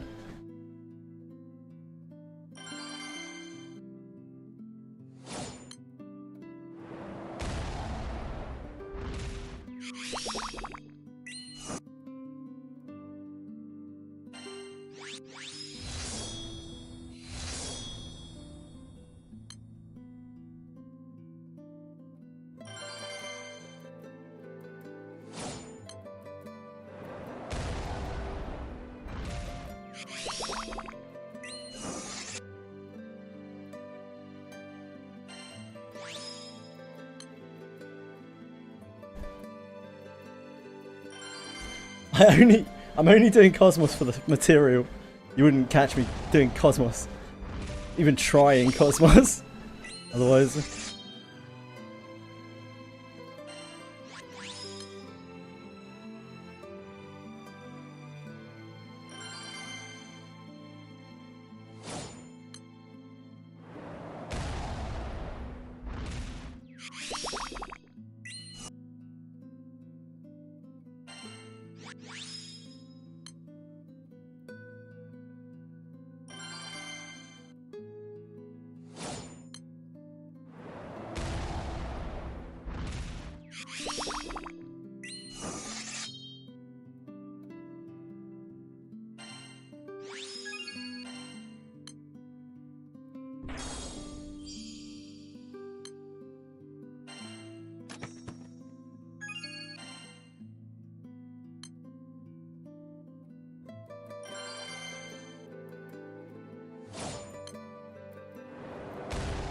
I'm gonna put Wilderness back in.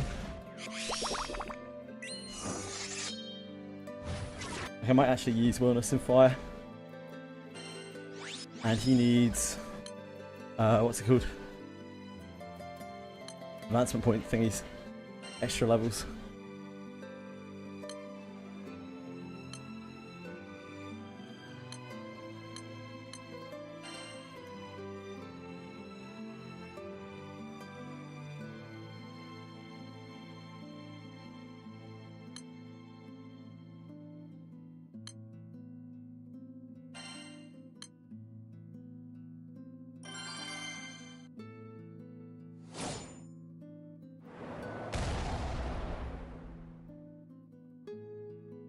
Blue lock first.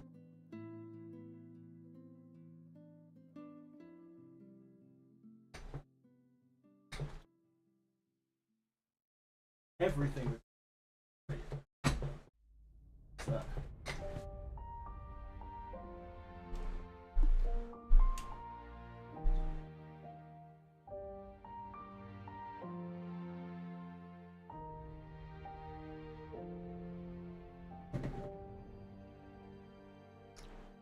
I'm in shock that there are 5 seasons of Rent a Girlfriend.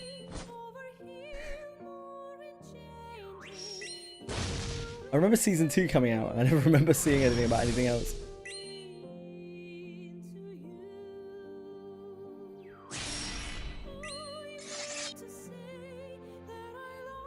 Right.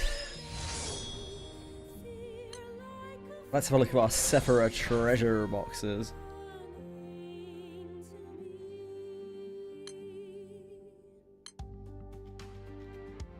We have 300.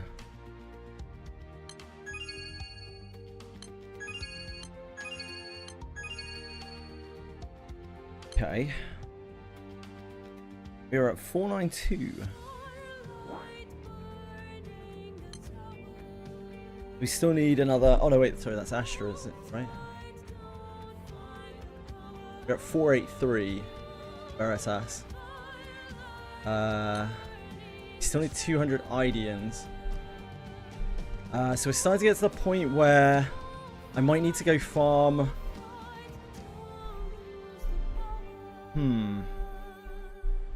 I might need to go farm the specific hangman mob.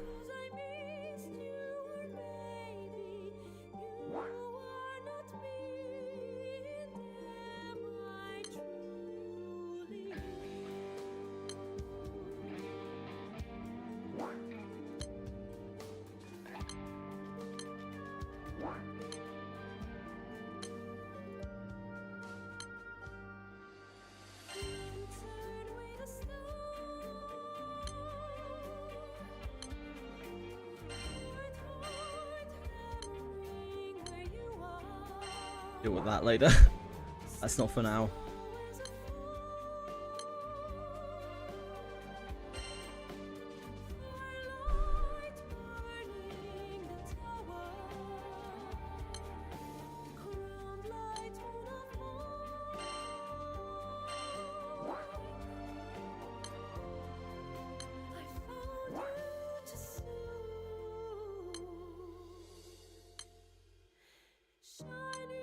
Silver gift apparently.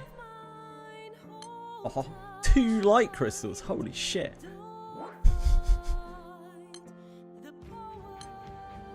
What the?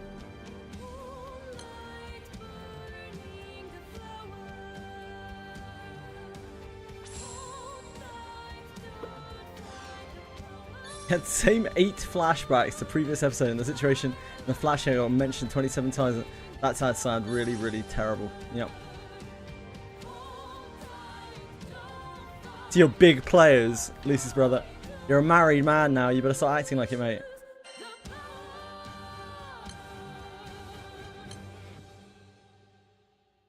Whoa, look at all these trophies.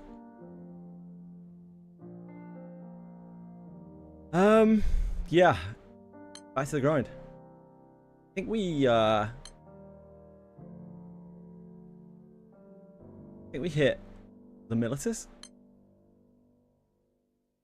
Where I'm at right now.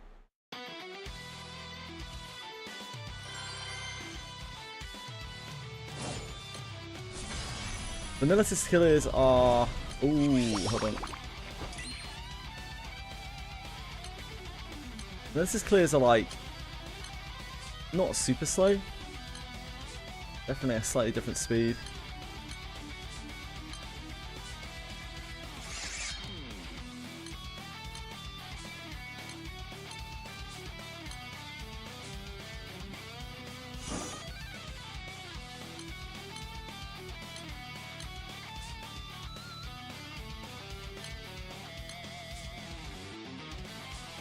Is that enough?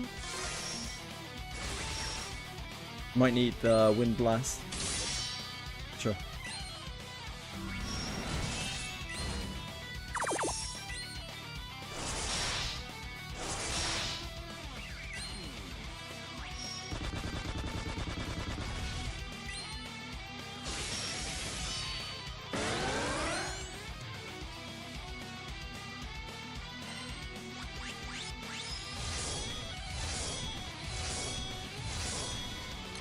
Apparently not.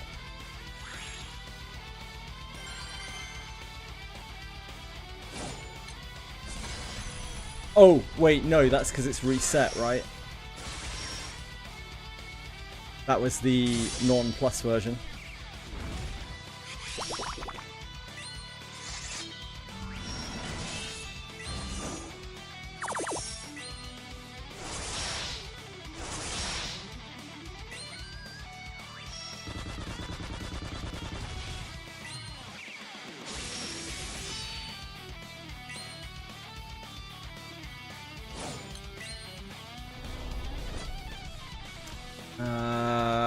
That's not enough. We can try it, but I don't think that's enough.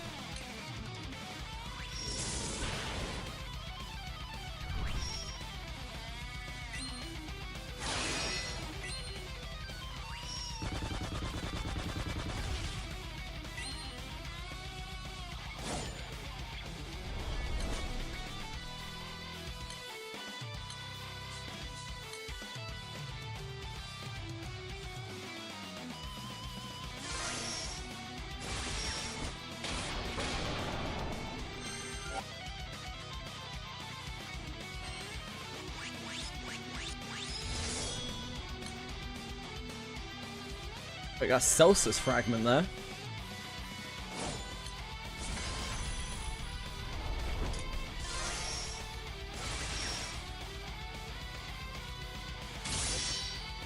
Big fraggies.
I do think we're going to run into an Idean issue.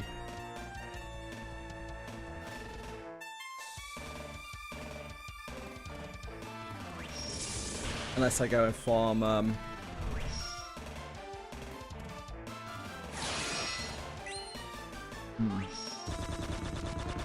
I guess we'll get a bit closer first.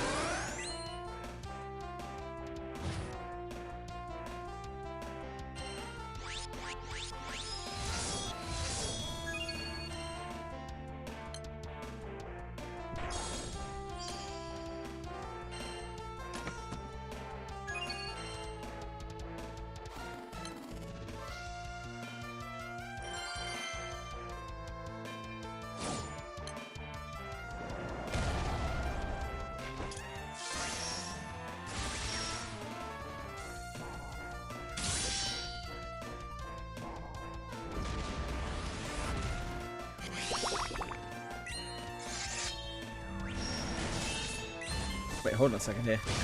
This is the wrong mob. I've been bamboozled.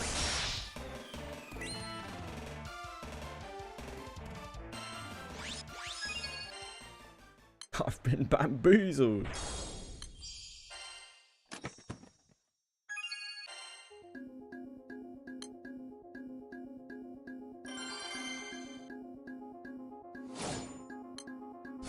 What's the here be swords? Not called.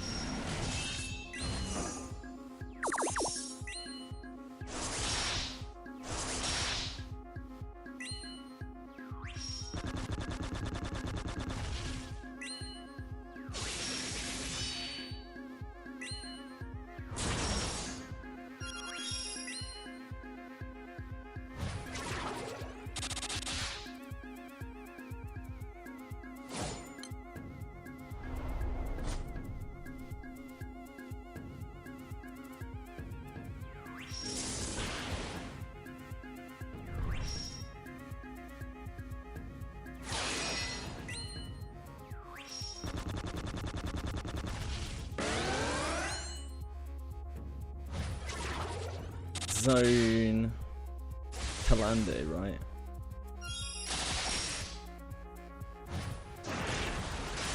Painted Hell Maiden.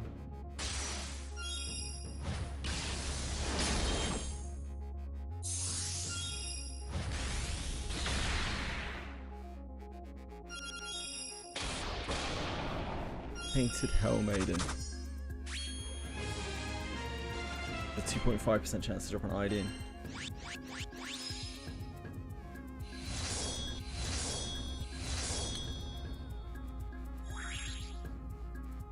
You don't have an alternative to this there, though? To this!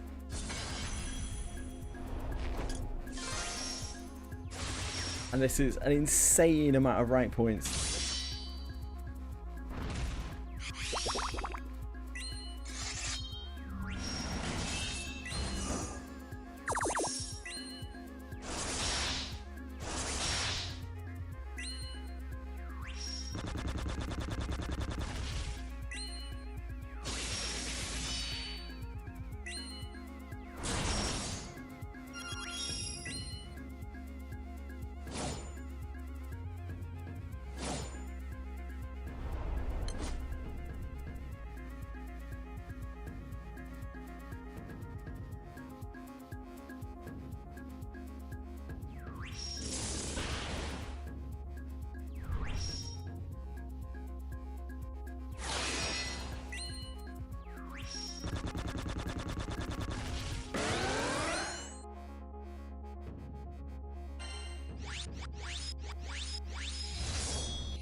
Oh, wonder if we can get away with not using Catzelia, maybe?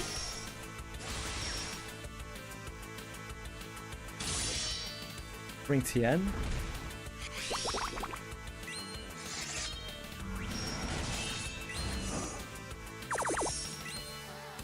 But OER is bringing a lot of damage. Jump.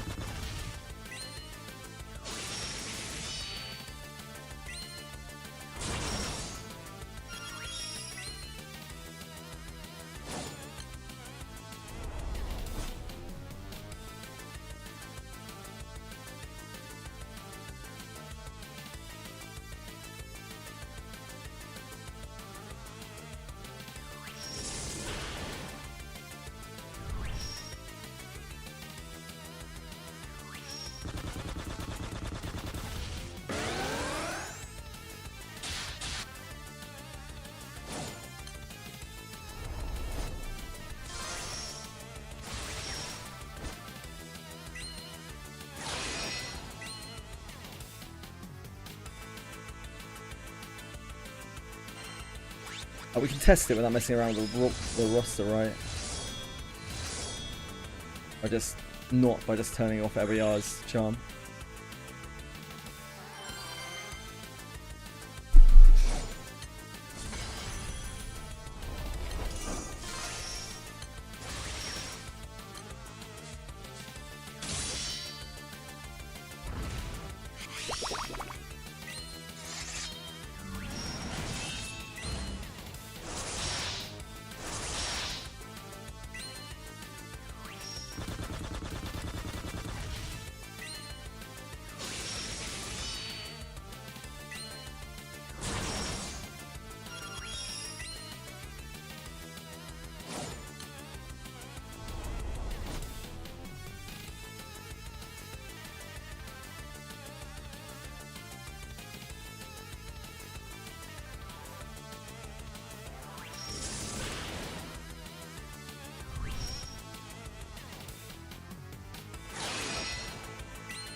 Yeah, that looks like it works.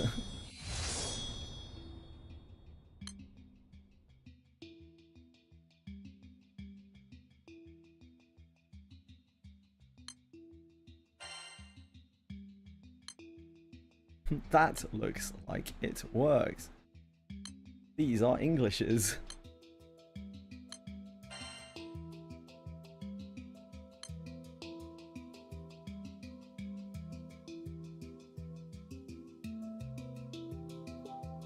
Yeah, well, yeah, it does more damage than that.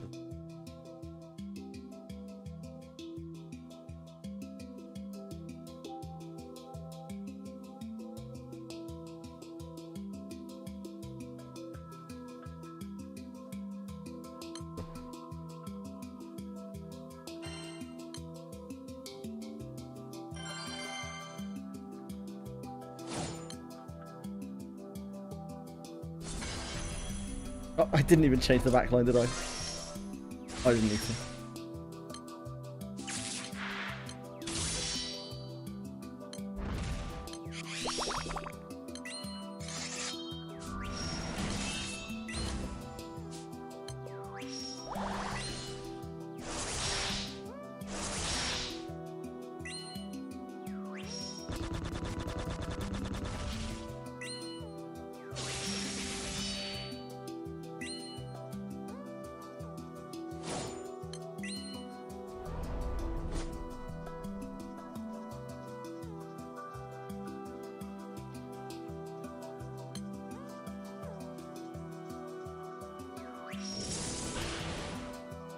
Ah, did I turn that off too late? That's why we did so much damage.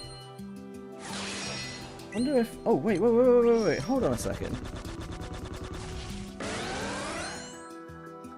Okay, we'll try it again in a second. Probably get away with using that button instead of...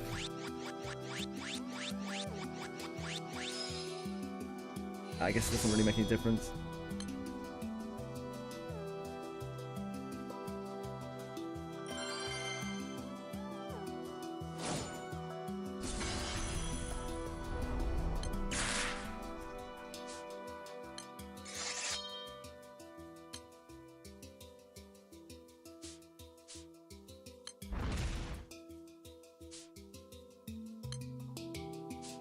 No way we can use it.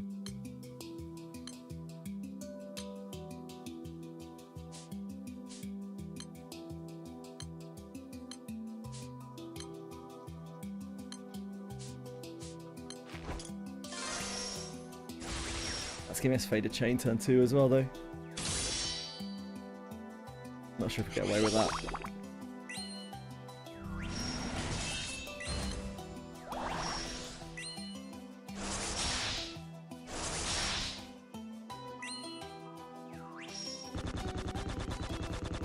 Or maybe actually.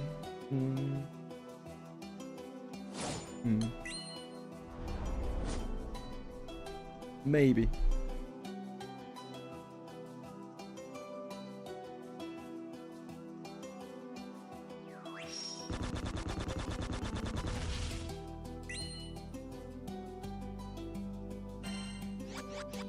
Good. Gets Mega Mari some extended mastery as well. Really nice for them. They don't even have extended mastery. Yeah.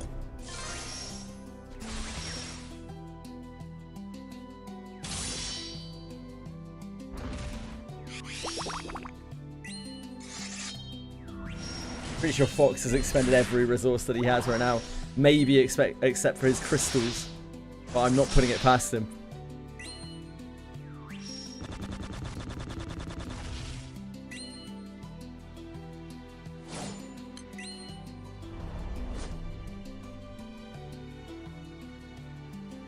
Oh, Fox, do you have... You probably already thought of this. Do you have any alchemist currency?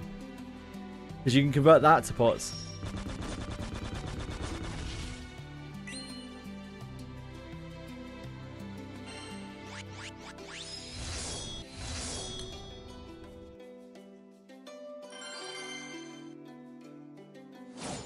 Or if you have something you can break down for alchemy. Yeah, you can put alchemy stuff.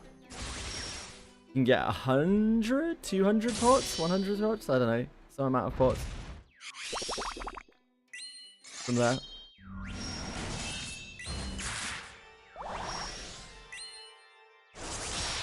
I figured you would have already. I feel like you've done everything in the game. You've squeezed every elixir from the game.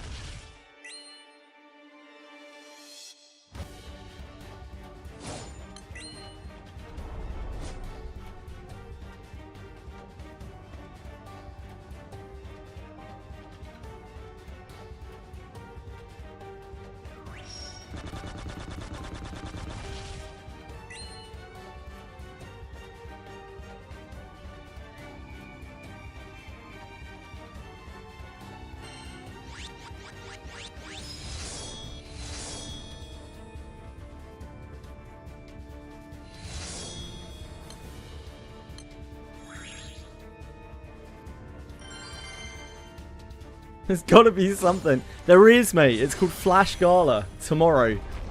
That's it. That's all you got left, brother.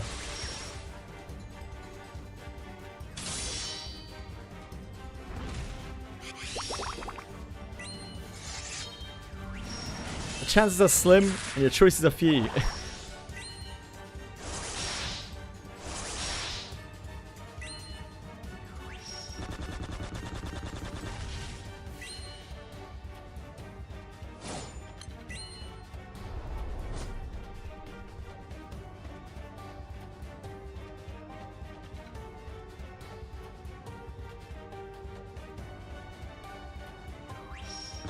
You gotta center yourself, Fox. Like a doctor's waiting room. You gotta have patience.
Diaspora.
Oops.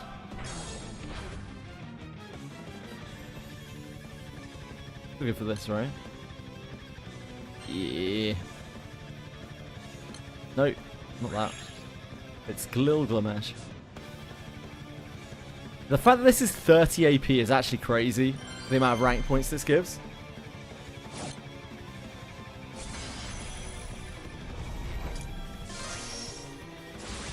It's got to be like the most efficient RP leveling in the game.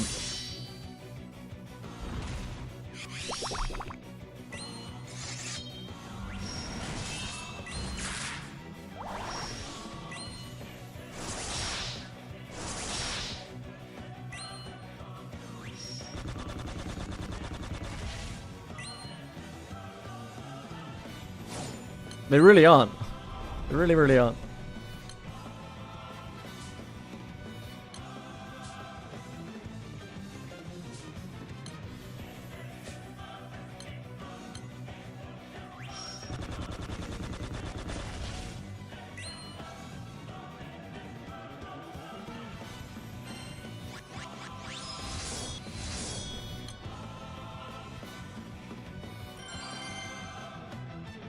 Mega Mario might have shaved 2 buttons off of this. I guess net 1. 1 button off of this.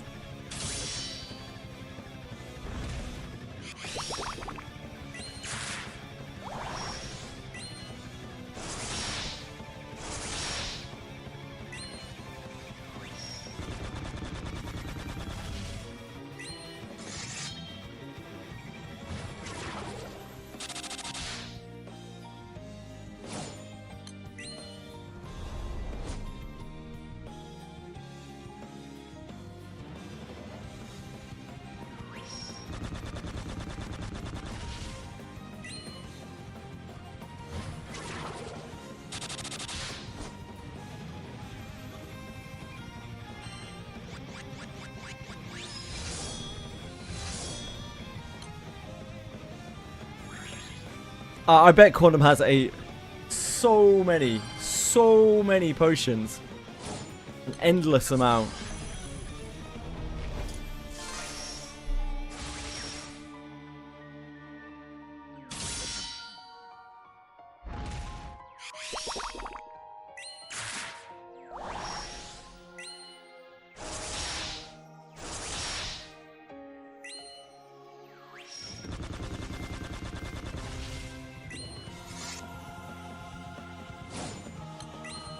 He's still working on getting enough to finish the Eric Arts Academy.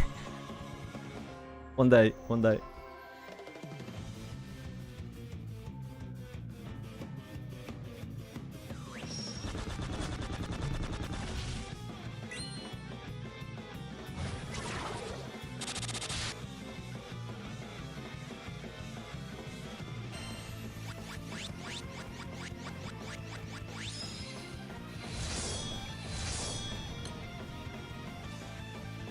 Veritas. Veritas, I think, is actually no longer the problem.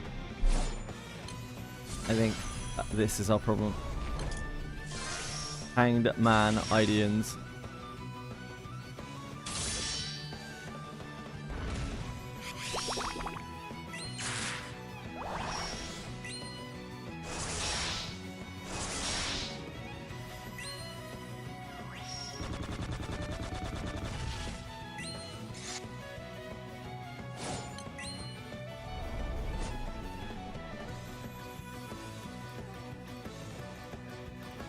I'm surprised that Fox has farmed so much that he's run into pot problems. Because while my pot's got a little bit low ones, like, I haven't really had any issues at all. And I must have farmed quite a bit.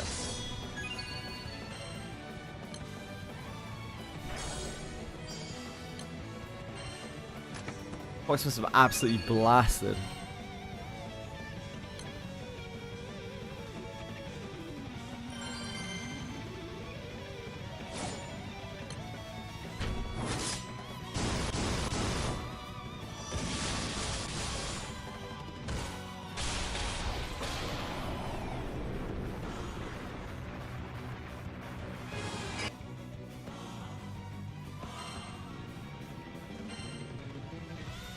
Wait, is that... Am I farming...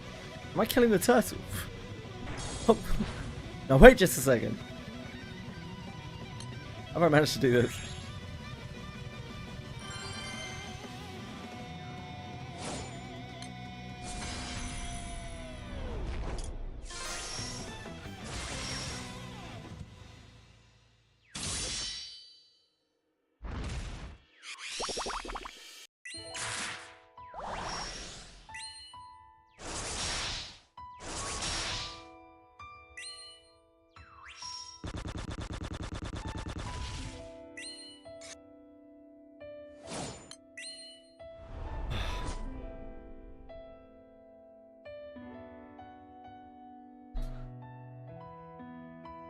Naps, thank you.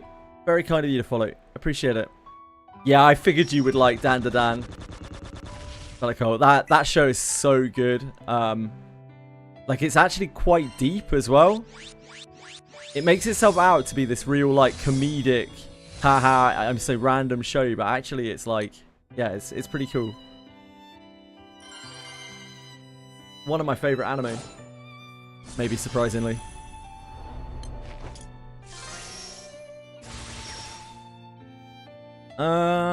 I think it depends what type of person you are.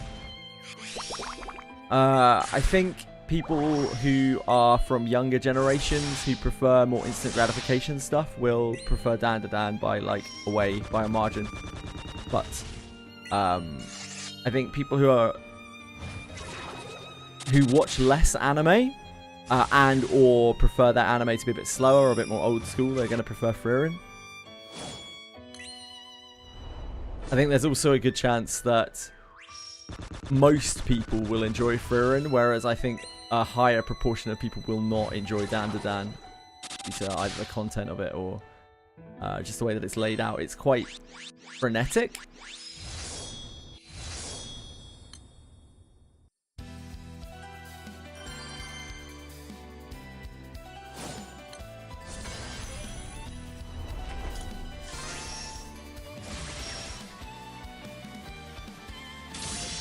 I definitely give it a go, like, and don't be put off by its description.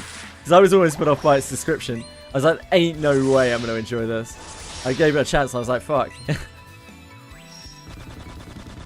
What have I just watched?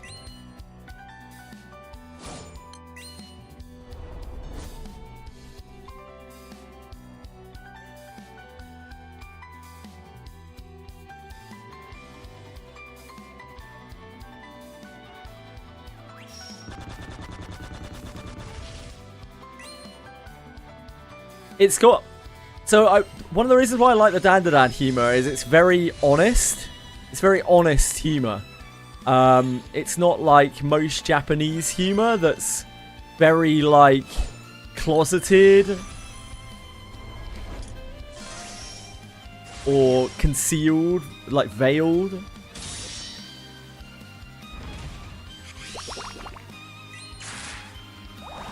But on top of that, it's just really fun, and it made me cry at a couple of points as well. The story is like stupidly deep in places.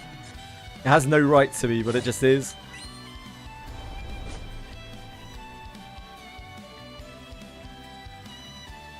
Yeah, exactly, Bellico. It's like this very honest, unforced humor, which I genuinely found funny. I do not find many anime funny.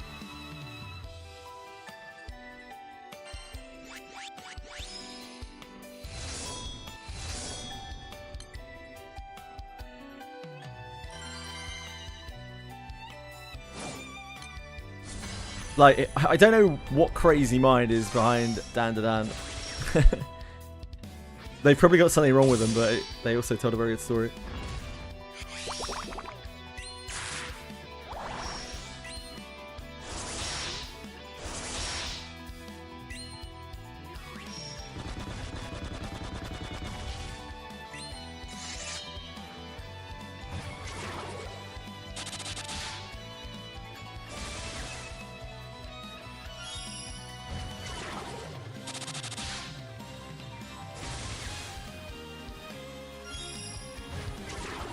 I got hooked by Frieren, but very, very quickly.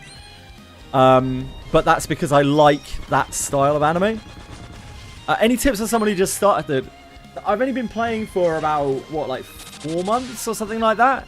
I'm not exactly a super expert. But I guess my advice would be to take things slowly and not overwhelm yourself with everything all at once. Try to do things one step at a time. Don't be scared to skip the story unless you're very, very, very into it. I have played through the whole story myself. Most of it, I would say, is honestly not really worth it.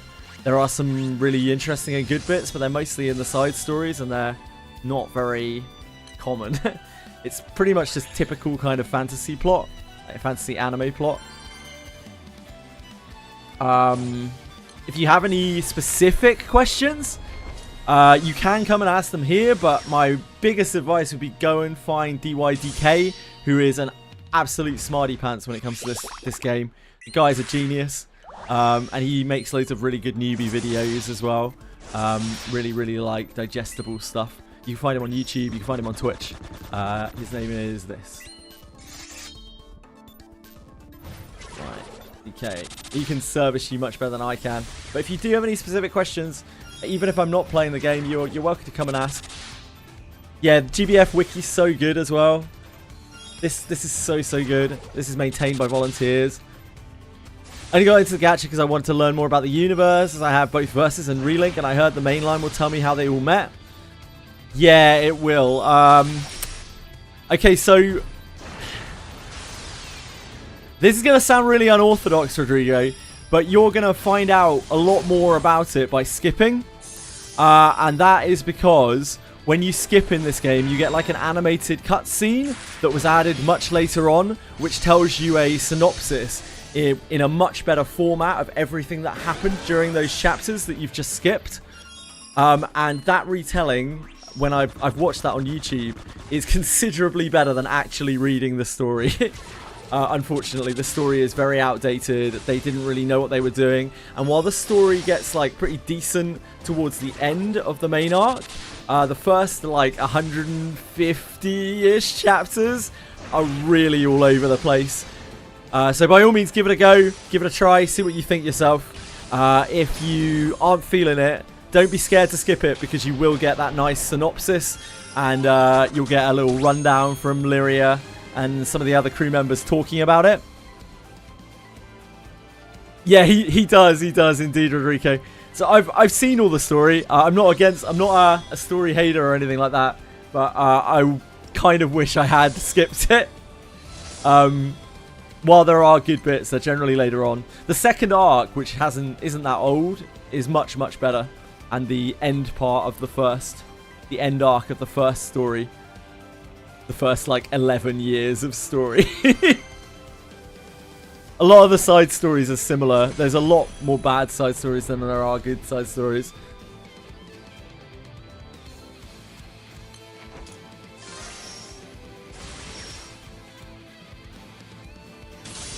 It is certainly a journey. Who are your favourite characters out of Relink, Rodrigo?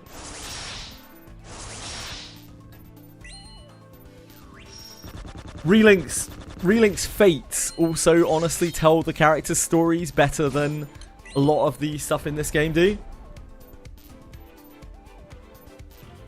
No, it's very old. It's 12 years old, right, Rodrigo? And they originally made this game in a browser, like as a tiny little browser game, right? So back then, there are no like real effects or anything like that. It takes a long time for them to tell a kind of story. And every story they tell, it's like, ooh, you got ambushed by monsters again. Uh-oh, how did we let these monsters sneak up on us? Literally every chapter. It takes them a long time to get out of that. Yeah, the fates in Relink are actually really good too. They're much better. They tell the story at a much better pace than Granblue does. Granblue Fantasy does.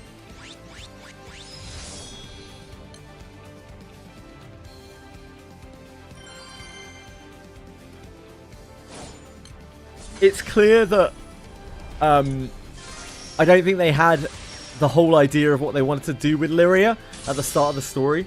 By the time they finished the first arc, it was like 11 years into the game. And I think over time they really evolved what they wanted to do with Lyria. So they don't make out the... I think originally they just wanted Lyria to be like a... Just like what is a modern day like Paimon. Just like a companion who guides you through the story somewhat. And they didn't really start fleshing her out until they got a little while into the game. I guess probably because they didn't know whether the game was going to be successful or not. What makes the sky blue? I didn't actually like What Makes the Sky Blue very much. I think there are some really good stories though, and a lot of people do like What Makes the Sky Blue. It just wasn't my cup of tea. But yeah, there's a set of those side stories that you'll unlock as you go through the story. There's like, what, 3 of them? I think. And yeah, a lot of people do view them as like some of the best in the game, but they're not really my favorites. I like some of the other ones a lot more.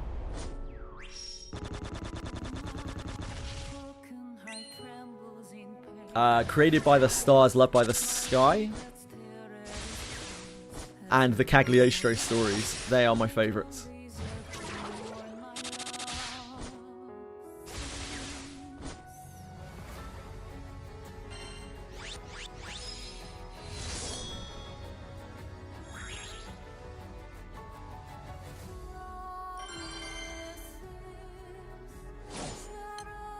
Six Dragons.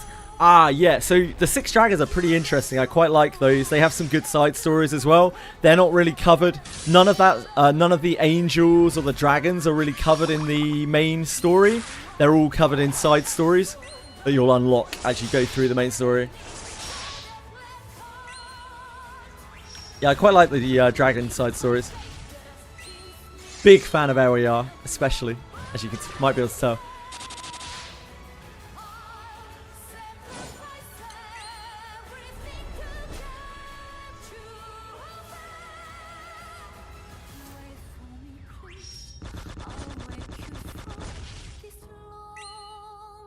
Willness on a base point is my favorite. I like Willness as well, yeah. I really like Willness as well.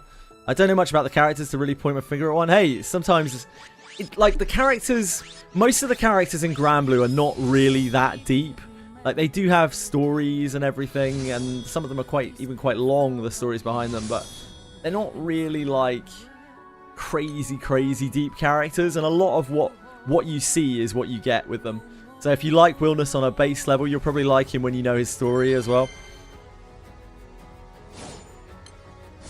I think Willness is pretty cool. My second favourite dragon.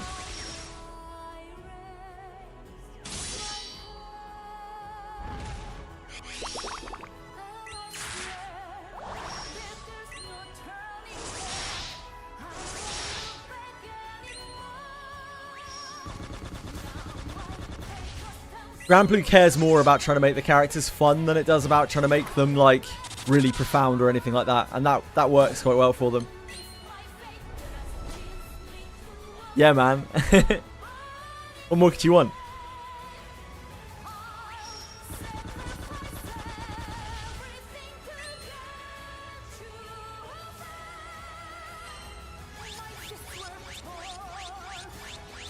No, I only just started playing Relink, literally when it came out, when the Eternal Ragnarok came out.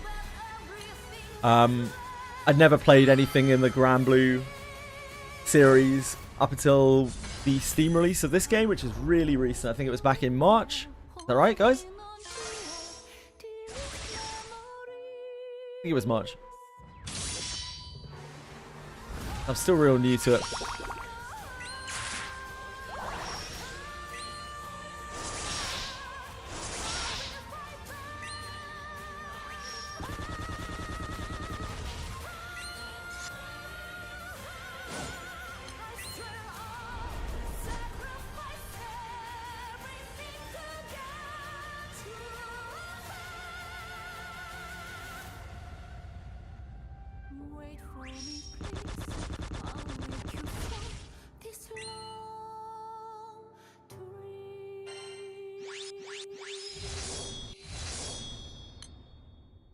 How about you? Have you played Relink for long, Rodrigo?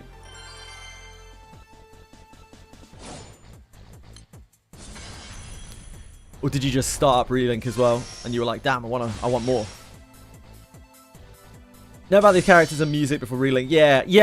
So Relink isn't really my sort of game, but seeing the characters in 3D, seeing their English voices, like that kind of just carries it. That makes it fun for me, even though again it's not really my sort of game. So I've been steadily working my way through that.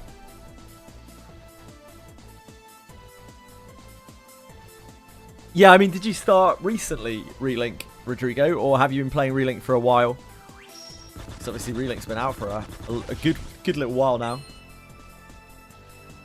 Yeah, I agree, like, I like that.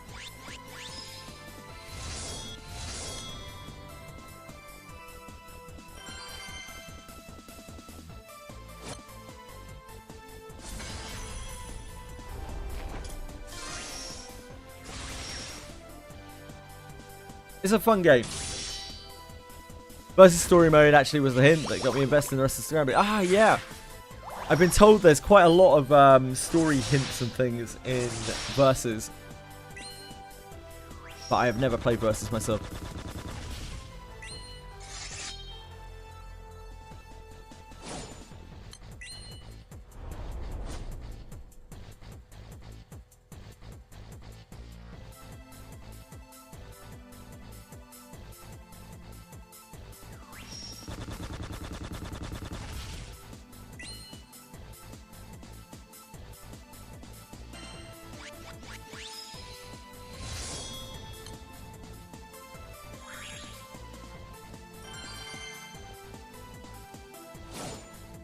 Want to learn more about the Angels and heard what makes the Sky Blue is an amazing side story? Yeah, so I think you'll unlock what makes the Sky Blue at like chapter 54 in the main story, something like that. I think it's at the end of the first little arc. I think you unlock that series around about then.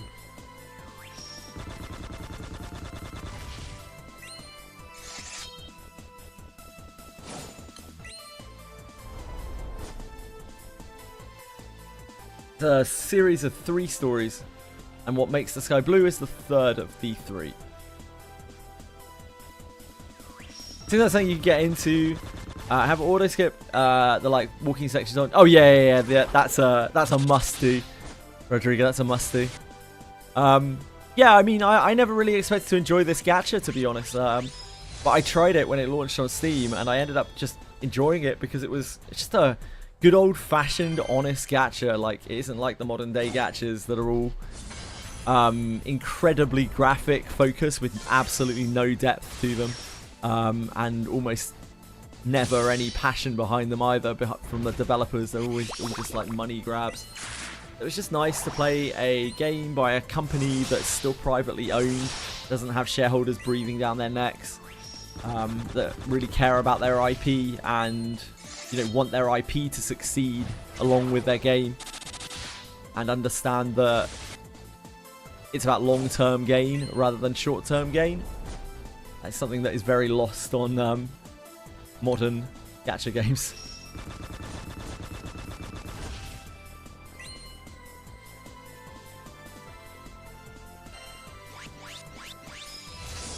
I hope you do manage to get into it, but I totally understand if you don't.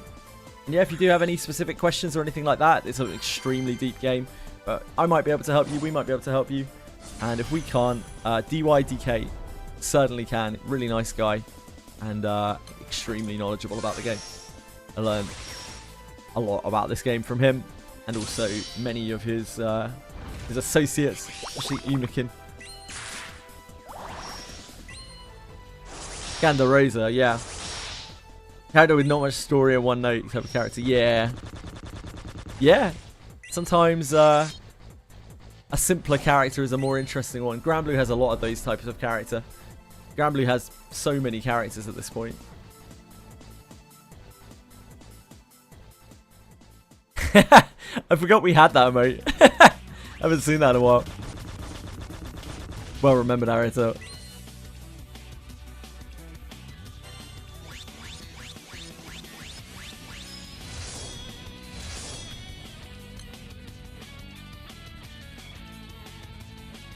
Nah, he's not a particularly integral story character or anything like that, but he's fun. There are lots of characters like that. If you like characters that are just, you know, fun, they're meant, and a game that is a story that is primarily about fun and rather than like anything too deep. Not that it doesn't have deep parts, it's just that there is quite a lot of focus on, you know, the fun side of things. Then you may well like Granblue's story. There's certainly a lot of it. So if you do like it, you're in for a treat. There are something like 95 currently accessible side stories and 191 story chapters with 9 story chapters on the... No, 8 story chapters, I think, on the newest arc. There are a total of about 200. Plus all of the fates, every character has a set of fates that tells you more about their background as you get them. There's a hell of a lot of text. And for what it's worth, even though there's no English dub, almost every line of text in this entire game is voiced. Which is very different from something like Fate Grand Order, which has novels of text and it's all completely unvoiced. Even though I can't understand the voices, it still means a lot to be able to hear the inflection of what the character's saying.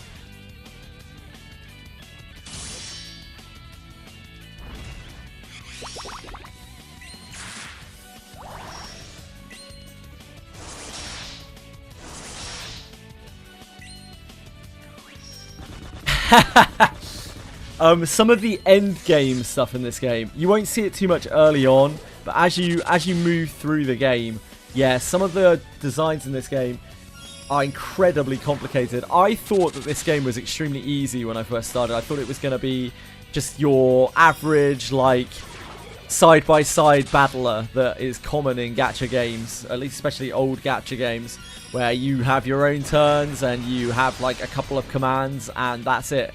And that's, like, the depth of the game, but that's just not true at all. There's a huge amount of work behind the grid, which is something that you need to prepare out of combat. And then actually even in combat, although you don't have a huge amount of skills, you have the skills, you have summons, and the way all of the abilities interact is incredibly complicated.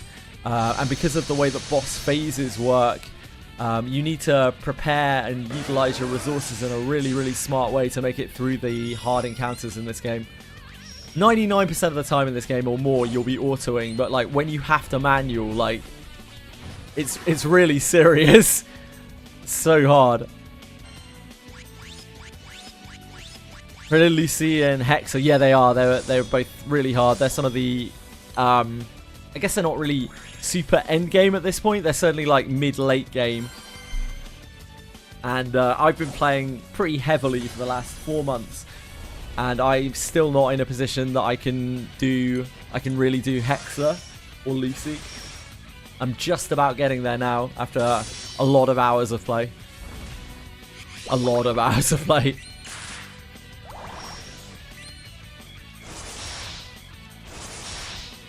Game is not easy.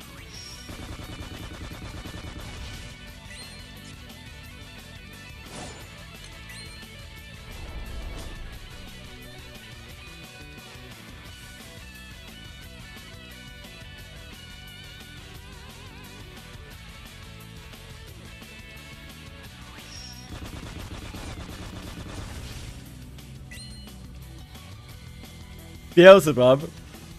Beelzebub and Belial are pretty cool characters. I'm not too big on most of the villains in this game. Beelzebub and especially Belial are some of the better ones. They are in those same chapters that you were talking about earlier, the side stories you were talking about earlier. The What Makes the Sky Blue series. So if you want to find out more about those, I won't spoil it for you because you'll find out in that.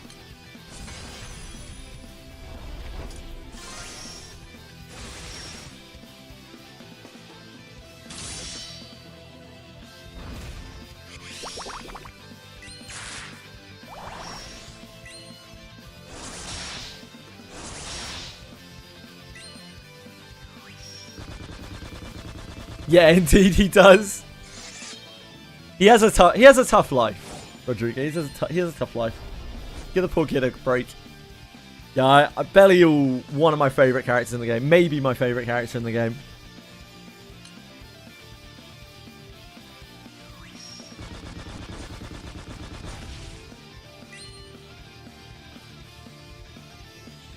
Paradise Lust, yeah, indeed.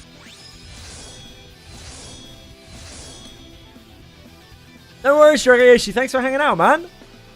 Love you very much. I hope you sleep well.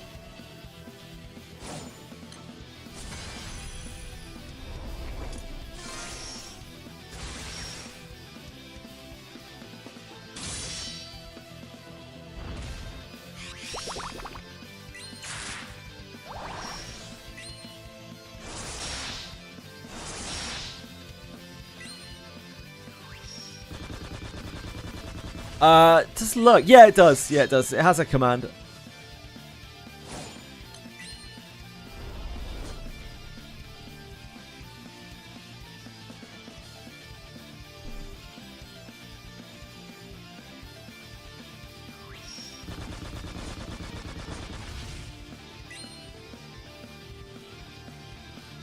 I made it. Yeah, Fox did make it.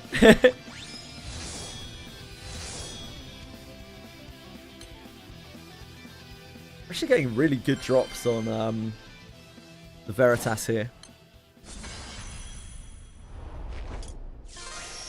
Again, I think we are going to be stuck on Ideans, considering the rate that these are dropping. I think we are going to have to go and farm. At some point, we are going to have to farm the specific Hanged Man dropper. What are they called again? Tainted Hell Maiden and swords. I saw that Gran can have classes in this game. Yeah. Which I'm surprised about. Is there any classes I need to look for in order to complete some content? Are all jobs good? In this game, you really want to unlock all of the jobs. When you get a job to level 20 in this game, you get a permanent buff for all of the other jobs. And you also unlock the later tier classes. So it's something that you're going to want to make for the first 3 tiers of classes. You're going to just want to make your way through the list and unlock them one by one. I don't mind farming Arcarum, honestly, Fox. It really doesn't bother me very much. It's just a farm, innit? Yeah, my only concern is running out of elixirs, but because I've been pretty disciplined here. I've only been doing the 3 dot spawner, defender spawner, and this militus. So I've actually got quite a lot of pots left. I haven't been through too many. We're doing really well. Yeah, I've still only used about 400 pots, and we've got probably like more than halfway into Kai.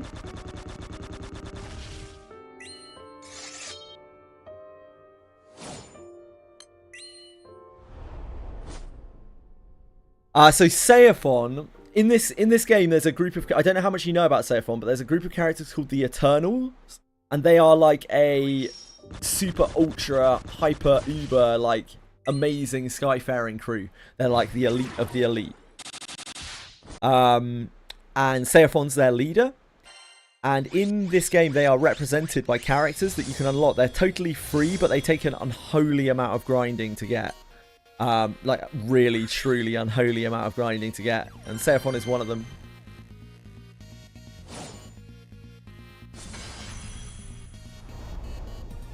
Yeah, that's right, that's right. So like they get updated over time as well, like to make sure that they're always relevant. When they start lagging behind a bit due to power creep, they get buffed back up again with some new like progression, hyper grindy progression line. Yeah, indeed, you got it, Rodrigo. And Seiphon is super integral to wind high level play, because he has an effect which breaks a whole mechanic, like completely trivializes an entire very annoying mechanic.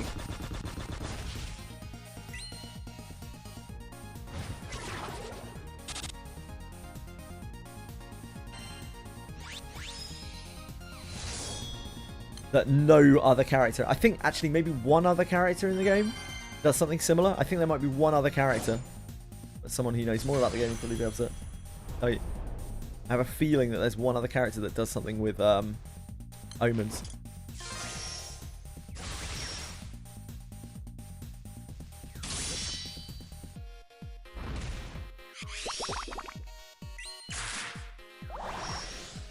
Id, I don't think so. I don't know that much about Relink.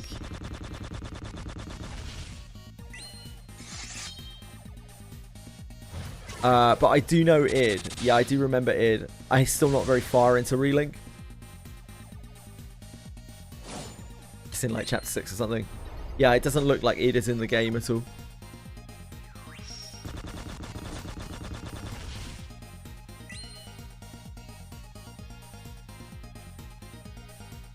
I really like the Harvin from Relink. The Harvin villain, whatever she's called, like Marielle or something.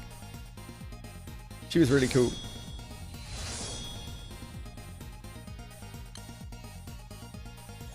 Yeah, not yet, it would seem, Rodrigo. Miriel? Miriel, is it?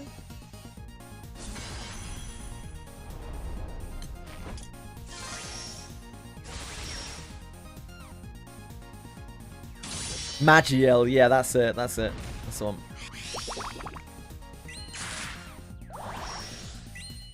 I'm not big on Harvin. I'm not a big fan of Harvin. There aren't that many cool girls at Harvin, but yeah, I like her.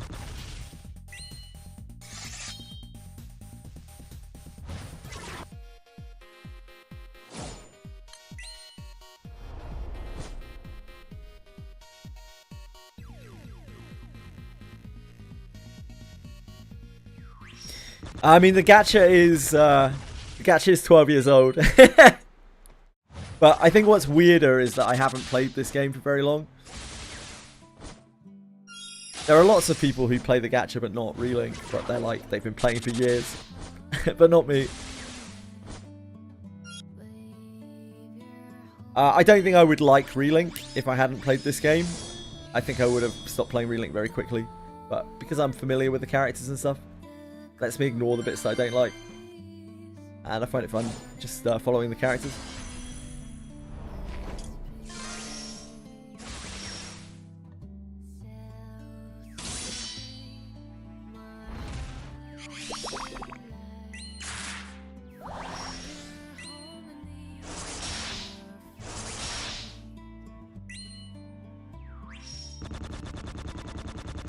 Doing alright, Chili?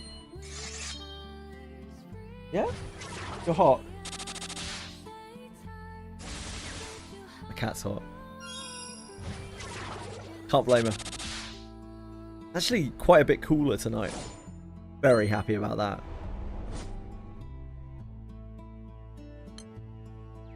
Gacha Wings of Terror. It's a scary boss. It's a boss even when you're much stronger than it. It can still kill you if you don't respect what it does.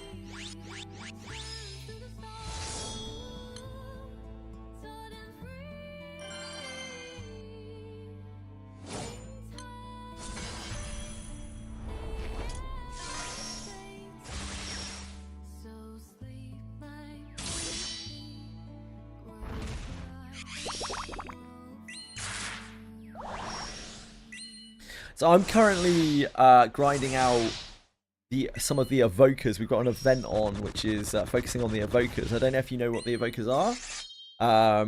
Wait, which evokers are in Relink? Frau got put into Relink recently, right? So it's the group of individuals that Frau comes from.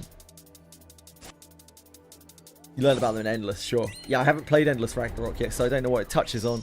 So in what, like chapter 6 or chapter 7 of regular Relink. Ah, Versus as well, cool.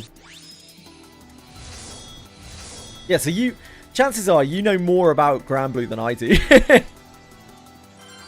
I would not be shocked.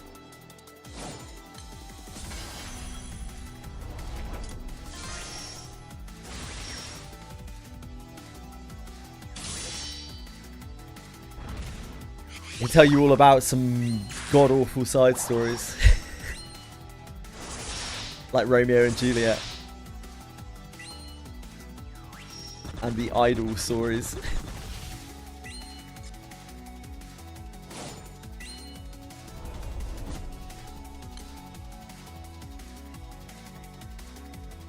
But that's pretty much what Granblue Fantasy is in a lot of ways. Like, although there is a big focus on grinding and gameplay in this game, there's also a lot of story. Again, it's all voiced, so it's clear that they took a lot of care over it and they put a lot of work into it. It can definitely be played as like a visual novel. There's enough. There's more than enough story there.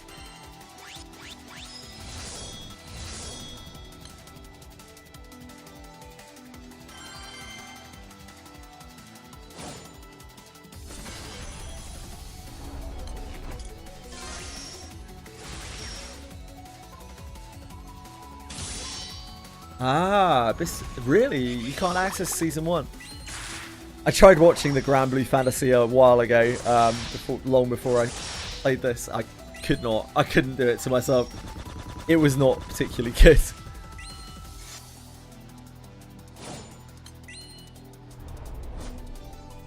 Certainly not to my taste.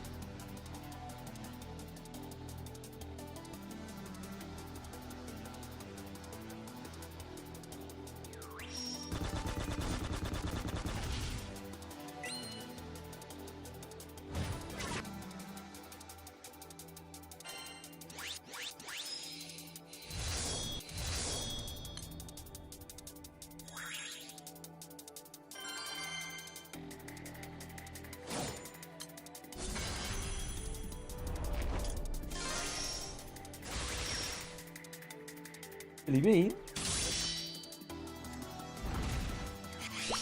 You're wound up, aren't you? You're acting up because of the heat.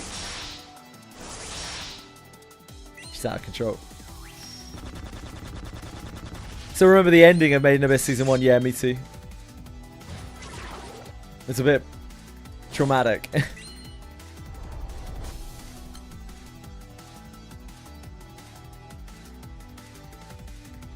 Blaze, I've no idea whether it's good. I think that surprised me most is how sudden grand story it just starts. Yeah, again, it was like, I don't think when they launched this originally they had the plans of Granblue becoming what it is now. It's just this tiny little browser game, and I don't think until it took off they really started fleshing a lot of that stuff out. So they didn't take particularly great care.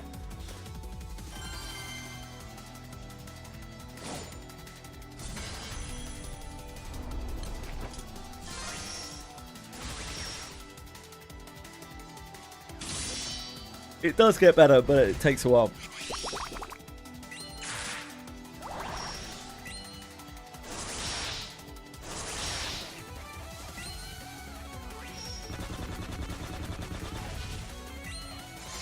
Yeah, a lot of the, particularly first couple of arcs, are very much like that all the way through.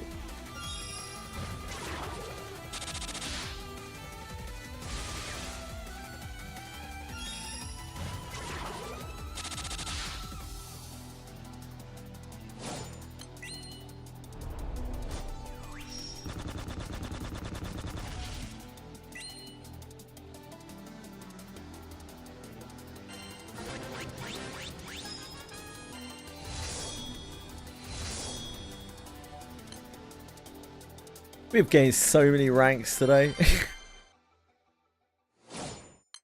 XP is so stupid. We're going to have to do the 275 quest, aren't we?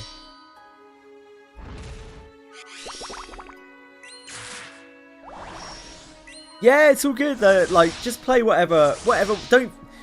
I guess what I'm trying to say is don't feel like you're betraying the story or missing something if you end up skipping, because genuinely they rewrote the skips like a long time in the future when they actually understood the story they were trying to tell a lot better.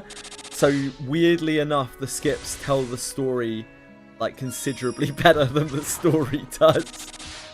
At least for the first two arcs up until about episode, I don't know, 100, maybe a little bit before.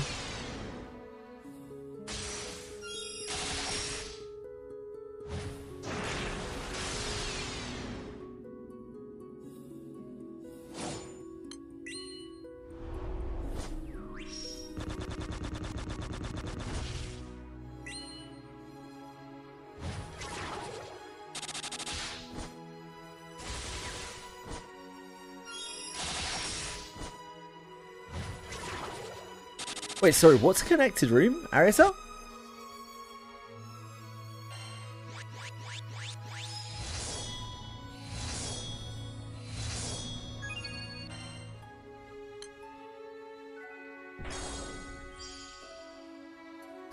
Do you have to have Gran in your party at all times in the gacha? Yeah, you do. It won't be 100% of the time, but any non-scripted battle, I believe you have to have Gran in every single. Ah, the hotel you checked into. Connected room. Ugh. That's no good.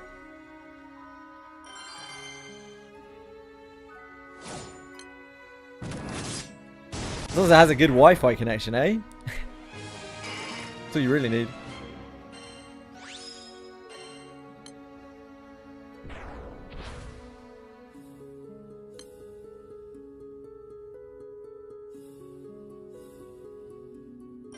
Yeah, indeed. Exactly, Rodrigo. Exactly. I learned this the hard way. I wanted to do it myself so I could see for myself, and I learned it the hard way. So, like, feel free to ignore what I'm saying. Yeah, and I totally get it because I felt the same way. I wanted to try it for myself.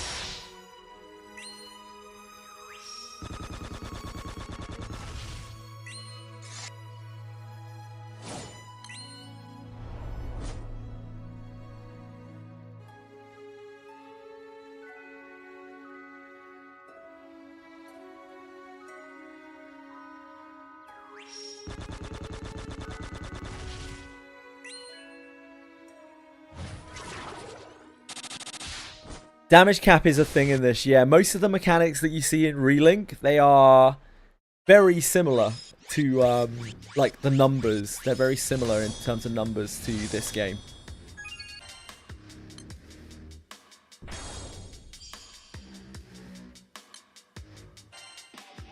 You'll also notice a lot of the font and stuff that's used is very similar.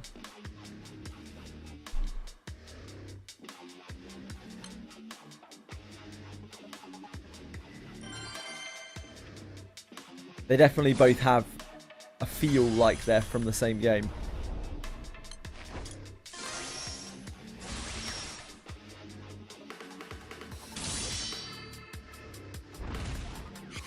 There's a lot of stuff to balance, yeah.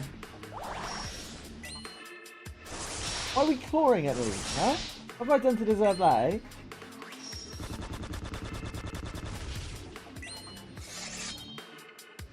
Someone gets grumpy in the heat.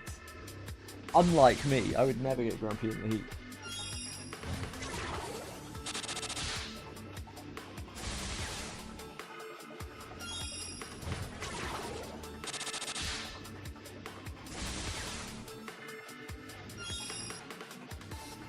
Cat's being a grump.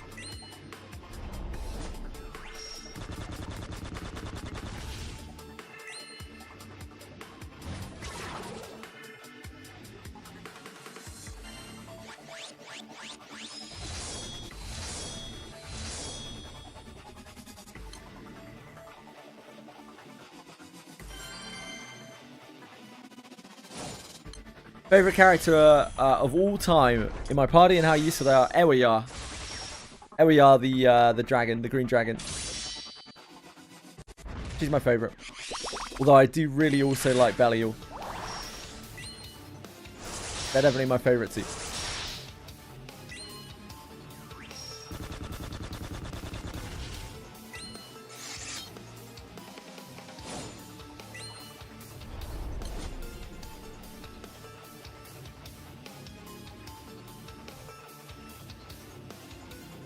Have the villains in the party?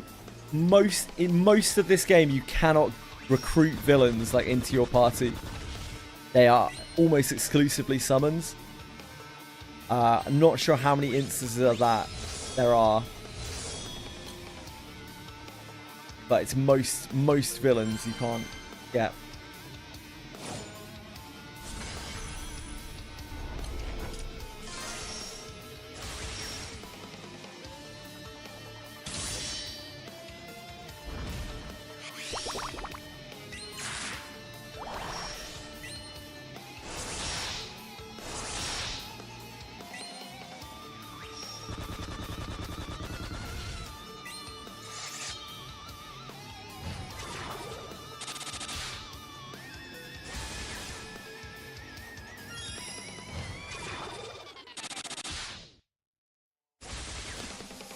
can't think of many villains. What about you, Fox or Aritol? Anyone? As characters. The only one I can think of is Freezy, who's like a dream. It's like a fantasy character, right?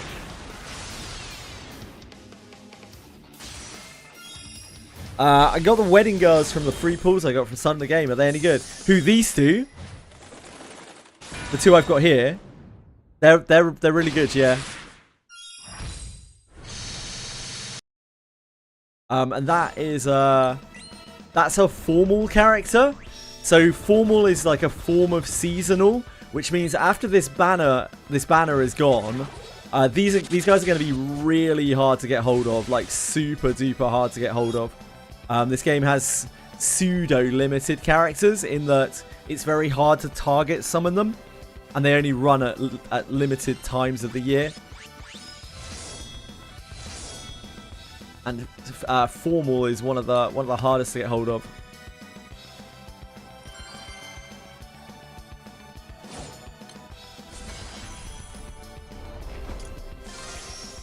There's a wide array of characters that you can use. The game isn't so brutal that you can only use like 1 or 2 characters. So yeah, I wouldn't worry about it too much. Summer Gander, I've no idea what Summer Gander does, unfortunately. I don't know what most of the characters in this game do. There's so many of them, like you said. I pretty much only know anything about wind characters. Since in this game, although you build all of the elements, you kind of really want to focus one element particularly. It's just kind of the way the game works.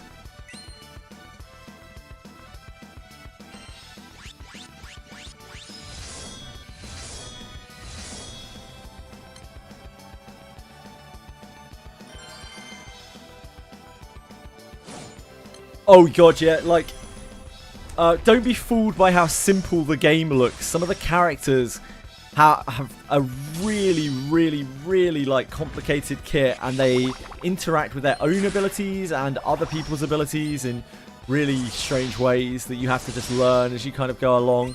And also boss abilities. They don't really do the boss encounters by halves.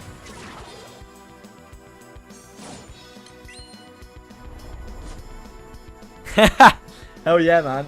I mean, that's what I did. I saw Eryar, I was like, fuck yeah, I want the mystical talking cat dragon. And I just built from there.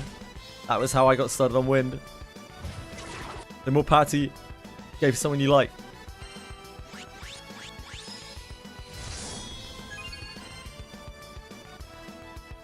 I still use Eryar a lot as well. I was using Eryar literally earlier.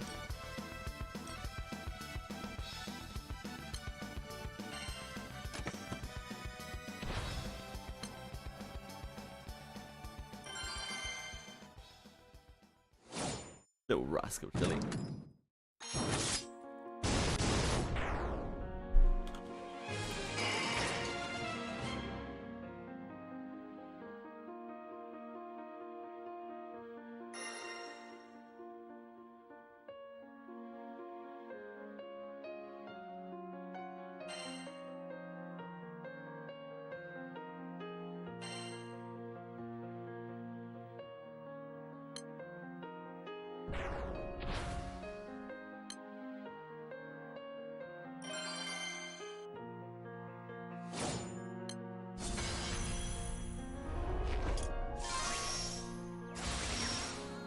Tilly, stop being hateful. Stop being hateful. Stop being hateful. I'm hot too. Give you the right to be crabby. Little rat.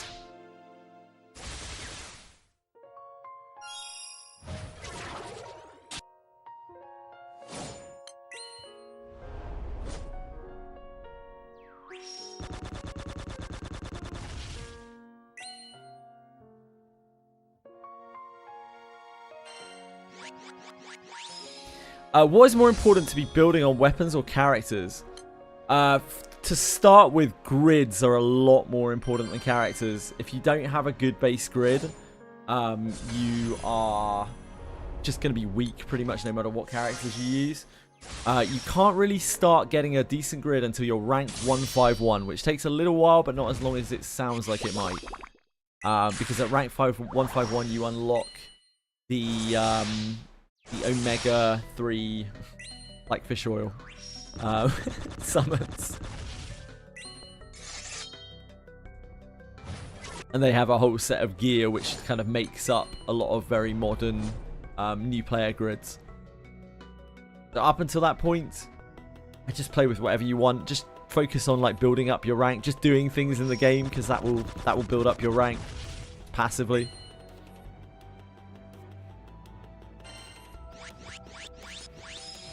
Do whatever you want. Play side stories, play main stories. Grind on some stuff, just explore the game. There's so much optional content. Play pretty much anything you want.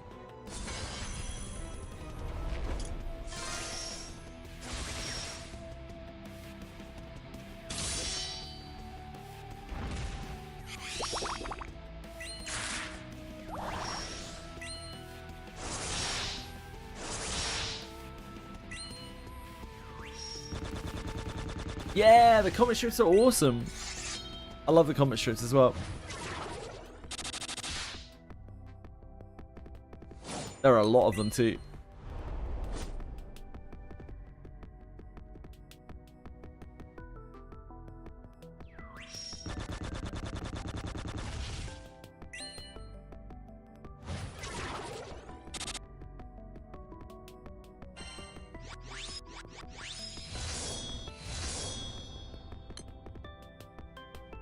I don't think Veritas is actually going to be a problem at all. We still need another 250.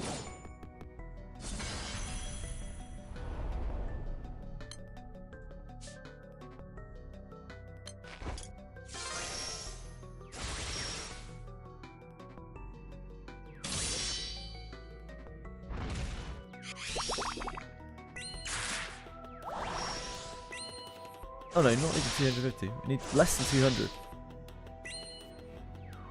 How's the grind been? You haven't existed. I'm glad to have you back in existence, K18. The grind has been fine. Yeah, we're getting on. We're just working on Kime right now, while getting an obscene amount of rank points from this Militus guy. But I'm planning on doing Estariola and Catzelia as well in this Tales. At great cost to my Eternity Son. Oh, you killed a bird for Senna! Ah, I see. You were very busy at work. I hope things are more free for you now, and I hope, you know, you were properly reimbursed for your service. I do have another question. And this is the Steam version of the game. Is there any way to close that side tab, make the game itself full screen, or is it just there at all times? So this is a browser game. It's intended to be played on mobile phones.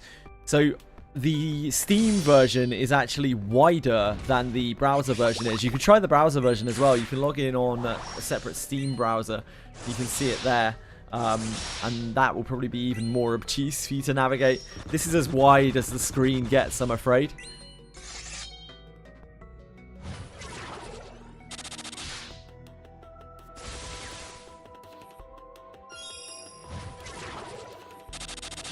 You could make the window smaller. That's about all you can really do.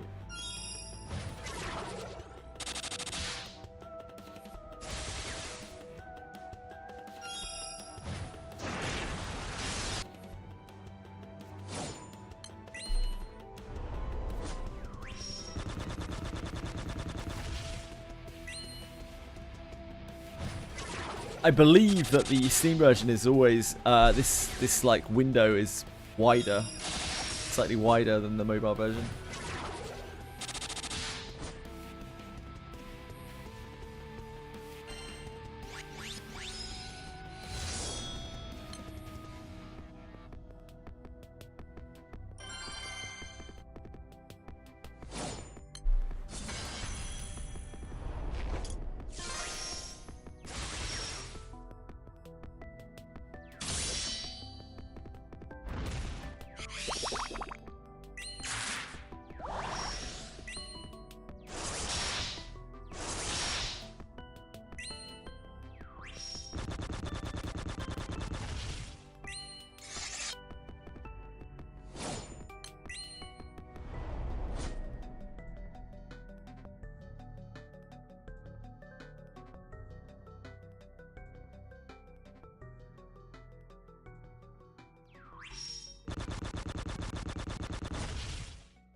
haven't had quite such snoozing problems today, but I can feel myself getting very tired.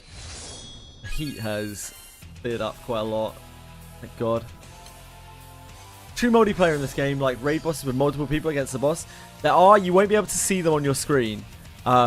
Several days? No, not so much. Generally, the raid fights are shorter, but they can last for, you know, half an hour or maybe even longer, especially if you're doing very challenging content with really detailed mechanics and you're having to communicate with your group. The like raid portion of the game is 6 people. The like super like raids. That Hexa is 6 people, and Vazuzia 6 people, along with some of the other content.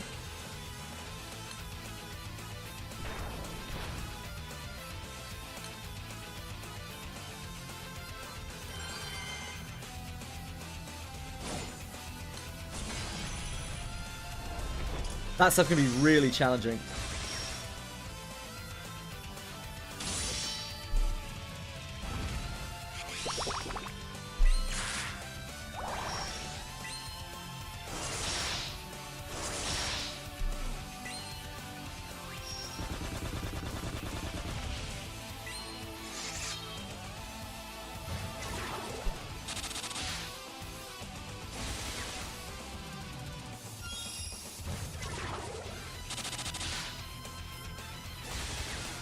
Yeah, it takes a long time. It takes a long time. But I'd really recommend you just take your time and enjoy it at your own pace.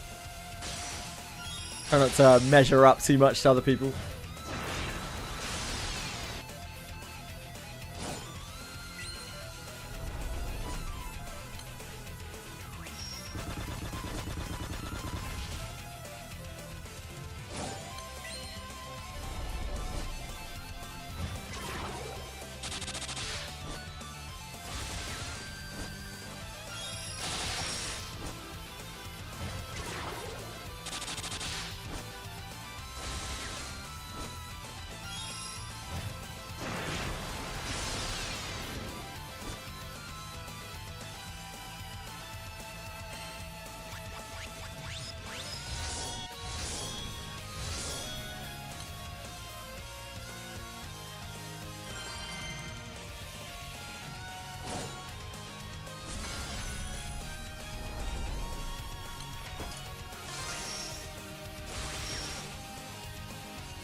Dopamine rush you must feel when you potentially beat that content. Oh yeah, because like you've literally been working towards things in this game. When you are, it's a very satisfying progression system in this game, is what I always say to people. You have to put in a lot of hours to get anywhere in this game, but when you get what you were trying to work towards, it generally changes your account in quite a big way, or it's like a final gate to be able to kill something so that you can do something else in the game. So it actually feels substantial and meaningful when you beat something in this game for the first time.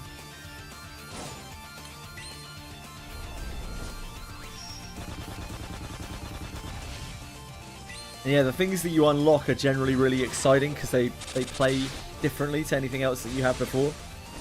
Or they like vastly improve something.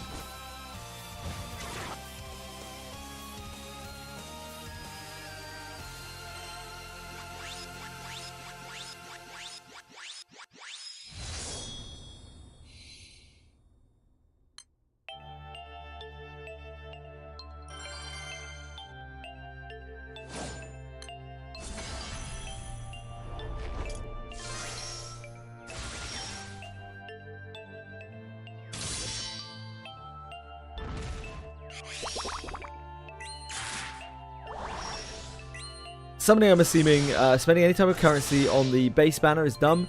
Waiting for event banners is the way to go. Yeah, typically. So there are... It doesn't have quite typical banners from a gacha. Think of it like it has one banner, and that banner is 3%. And then every... like twice a month or something like that, Yeah, every twice a month you'll have a gala. And the gala, the middle of the month one is called Flash Gala. The end of the month one is called Premium Gala. And each of these have different characters on. And while they're in effect, they add another 3% to the SSR summon pool. So you're pulling on 6% banners rather than 3% banners. Then if you have another event coinciding with one of those things, with either the base banner or a gala banner, you then add the characters from whatever that is to the pool as well on the gala or the regular. So if you have formal running, like you do right now, it's running on a 3% banner, but if it were running and the gala was on, it would be 6% instead. When our banner resets, I believe it will be tomorrow, we think it's very likely that it will be Flash Gala, which means that it'll be 6%. And also it will have the summer characters, and it will have some new summer characters as well, most likely. And the summer characters are seasonals, and they're generally quite strong. So it's much better to wait for a gala to pull. In this game, the actual rate of getting a specific character is very, very low. So typically people will tell you to only pull on banners that you can spark on. Sparking is, you know, you pull 300 times in this case, and you get to select any character.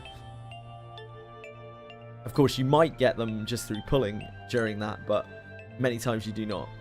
If you're trying to get something specific, it's always better to wait on currency to spark.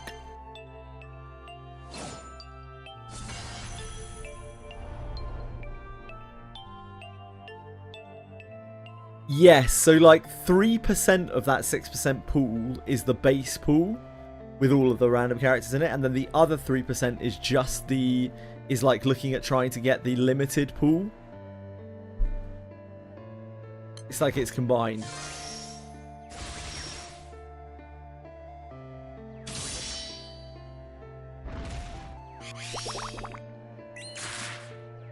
Summer Gandarosa. Oh yeah, I was going to mention that, Kating. Thank you. Collab banner. Yeah, collab we're getting a Bleach collab in another week. After another week. Thanks, Kating. I totally spaced on that. I was like, oh, I better mention that in a minute, and then I just didn't. Thanks, brother. Yeah, there's also a classic banner, but I wouldn't worry about that. There's not much reason to pull on that, unless you know exactly why you're pulling on that, which you won't a really long time. It's not even worth worrying about. It's just going to be worse than anything else that you're pulling on.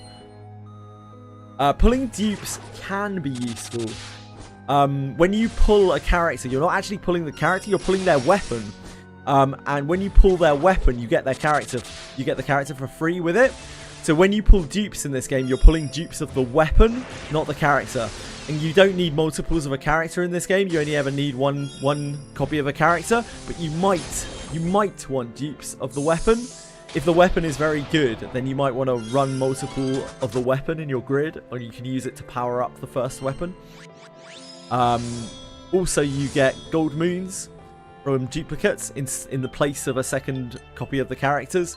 And those gold moons do something good after a very long amount of time, but you have to collect a lot of them.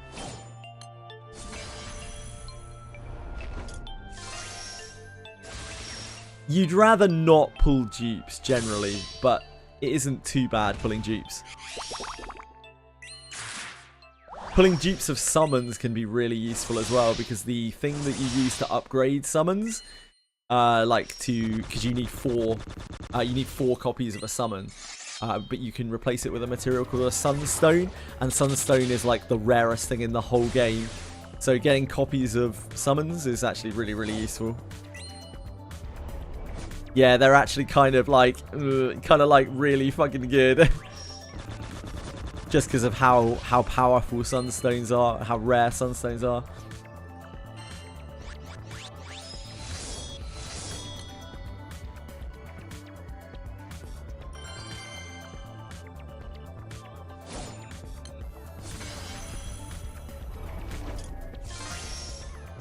This game gives out a lot of freebies, and it runs a lot of events which have a lot of freebies in them as well. It's also exceptionally generous around its anniversary time. It just hands out hundreds and hundreds of free pools. It gives a bunch of pools year round. For like, we got 30 pools just the other day. They just sent everyone 30 pools just for Relink coming out, to celebrate Relink coming out. They're just like, here's 30 pools. So they're pretty generous. It's an old game, and generally older gachas tend to be more generous. They also have decent catch-up mechanics once you know how they work. And the community for this game is really nice as well, although that isn't strictly part of the game, but the community for this game is very, very, very helpful, relatively mature compared to most gacha games. Everyone just wants more people to play and wants to help people out. Because while this game has a huge Japanese player base, its Western player base is nowhere near. It's not tiny by any means, but it's comparatively very small. This game makes a lot of money. It isn't easy to find the data for how much money this game makes. This game makes a lot of money. In Japan, it makes a fortune. And yeah, Cygames are a privately owned company still, so they don't have huge shareholders to answer to. Which is why they can put a lot of sort of work into their own game and their own IP and developing their own game and IP, because they don't have people hovering over their heads telling them they need to make more money, like forcing them into making like short-term gain decisions rather than long-term gain decisions, which is unfortunately something that we see in gachas a lot nowadays.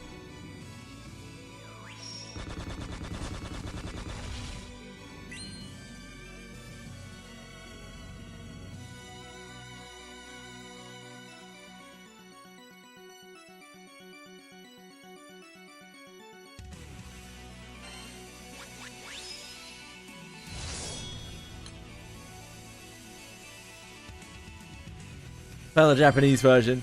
No, the game is kind of global in that respect. Rodrigo. We get everything at the same time as Japan does.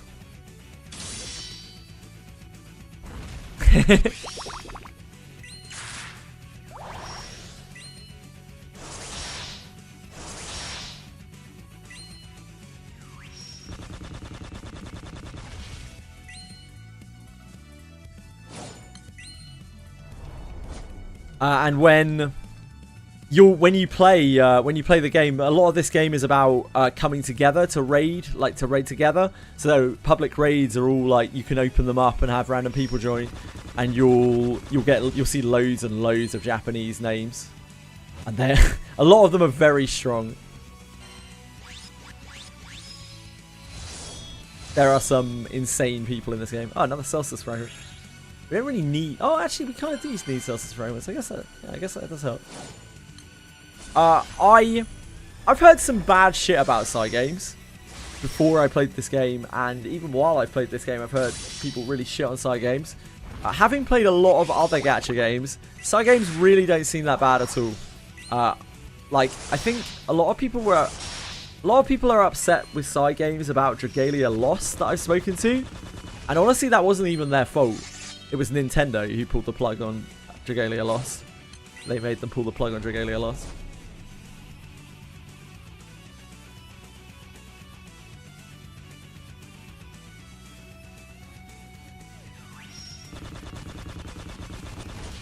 Cygames seem to do alright by the consumer for a gacha game.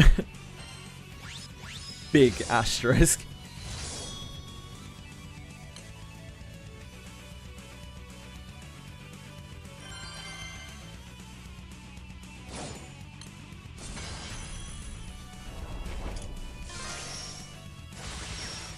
They rigged one of their banners. I don't think they rigged it.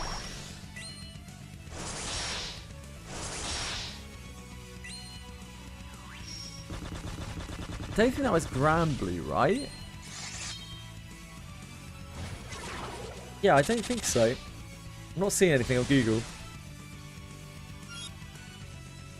You sure that was Granblue Fantasy? Yeah, this was probably before the rates on the banner were public, right? Yeah, because originally there was No Pity, and originally Monkey Gate. Yeah, that'll be it. It will be when the guy spent an immense amount of money and just got extremely unlucky, and there's no pity, so there was no way to actually guarantee a character. You could pull forever and not get the character. But now there's a sparking system, so that isn't possible anymore.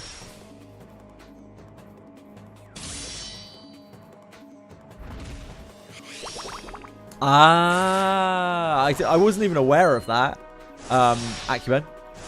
I wasn't even aware that they did that in Monkey Gate. I didn't know that was part of it. I thought it was just the whole, like, the rates are hidden thing. The false rates in Maple Story. Jesus, man.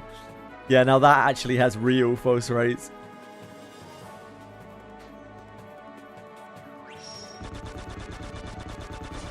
Yeah, people have very short selective memories, K18. It's kind of weird. Especially in the gacha community, it seems. A gacha company can quite literally take a shit in a gacha player's mouth. And they'll chew it and they'll pull a scowl. But then the gacha company will be like, but here's 10 free pulls though. And they'll smile and swallow the whole thing. And then forget all about it the day later. All they'll remember is, man, you remember when we got those 10 free pulls? Man, I wish I had some more free pulls.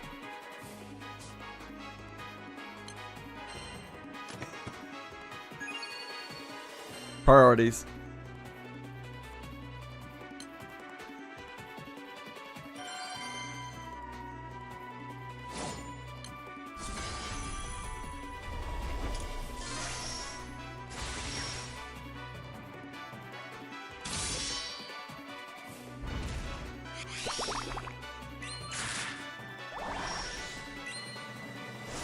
Gacha communities.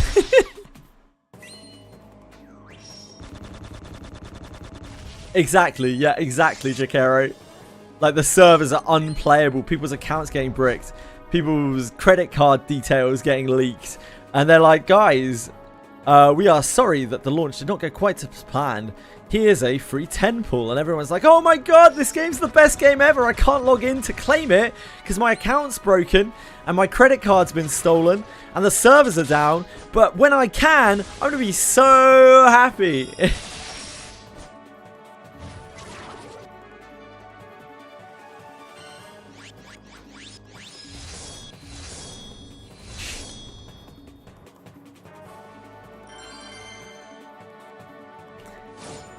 The power of free. Star Savior literally proved earlier this year that you could have a steaming pile of dog shit, like, that is so evidently steaming that it has left a trail of shit and steam behind it in every region it's launched in, to the point where it has already been completely abandoned and is about to EOS. And all you have to do is tack pictures of free pulls all over it, and people will tell you it's the best game ever, until obviously they get bored and use all their free pulls, and then are like, where are my free pulls? Where are the rest of my free pulls? When do I get more free pulls?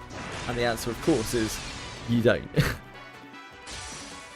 NTU with its AI allegations, dude, like, every gacha uses AI at this point.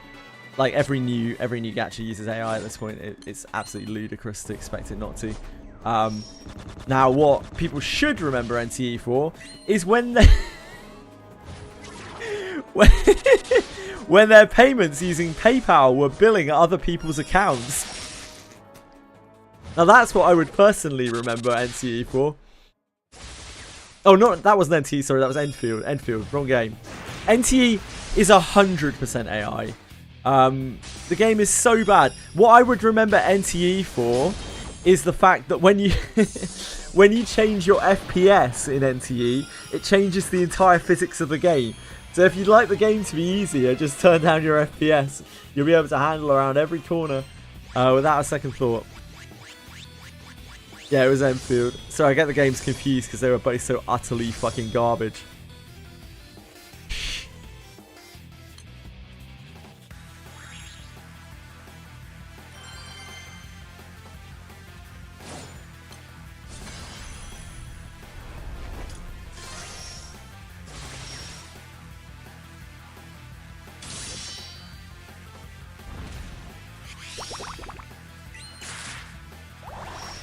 Lower FPS to the bullet time. Yeah, genuinely.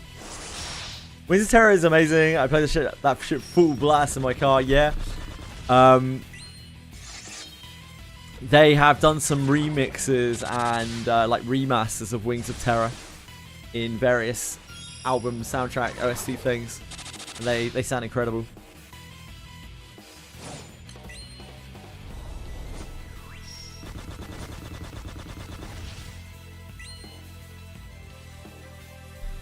Ah, NTE.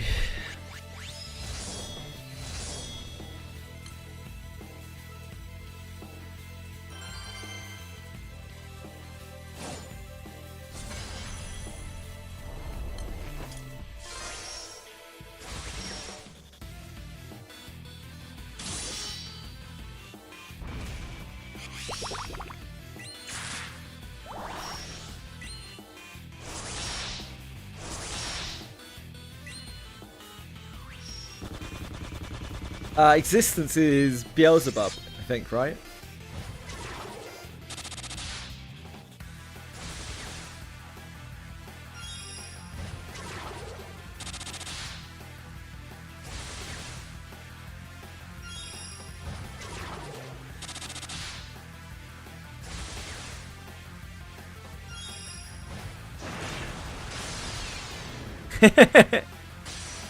Yeah, Existence is cool.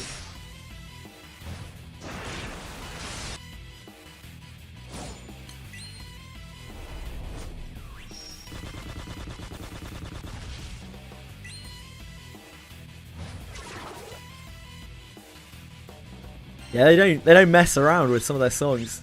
There's a lot of great songs on the soundtrack of this game. Oh jeez, it's late. I should probably go. Oh, what perfect timing. I guess I should do this. Or it'll sort of tell me to do it when I log back in. Oh god. I'm a robot, help me.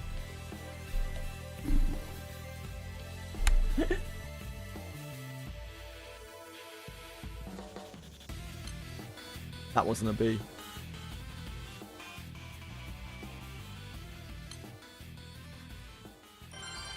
Lots of themes great, yeah.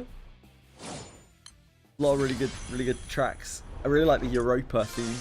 I don't know if Europa sees any screen time in Relink. Yeah, Granblue Order HL's really good. Mugen. The real peak of Mugen's soundtrack is not the soundtrack itself, it's his scream every time he enters the screen. That's where the peak is at.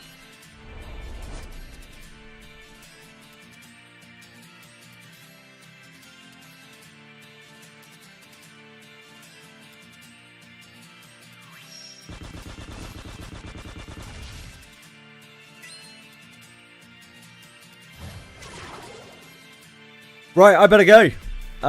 Or I'm just going to be sitting here playing.